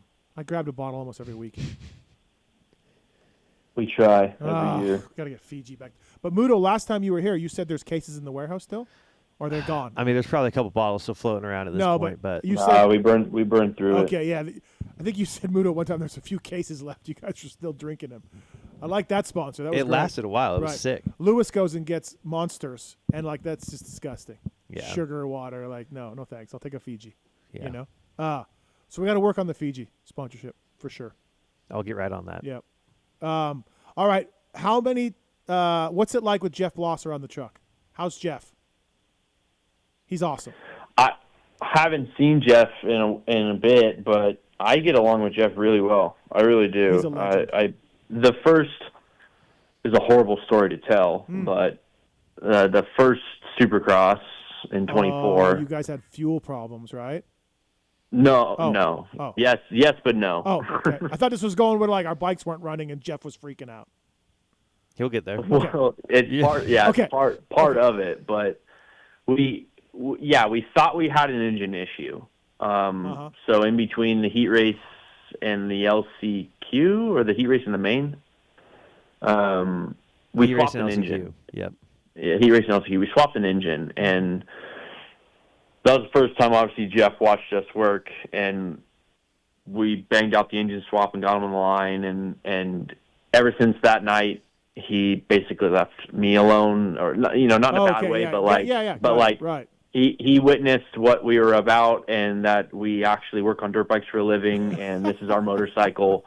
And ever since that day, he's trusted me, he's trusted everything we've done, and has been supportive ever since. Okay, yeah. No, he's a legend. You just saw Jeff standing in the dark near the back of the semi, just the glow of his cigarette. Cigarette. Has he tried to karate kick you yet? No, Benny fake karate kicks me in the face. Yeah. And it's kind of died down a little bit. Yeah. But, yeah, he used to do that all the time. Jeff has tried to karate kick me a couple times. He can do the splits. Yeah, I know. No, he's very agile for a big man. Yeah. You wouldn't know that, but, yeah, you can just see the glow of the cigarette. You're like, oh, shit. You're like, Jeff's there. He was impressed how fast we could swap it. Oh, he was? Yeah. Is there a reason why? Is a beta easier to swap or anything like that for a motor? Like, is there? I just think we work well together. One thing with the KTM, like when I went to KTM, they had caged motor nuts. I don't know if they still do. Our betas do. Yeah, so the nut on the motor mount is caged. So you just spin that bolt in and spin it out. It's fantastic. Beta has that? Yep. Okay. All right. I thought I was fucking cool there. Carlen Gardner here. Oh, Cody's on one. He's got a question for Muto. Go ahead, Cody. What's up, man? What's your question? Yeah, I just had a question about the sag on the bike. I just got a new bike, and I was trying to set it. And I was wondering if there was an easier way to twist that thing above the spring other than, like, taking a tool and a hammer to it. If you don't have that much tension on the spring, you can normally just twist the spring. It'll twist it with it. Put it on the stand, right? You got it, Cody? You got it on the stand when you're doing I have it on the stand. Okay. Oh, so you can twist the spring with it, and that's easier. Yeah, but if you start to get like too much preload on it, then it won't. But like our bikes have the X-rig adjuster, so I haven't done that on a beta, but like it's a KYB shock. So, but if you're probably at the point to where like it won't twist with the spring, you might just have too much preload on there, and it might need to look in like your local suspension shop or like send it to how much the do you beta weigh? suspension Cody, how much service do you weigh? and get what kind of bike you got? How much do you weigh? It's a Kawasaki 450, and I weigh 160. Oh, you're fine. Yeah, just turn the spring. Like that collar will turn with it as you tighten the spring down. Obviously, need to loosen the top one, but yeah. Okay. Use like a hammer and a punch. Use like a softer punch too, so you don't just mess up the collar. Yeah, my Yamaha's fucked right now. Oh, dude! Once you destroy it, it's so hard. So Cody, you talk about the locking ring, right? You back that off. Yeah. Like I used a tool to I know what you're talking about. Okay, and then just turn the spring, and like Muto's, you're 160 on a 450 or whatever. You're fine. Like you'll just turn it and just spray some. If it doesn't quite turn, spray some WD-40 on there. Okay, perfect. All right. Thanks, buddy. Also, I had a question about what's something that y'all feel like people forget to do or neglect as far as bike maintenance or when you get to the track before you ride, stuff like that. I've seen so many people change their air filter at the track, and it just disgusts me. Oh, yeah? Put the new air filter in before you go to the track. Okay. I see so many. What's the matter with that? I mean, I get what you're saying. Just bleeding the forks. Yeah, that too. Check your air pressure. Like, check your air pressure in your tires. Just people don't do that. It's really important. Okay. All right. Thank you very much. Thanks, Cody. Thanks for calling. Appreciate it. Welcome to Mechanics Corner here. Carlin's out of this one because he's a fancy racer. Muto, he's not like you and I. Dude, you are so wrong. Carlen will get in there. Oh, yeah? If you also watch the Wheat I've Show. I've taught Muto everything he knows. Stop it. If you watch the Wheat Show. I don't watch that show. We're I hate interviewing that guy. Zacho. Okay. Carlin's in the back banging a tire out. Really? Carlen? Yeah? You're good? I did 2 tires in the Wheat Show, but. Wow. Good for you. Well, you were a privateer grinder, though, so it's not like, factory guy. Like, can Zach do anything? Can Benny do anything? Mitchell? Benny's worthless. Yeah. Respectfully. Yeah. Mitchell. Respectfully. Mitchell's the best practice mechanic on the team. And then. Do we know Zacho's skill? Zacho went to 6 days, dude. He can work his way around there. Yeah, no, he went to 6 days. He's got Zacho has a practice mechanic. So he. But Mitchell does all his work? Does all his own work. And he's pretty good. Benny does his own work, too. He was telling Weege. He started to, yeah. But Benny will also have a question at 8 a.m. his time, and it's 6 a.m. my time. And I'll get a FaceTime, and I'm just like sideways looking at him. He's like, "Why aren't you up?" I'm like, "It's 6 a.m., dude. I'm not even your mechanic. I don't know why you're calling me." Yeah, why are you even asking me? Yeah. Oh, God. Well, listen, Carlen, thanks for the time tonight. Appreciate it, man. Congrats on the success with Zacho. I hope he does better this weekend. Were we happy with his qualifying time, Carlen? I think that was good, right? I knew he was going to qualify. I knew he was going to qualify good. Yeah. And we kind of came up with a game plan and a goal of like top 10 qualifying if possible, and then try to get some good starts and just ride until the anchor gets thrown out. That was the goal. Right. I think Zach, to me, 12 to 15 is where he slots in. Right? It's doable. Muto, you agree? It's doable. I mean, it depends on fitness.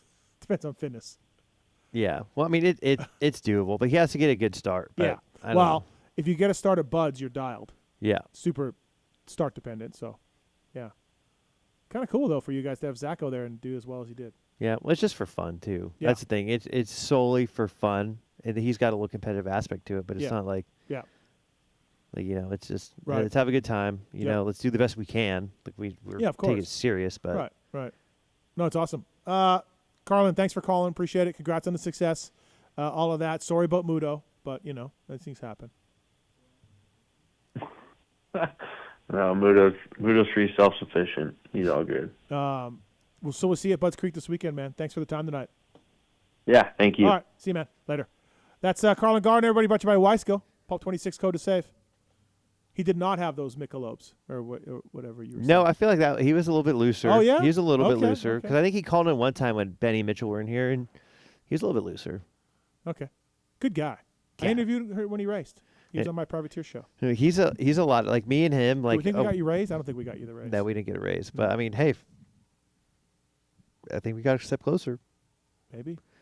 But no, like he away from the track, like when we're just like at dinner or whatever, like dude, and even at Loretta's, like dude, we had so much fun. Like me and him have the same type of humor, and we crack each other up, dude. Like, was there any other beta racers at Loretta's? There was one kid on a 250 in the C class. Okay. Did he get the full treatment? We told him they could have hit under the semi, but they would come by and like talk to us. Really? But where their camper was to where our semi was really far. Yeah. So like logistically, I think it would have been like, I kind of understand why they didn't come over. Yeah. Because all your stuff's over there, your Right. bike's over here, like. Yep. But no. I went to Loretta's in '98 for Honda because Danny Smith had tore his knee up, so they sent me to Loretta's to work Honda support. But like, nobody rode Hondas back then. I guess their contingency was no good, or There was Honda at Houston, but it wasn't much. Yeah. But anyway, so I was there. Box fan full of parts. Like, hey, come on by. You got a Honda? I'll diagnose it. I'll give you some jetting specs. Whatever, right? And like, I just sat there all week. Like, no one came by because no one rode a Honda, and or a Honda at Houston had their own guys they took care of or whatever. But dude, I remember some guy came by. This is '98. Some guy came by with like a little noise in his bottom end of his bike, and I don't even know what it was for sure. But I was like, oh yeah, I hear it a little bit, Dude, I tore that motor apart. He got new transmission, new crank, everything. Dialed him. You're like, give me something. Yeah, just give me something to do. Like drop your bike off. I'll do the whole thing. It was great. I was so bored. Here you go, buddy. That's my worst nightmare. What? Is someone just bringing over their bike that I've got no idea what was done to it. I'm just like, oh my God, I don't want to. I only like working on my dirt bikes. All right, we got some more phone calls here. Taylor Muto in studio. We have Jeremy on 3. What's up, Jeremy? Hey, Steve. So I tweeted you a few weeks back. I had an unprompted layover in Montreal, and you told me to go to these specific spots for some gentlemen's clubs. Oh yeah, Crescent Street. Yeah. Yeah, it was dead, Steve. Dead. There was nothing going on. Was this like a Wednesday or what? Wait. I actually do think it was a Wednesday. There you go. Dude, I don't know. Crescent Street, and people are listening and they've been there. Crescent Street seems like it goes off. I don't think they're really pulling out the A-listers for a Wednesday night either. I don't know, man. Really? The whole street was dead? Like all the bars, all the clubs? It was deceased. There was nothing going on. And I thought I was missing something, right? So I Googled it. Yep. And I guess it's been dead for a few years. So oh, shit. Okay. Well, I haven't been to Montreal Supercross for a while, but yeah, back in the day, that was it, man. Yeah, dude, you really got my hopes up. And I'm then sorry, I just bro. had to go get a Guinness.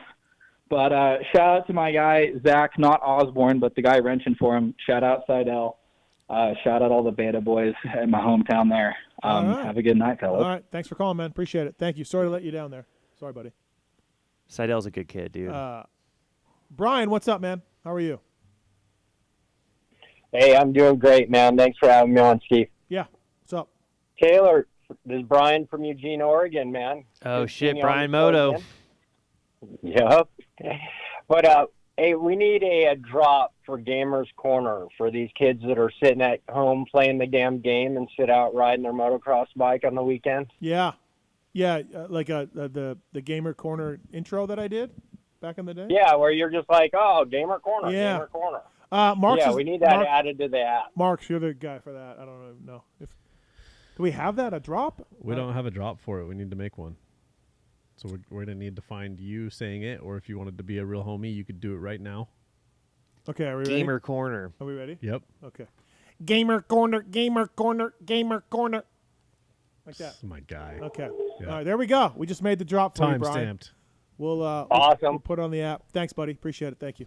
Thanks, Brian. Have a great night, guys. Speaking of Gamer Corner, Kellen Brower is coming in a few weeks, so get ready, everybody. Dude, you'd be shocked how many pros play video games. No, I know. Kellen tells me, dude, Moto's down with these guys. Yeah.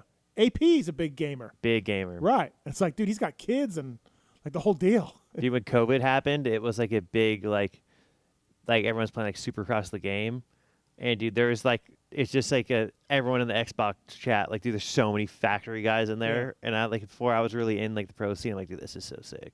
I'm gonna date myself, but we brought a PlayStation 2 on the road with us for ATV Fury. Oh yeah. Fuck, did we play the shit out of that in hotel rooms and stuff. So sick. Yeah, this is KTM day, so whatever year that was. Hey, do you know the 250 rider? No. Come on. No. Yes, you do. Fuck. You're not getting shit out of me because Carlen is tuning in right now. He's not listening. He is. There's no way. There's no way. On or off the air, there's nothing going on, dude. Unbelievable. I don't know anything. Unbelievable. All right. Hey, PulpMX gives back. We're doing that. We haven't been talking about it that much on the show, but we are giving away all the money raised. It's a 501c nonprofit charity we started. All the money raised goes to injured riders. We helped out Jerry a little bit, and we're trying to figure out what to do with some other the money. So we're working on that. But stay tuned. We'll let everybody know when we do that. We have a bunch of money in the bank account right now. But the newest auction up for grabs, a raffle ticket, is a trip to the Lawrence compound in the off season. So you're going to get 2 tickets, rental car, hotel, and you're going to spend a day at the Lawrence factory hanging out with them, watching them ride, practice. Dan Truman will probably make some bets with you. He'll be around. Drew Adams, Seth Hamaker, Joe Schmoda, anybody else out there. So go to PulpMXGivesBack.com and to learn more about that over there, and you can do that and enter them. Maybe you'll win the raffle. And Muto, it would be cool to hang out at the Lawrence factory there for a day. I might enter because that does sound fun. Yeah, right. I think RJ's going there on the Ducati. Really? Yeah, I think RJ's going to base himself out of there. Yeah, I really like RJ. Oh, he's a great RJ's a good dude. He's a great guy. Yeah, it's fantastic. All right. Hey, factory chassis parts, fcpracing.com, Pulp-FCP26. They got Triumph pivot performance kits as well. They also got works level chassis parts for all models, all makes. Their best known performance engine mounts, which improve traction, handling, and feel. Do you guys do much with your engine mounts? Do you test some stuff? What do you got? I'll modify them a little bit. Mm-hmm.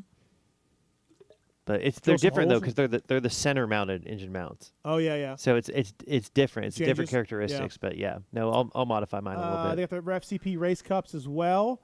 So please check that out. FCPRacing.com for more information on that, and use the code Pulp-FCP26 to save with them. And also, I want to talk about CARDO Systems. PulpMX code saves at CardoSystems.com. They got a helmet they announced. Did you see this helmet all built in with CARDO stuff? I haven't. Yeah, it's all a helmet with everything built into it. No box on the side or anything. Muto has CARDO. He yells at Freckle all the time with them. PackDock Edge phones are waterproof and dirt-proof, allowing you to communicate with a range up to a mile wide. Tits, don't you have CARDO? Yes, big fan of CARDO, actually. You love CARDO? I do, yeah. And we're getting you a helmet to try. Yes, I'm very excited for that as well. You won't leave me alone about that. Yeah. Every week I'll send you a reminder text, waiting on it. But yeah, me and my boy, when we go out to the track or any trail riding, it's actually really fun to be able to talk to each other Sandy while Valley we're going. On Friday? So we did not. We ended up going, doing a dirt trail out over in west side of the town, but we went to Sandy a couple weeks before that. So. What's wrong? So he was mouthing, Little Tits was mouthing something at me. So I'm like, hey, did we have a good time or were we pissed we didn't go? What? Oh, we're going next time. Okay. Sandy Valley. Stamp it. Yeah, but. CardoSystems.com. And so do you talk to the little T? Yes, and actually I've got the headset as well, so that when he's out doing something, I've got it for I got a 9-year-old boy, so I got the pit thing.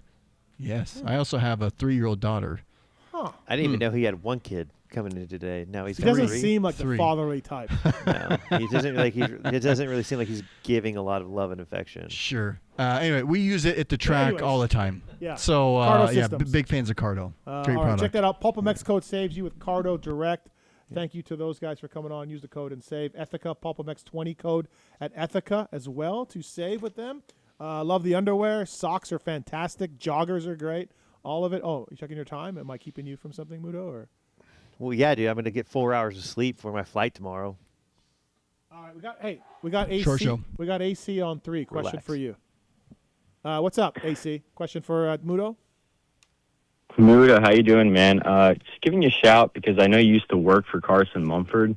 How is this recent rise affecting you personally? I know we've been in for a while, but a lot of people are starting to jump on board.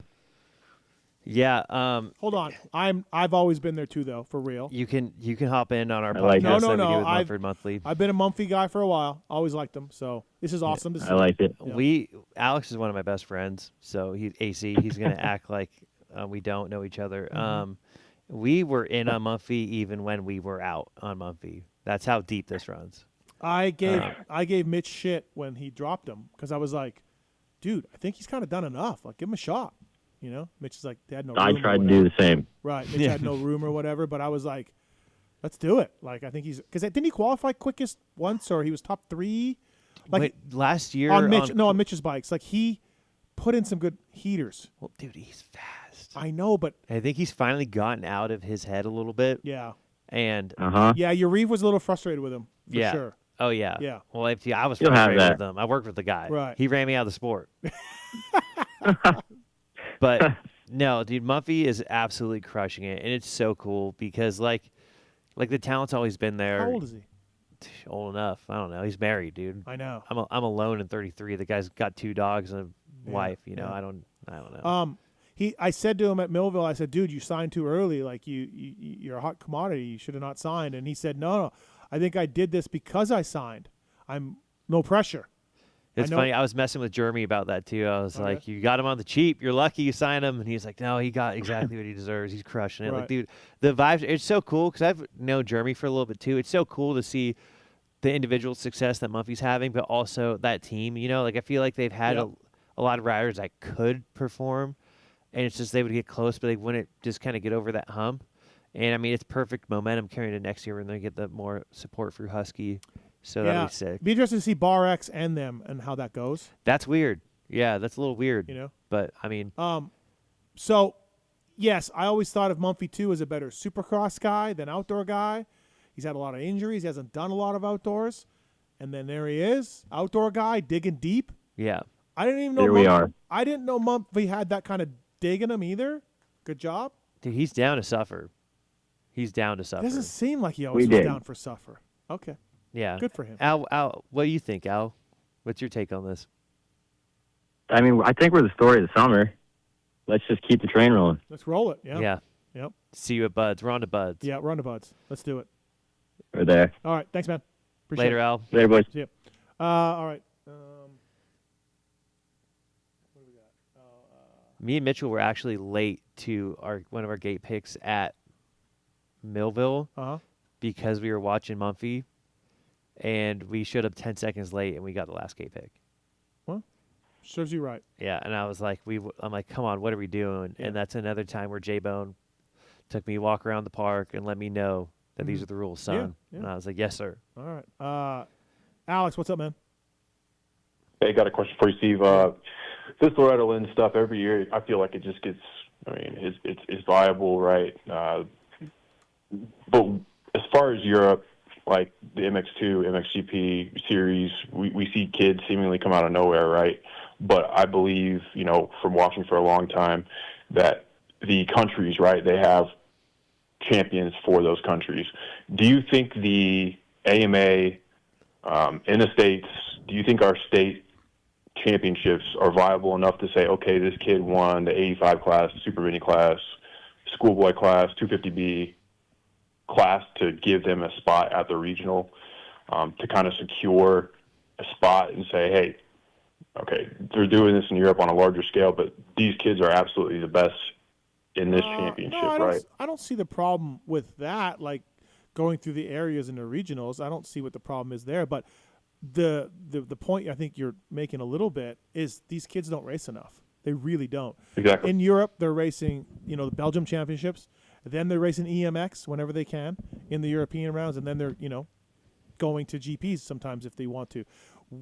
That used to happen back in the day. I mean, you talk to the old timers in our sport, They used to race in Southern California like 5 times a week. There was literally 5 races a week between Saddleback and Indian Dunes and Corona Raceway and something else or whatever.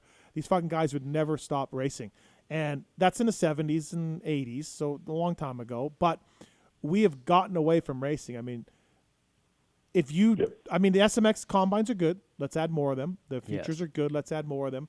But, yeah, dude, before those things popped up, guys were racing 4 times a year. Mammoth, Mini-O's, Loretta's, what else? Dude, I was been an amateur mechanic in SoCal forever. You know better. And, dude, you're just grinding 4 days a week at the practice track. Right. But, like, with to kind of agree with your point here, when I worked with Kilroy, him and Hymas would race each other all the time in the RMX series, and it would be rough tracks. They'd have, like, local pros, like the Kuba, the guy, the Kuba Links guy. Yeah. He would be there. Kyle Gills would be there. Like, there would be, like, good ex-pros that would give them a run, and they would eventually beat them. But it was like you had people to race against, and both those two are really good riders, and I feel like that had a part to help with it. But yeah, they're just not racing nearly enough. But if you go race a local race, if no one else shows up, well, then it's like, what's the point? Like, you're going to go smoke everyone by a minute and a half. Yeah, because everyone's at facilities, right? Yeah. No, absolutely. Or they just don't go do it. Though you can go race it. Like, there are races locally in Southern California, but if you're a fast amateur, you're never going to go to those. No. It's definitely we're behind the scenes on not racing enough, for sure. Yeah. So, but it didn't used to be that way. Yeah. Like you said, yeah. It's expensive. It's going to whittle some people out. But, I mean, like, you don't have to go do that. But any type of motorsport racing at a high level, it's not cheap to go do it. It's an unfortunate reality. Exactly what you just said is going to weed some people out. If you're a state champion, maybe you can't travel to all these other races, right? Like, maybe that gives them the platform. Hey, they're the best in class. Maybe they don't have the means to make it, but it guarantees them a spot at the regional at least. Well, yeah, but you kind of already have that with the areas. Because, like, if you're a good amateur, you're going to make it through the area. So, like, unless you get hurt, which can always happen. But it's money to MX Sports that way, though. That's kind of what I'm saying. You only have to do the one. So usually it's go do one area, maybe 2 to guarantee yourself an extra spot. Sometimes there's some combined areas where it's like, okay, this race is a Southwest, Midwest qualifier.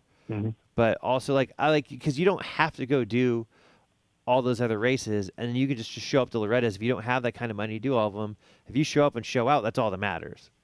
Like, you could, like, when Seth Hammaker went to Loretta's, like, he didn't have a whole lot of traction going in there in the super mini class, and he went 1-1-1, and then that was all anyone needed. He got his ride, and the rest is history. Right. Thank you, guys. And then and Muto, have you ridden a 390 RR? That's my last question. I've only ridden a Beta 300, like actually riding, besides like just riding it around at like the practice track or something, like to go like use the restroom or something. I'm from Skyline Drive in Corona, and I live up in Tahoe now, and I want to get a 390 RR. It seems like it'd be kind of the right size bike. Dude, I honestly don't think you can go. Are you stuck with the 450? I mean, the 4-stroke, or do you want to go like 2-stroke 2? Does it not matter, or what's your preference on that? Dude, I've got a 300, and then I've got a sick-ass 380 EXC from back in the day with Electron carb on it. Dude, I would almost lean more towards the 480, because I know, like, we have a bunch of local guys that ride the 480s, and, dude, they love them. And I don't think it'd be too much bike. I think it'd be the perfect amount of bike for you. But, yeah, the 480 is, like, dude, just our golden child on off-road bikes. But you can't go wrong with anyone, but I would hate for you to get, a lower CC bike, and, like, man, I wish I would have got a little bit more, you know? Exactly. All right, you guys rock. Thank you. Thank you, man. Appreciate it. Thanks for the call. Appreciate it. Taylor Muto in studio here, Beta USA. Unadilla, what else do we need to touch on, Unadilla-wise? I mean, just the sheer monstrosity that is a build day for the Star 250 team. Yeah. Dude, there's literally like 8 easy ups just lined up. It's insane. Yeah, it's nuts. They only have like 4 electric pressure washers. They were renting them for a while? The pressure washers? Yeah. I don't know. They were renting some. But, like, dude, imagine, like, having to, like, build your bike and clean your parts with a gas pressure washer. You just got that thing just out here. Yeah. Like, that would suck. It's a lot over there. Yeah, a lot. Is Wood turning pro? Is he racing, or is he going to stay for amateur for another year? I don't know. I think he should stay amateur for another year, honestly. Right. If he has the option to. Right. I mean, he's still going to make good money there. Yep. So, I mean, the stable's full already. You might as well just, hey, let's go do this again. Yep. Get more speed, get more confidence, get a little more weight on him. He's a small kid. We're going to get Austin and Duff in here, I think, in the fall. Oh, dude, those. Yeah. Duff is one of the best people to be around in the mechanics area. Like, because he'll watch the broadcast because obviously his guy's on there a lot. Yeah. And then Washougal, when RJ fell down the hill, or like when he jumped down and fell off the bike, dude, he screamed so loud that I thought my body was like facing away from oncoming traffic. I thought a bike was coming into the dude. I ducked and covered, and then he's like, for like a lap and a half, he's like, "Dude, I love RJ, man. He's my favorite rider. That guy's so sick." And I was like it's a weekly occurrence with him with that. Yeah, no, I can agree with that. All right, give me Zach's moto finishes this weekend. Moto finishes. I'll go 13-16. Okay, solid. Yeah. I have a question for you real quick, though. Yeah. How was, like, the camaraderie between all the mechanics when you were a mechanic? Oh, fine. Yeah, good. Yeah, because I feel like everyone's, like, super chill. Yeah. Like, everyone's, like, jokes around. We all have a good time, you know. Give a little smack on the butt with the pit board in the mechanics area. It's pretty friendly, but I wasn't sure how it was when you were in there. No, everybody's cool. I mean, there were some guys that kind of thought they were awesome, but the J-Bones and Skip, the guys that were working with the best guys were the coolest dudes. Yeah. You know what I mean? And then as I got into it, like Reedy's guy was all. I mean, I worked with them, so they were good. And then Goose was awesome. Mike Osler was amazing. Like Goose wasn't like a joker guy, but it was super cool. Yeah, he doesn't seem like a super social guy. No, but always very nice. Yeah. Very, very nice guy. So no, everyone was awesome. Brian Barry, Dowd's mechanic, wanted to fight me one time at Binghamton when Timmy took Dowd down. But he's an emotional guy, but awesome dude, but emotional. And I just was like, yeah, go beat Timmy up. Don't beat me up. Like, dude, I've had a similar situation happen, and I'm like, dude, you can go talk to the rider at the semi. Yeah. Like, I don't know what you thought I did. Yeah, but like, yeah. you're kind of making a fool of yourself. And also, do you remember who Brian Barry was? No. A massive man. Oh. He would have throttled me. Yeah, he would have absolutely. It would have been game over? Yeah, absolutely would have beat me down. So I was not going to have that anyways. But no, everybody was pretty good from what I remember, you know. Have you seen the Josh Davies photographer? He posts all like he makes a post of a bunch of pit boards from the weekend. Yeah, I've seen some of that. Yeah. Oh, dude, it's so funny. Yeah, I love it. I'm sometimes watching from the top, up there, and I look down and I just see the most ridiculous messages. Sometimes privateer guys. Yeah. They just don't really. Yeah. Yeah, they don't care. I just laugh. Yeah. Yeah, it's great. Follow 38. Yeah. Follow 38. We should have. Could have picked something up. Dude, Freckle was in Southwick. Every time he'd go, he'd look over off that little drop, and he would like have a little his bike would get loose every time he'd look. Well, dude, you're doing Mach 4 there. Yeah. Oh, dude, like it was so sketchy. I'm like, I feel like I'm making him more hazardous. And then he kind of went backwards on the second moto, so that I missed him a couple times on the pit board, and he was like, "Dude, I was still looking for you." I'm like, honestly, I thought I was doing you a favor because you look like you're gonna die every time you jump down that. No, they've talked about changing that area a little bit. So he goes and is leaving the track, and I see him kind of going fast. I'm like, dude, is this fucker gonna leave me right now? Like I was gonna tear him up when I got back to the truck. But then he like saw me and turned around, and he's like, dude, I thought you left. I'm like, no, I'm not gonna walk back. First off, that's a far walk. I've seen that. I've seen mechanics walk off with their rider. I would never do that though. Yeah, I'm there. Yeah. I know you're hurting. I know this sucks, but I'm here for you. Yeah. I'm not a guy that really gets like if I feel like they're not doing as they should. Yeah. In the moment, I'll be like frustrated, Mm-hmm. But by the time I get back to the truck, like that's already gone. Like I'm not going to be like, dude, what are you doing? Honestly, I'm working so hard. I had most of my guys. I got mad at Kelly Smith a couple times because I kind of felt like he was just not putting the work in a little bit. Yeah. But Nick Way, Tim Ferry. The guy named Ty Birdwell, who's a privateer, like he was what he was. Like he wasn't gonna, You kind of know where they should end up. Yeah, and you kind of know if they're trying. Yeah. So honestly, I had really good luck with all my guys. I never felt like Dude, I freaked out on Colt one time. Oh yeah. Yeah, at the Charlotte SMX, because for Bubba Pauly's team? Yeah. Because he was jumping it was when they had the wall and they'd go single over table, and then 3, and then the other guys were going quad. He'd go on off, but it was still faster. Not a lot of guys were getting that over. And the first moto, he never did it once. We've been doing it all day. Yeah. And that was a difference maker. And he got blown by some guys that he should not have been getting passed by. Yeah. And I kind of blew up when we got back. Because I'm like, dude, what are you, like, you were selling yourself so short right now. Like, just jump the fucking jumps. Yeah. And after the fact, he ended up doing it the second moto. And, like, we talked about it afterwards. And he was like, so we had a really good relationship. And he's like, Muto, I'm not going to lie. I wanted to beat your ass. But I knew you were right. Yeah. But of course. Don't do that again. Right. I'm like, bro, I'm out here for $500 a week right now. I need this. I need you to do good. That's funny. I saw Cole at Calgary. He had a terrible night. And it was the first time I'd seen him all day. And I was just like, hey, man. He's like, hey. I go, rough night. He goes, brother, you don't even know. I don't know what's going on. Yeah. And I go, yeah. Like, I'm not interviewing you. Like, it was when I would go around. Yeah. I'm like, we are not going to talk. You got to work yourself out, Colt. Dude, sometimes the stars just align for him, though, and he will just rip. And you're like, dude, where's this guy all the time? He should. Honestly, he's a great guy, and I don't want to be hard on him, but he should be way better than what he's been doing. Yeah, well, he is. It's just weird. It's got to be like a mental block or something. Because, dude, we went, like, at Melbourne World Supercross, he went, like, 16, 14, and then the last moto started banging out a quad that no one done all day, and then won, like, pretty convincingly. And I'm like, he came off the track, and the first thing I said to him, like, dude, you're such an idiot. Yeah. Because, like, we ran out of tubes, because I cannot change a tire unless I have my tire spoons. I pinch them every time. Like, unless I'm using my tire spoons, like, dude, it's not good. And I literally had another mechanic. I'm like, dude, can you just put this tire on? Because, like, I'm going to pinch this tube. Yeah, this is my last tube. And then he pinched it. That was the last tube. So the tire we were using was so shot, dude. Like, it should have been off 3 races ago. And he went out there and won, and I'm like, dude, what the heck? Dude, it was so awesome, though. If you're pinching tubes, just don't go past center.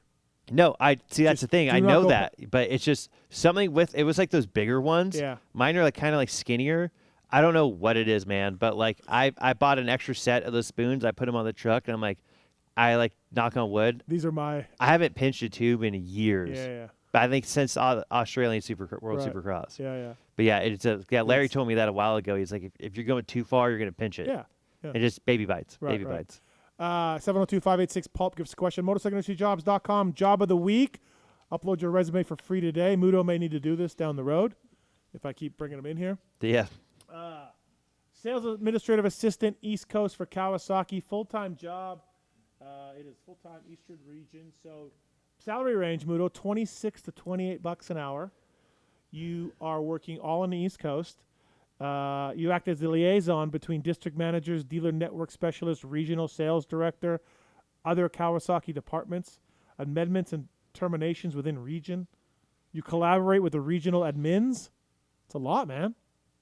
Yeah, it sounds like we might need to get in the $30 an hour range. Get me in there. MotorcycleIndustryJobs.com, job of the week. Kawasaki Sales Administrative Assistant, East Coast. Check it out. Upload your resume for free today. If you want to get started in the industry, MotorcycleIndustryJobs.com is a good place to start. And Renegade Race Fuels as well. PulpMX 26 races that win poured in. Nicoletti won a Canadian national title with Renegade. Not enough people were talking about that at Loretta's. Defending national champion. Will Hahn. Remember him? Dude, I love Will Hahn. He won a title with Renegade as well. Justin Brayton, too. RenegadeRaceFuels.com. All right, Motosport.com. Tweet at Tits segment.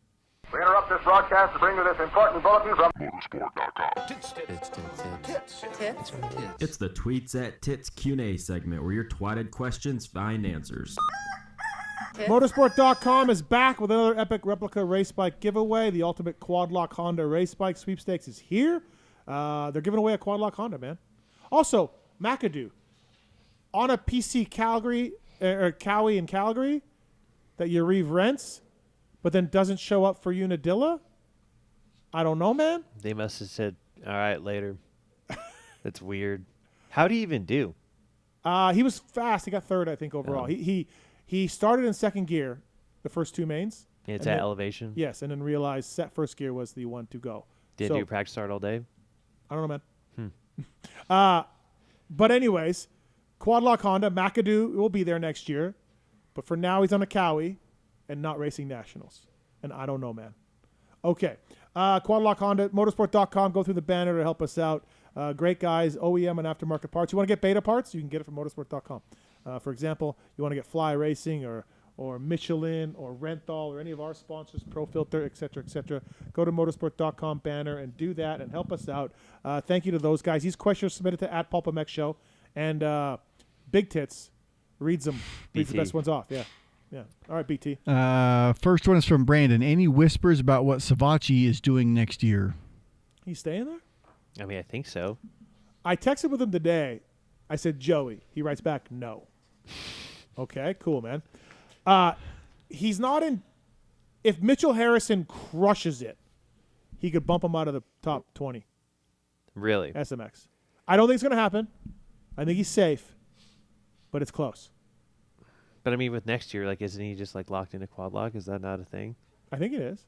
Yeah. But I'm saying for SMX playoffs. So I was texting him to be like, are you coming back if you need to? If Mitchell, like at Ironman. Dude, Joey's such an interesting character. Yeah, he is. Like him. He's a good guy. Yeah. So anyways, I think Joey's racing quad lock Honda next year, I would think. He's got the factory transmission, dude. Yeah, that's all he needs. That's it. From Jimmy G, was Dylan's auto renew at Ducati tied to a 5th place or better in the 450 points? Does he have a deal for next year? Do you know what his status is there? Well, who's this guy? Jimmy G. Well, Jimmy G, you're not much of a listener because we've talked about this numerous times. Yes, auto renewal top 5 overall, but Dylan told me they're talking now to renew. So I bet you he stays. What's Barsha doing? I don't know, dude. I think he's going to ride HEP, I bet. Really? Yeah. Supercross only. Anderson, Roxon, Barsha. It's a good team. Nichols. Yeah. Strong. Yeah. Well, you didn't say Kenny. Kenny too, yeah. 5 guys? Anderson, no, that's 4. Barsha. Yeah. No, it's 4. Math is hard. Yeah. Kenny's got a multi-year offer on the table from them. I hope he that takes I expect it. he signs. I hope he takes it. Yeah, I think he will. Let's get one more year. All right. From Brock Moran, should Kitchen make it a point to choose gates farther on the inside, or at least stay on the inside of other It's easy to say that star now, guys? but yeah, I don't. I mean, you can't get away from star guys no matter what. Yeah, you just they're going to be can't, everywhere. They're everywhere. Yeah, they're like bed bugs. And honestly, they might get to the point where they'll be like, hey, go on his inside. Oh, Star might do like that. Drew Adams? Oh, no, star guy. Yeah, for sure. I mean, if I was Bobby, I would do that. Yeah. No, you're right. Good point. I'll pick his gate, though. I picked a lot of Zacco's gates at Loretto's. Yeah. I'd fly the girls in from From LA, Geo, boy. for everyone, can you think of another top rider whose performance and momentum dropped in one season as much as Tomax did this year? I mean, he said it himself. He came back too early. The 7th was good, but he was 3rd. Yeah. He got passed pretty easily, but 7th is good. But that second moto, I mean, he got a horrible start. Yeah. But he didn't really do much, so. What about Stu when Benny passed him at Washougal? Yeah, man. But Stu was also 40 pounds overweight then. Yeah. Like, he wasn't, like, he was not in shape, Stu, so. He's a fat fucker. Yeah. Wrong out. Wow. I heard it, but they didn't. Yeah. That was a good one, too. It was a good one. I love how, hey, you guys have been great on the drops tonight, man. It's been really good. Thank you. Thanks, guys. Thank you, man. I'm glad you recognized. Yep. No, it's awesome. It's been really good tonight, guys. Mark's had his hat backwards earlier. He was panicking. Oh, we're tightening it up over here. From can we hire Little T to do the drops? Will he come in and do it? Oh, I mean, he would, but I don't know if you really want him. I don't it'd want be him. overload. Okay. I mean, we just need, that's dark Cheaper, music. Dude, I didn't see. I think I saw Dark one time. Oh, yeah? I saw Kiefer one time, too, Loretto's. I was doing runs around the pits with Carlen. I tapped out about halfway through the day. Yeah. I mean, through the week. Yeah. But I literally, that's the only time I would, see anybody. Yeah, I never saw him once. Yeah. It's so big. There's so many Yeah. people. Like, it's hard. I mean, I went there for a day and a half, and I didn't see, Yeah, where we were at, there's no reason for anyone to come by that way. Right. So. Right. From Dumb Race Fan, is there any other mechanic silly season stuff going on other than Peanut and Austin going with Coop? Yeah, Muto might know better than I would. I mean, I think Cowie's going to get a third mechanic. Cowie, well, my theory is like Malcolm's cover if Chase leaves. He's like cover. Yeah. But they will do 3 if Chase stays, so then they need a guy? I think so. That's what I've heard. Right. I've heard that. I haven't heard anything else. I can't think of anything. Peanut's going to with Coop to Tedder. Heard that one. Kent's going to be his practice bike guy again. So I haven't heard anything else. I've heard one, but I'm not. It's not. Oh, it's a little too big news for this. It'd okay, be, goddamn. Yeah, it would be kind of fucked up to say that because I don't know if it's true. Okay. From Rogers MX93 for you, Muto. How do you come up with all the inspirational and motivational pitboard messages? Just randomly just pops into my head. Not really a whole lot of rhyme or reason. Like me and Freckle have a couple things to like kind of like just he knows what I mean by certain things, but half the time it's just like this would probably be good. I've only this weekend, me and my buddy Alex I called in. He said something hilarious. I was like, oh my god, that should go on a pit board. And I was really looking forward to putting that on the pit board, and I never got the opportunity to do it. Freckle, what percentage of the time does he actually read the pit board like each lap? Depending on how sketchy the mechanics area is, he looks most of the time. But he's not a big, like most riders will tell you, like, hey, where you were at, I couldn't see you. Like, so, hey, go to the front or go to the end. I try to stay in the same spot every time, so at least it's consistent. But he always tells me at the end of the day, oh, yeah, I couldn't see you there all day, man. I'm like, that's super helpful, dude. Yeah. Appreciate that. Jason Anderson will be in the LCQ at SMX, I guess. Yeah. Fuck, dude. Yeah, that's deep. Yeah. He better get a good start because Freckle's coming. From Trent Kubis. This obviously is for JT, but you're going to have to answer for him. Does JT make more money now with all of his jobs or when he raced full-time in his best years? No, his best years he would have made way more money. Yeah. No. Germany and all these other fucking weirdo countries he used to go to. So, yeah, no. Raking in the cash. Yeah. From JT money for nothing. From Woodrow 303. For you, Muto, if Zacho does better than Benny in the last two rounds, does that mean the retired rider retires the rider that retires other riders? I mean, that's very funny, but no, Benny's not going to retire, but he might kill himself. Different version of retiring. Yeah. First of all, Benny's not going to retire. He's going to quit. Yeah. He doesn't have the money to retire. I don't like when they say this, when they say retire. There's just... Does he not have the money to retire? No. No, Jeff's not going to give him a bunch of money. I guess you're right. He would have to go work for him. No, he'd have to go work. You quit. You quit the sport. Yeah. No, you're right. That kind of irks me sometimes too, but... Yeah. You retire. Yeah. It's always funny when I mean, it's not funny because it means a lot to like a privateer guy that didn't make a lot of money. Mm-hmm. But I mean, what are you going to say? I'm quitting the sport. Like, I kind of get it. No, you just say I quit. Like, I've reached a point, my injuries. Finding a new career. Yeah. Yeah. From Chris Ash, you forgive me if you got into this in depth, but did the AMA explain why Jet got a position dock for accelerating off the track, but Deegan only lost a license point? We got into this, Okay. Oh, by the way, Tits, market declines, unemployment. Yeah. Don't let concerns about shifts in the market disrupt your long-term financial goals. Edward Jones financial advisor Brian Stone can help you. You've heard the saying, slow and steady win the race. Well, the same concept can be applied to long-term investing. Brian Stone, it's 816-761-4066 if you want to work with your retirement. Check out Brian Stone, former privateer hero back in the day. So, all right. Wait. That's old news, right? Stop it. I blew my load on the Loretta's kids rant. Oh boy. Dude, that's diabolical. Marks, look at me when you're laughing at me. You son of a bitch. That's fucked, dude. Are you going to take that? Well, I mean... Say something else. Oh, no. I mean, hey, I'm actually kind of... I think that might be my first drop. I think it is. That might be my first drop. Congratulations on that one. That's definitely one to... red dot over my head now. It might be your last, too, to be honest. Yeah.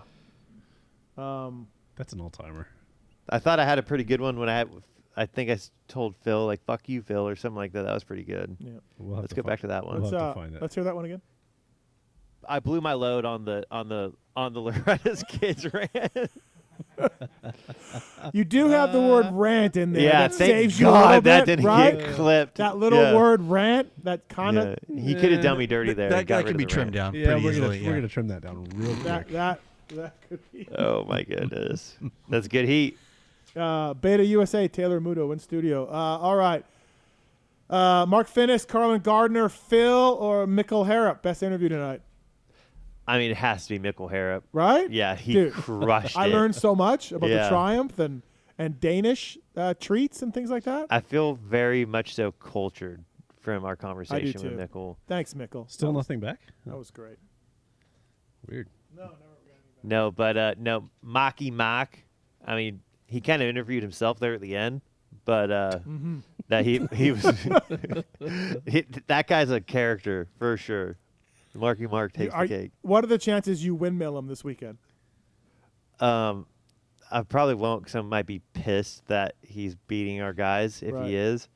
But no, I mean I might give him a little towel wave. I mean, I'm hoping to be in the mechanics area this weekend. I don't know how Mitchell's going to be, but he's fine. We'll find out. He's riding tomorrow, so no Wednesday. So we'll find out Wednesday. By the way, Brunt Workwear as well. Founder Eric Gerard grew up blue collar. Started Brunt Workwear after his friends in the trades kept telling him the big brands had stopped listening and they hadn't changed forever. So if you want to get working man's clothes, boots, all of that, get Brunt Workwear. Choosing work boots, Muto, does not mean you can sacrifice comfort or durability. You don't need to do that. They feel broken in right out of the box. And PulpMX Show code saves. PulpMX Show saves at bruntworkwear.com. They make much better than the boots, the Omen or the Karen, or the Marin, I should say. They're comfortable right out of the box. Bruntworkwear.com. They make like long sleeve shirts and jackets and stuff. Just check it out. All right, so best interview, Fineis. I mean, sorry Phil, sorry Carlen, but I mean, it was pretty electric. Yeah. I think Carlen did a good job. Phil's always a home run, right. But Mark took it. Mark's best interview tonight? I mean, Fineis? Yeah. Tits, we'll just go with Fineis for you. What? Yep. Sounds good.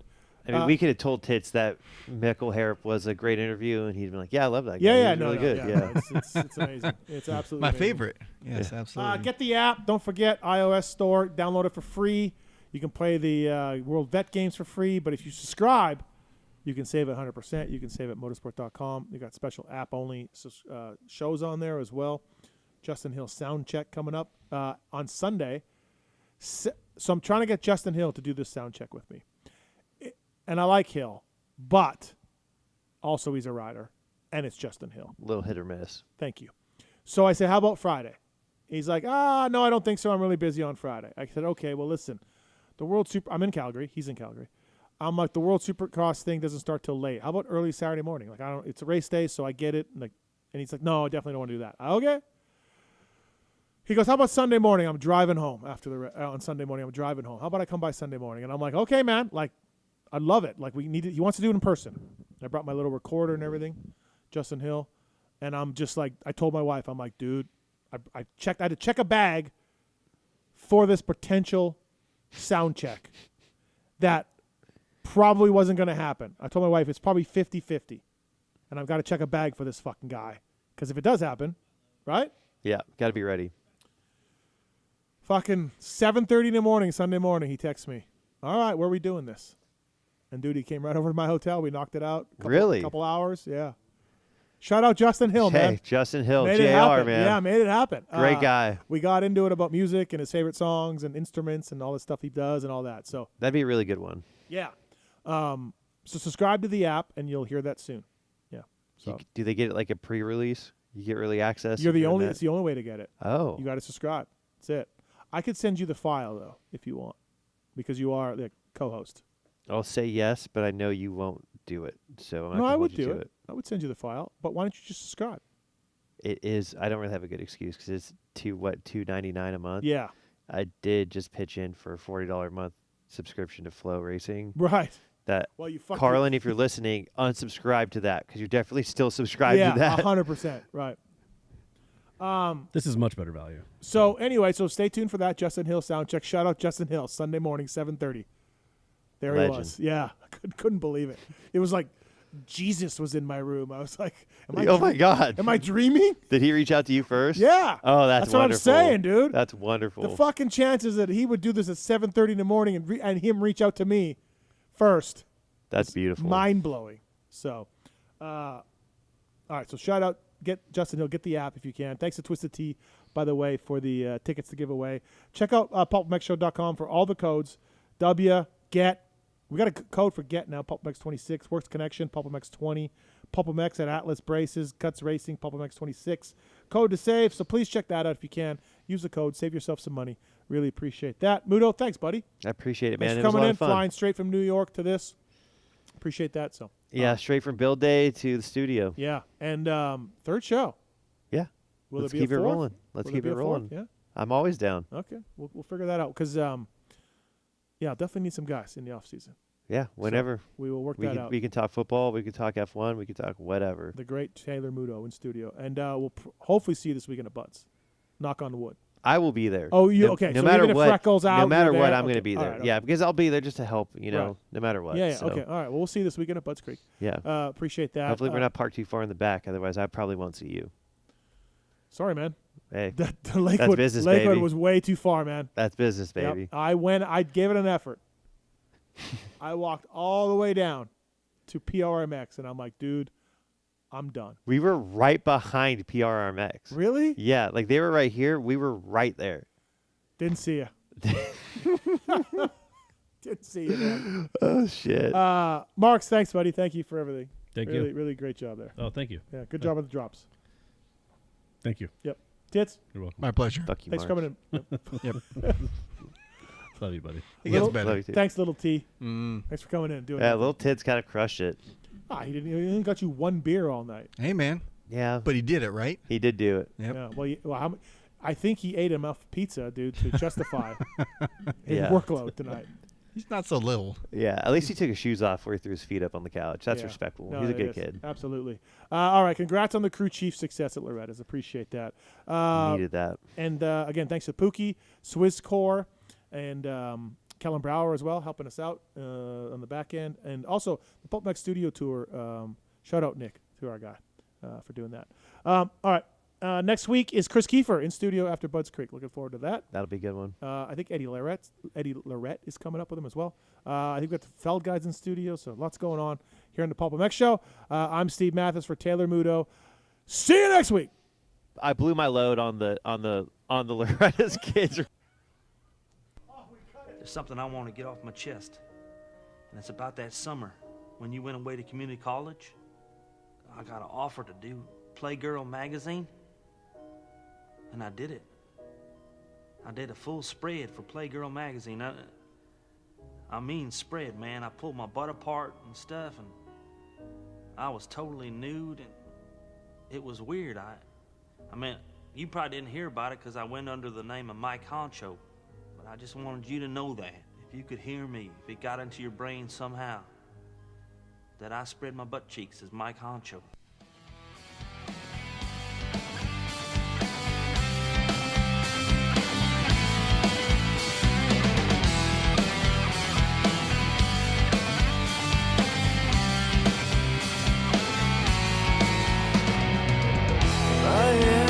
Sword inside your flame, I will burn to play your games. Destroy me, defeat me, and melt me down. You cast me, complete me, I'm sure.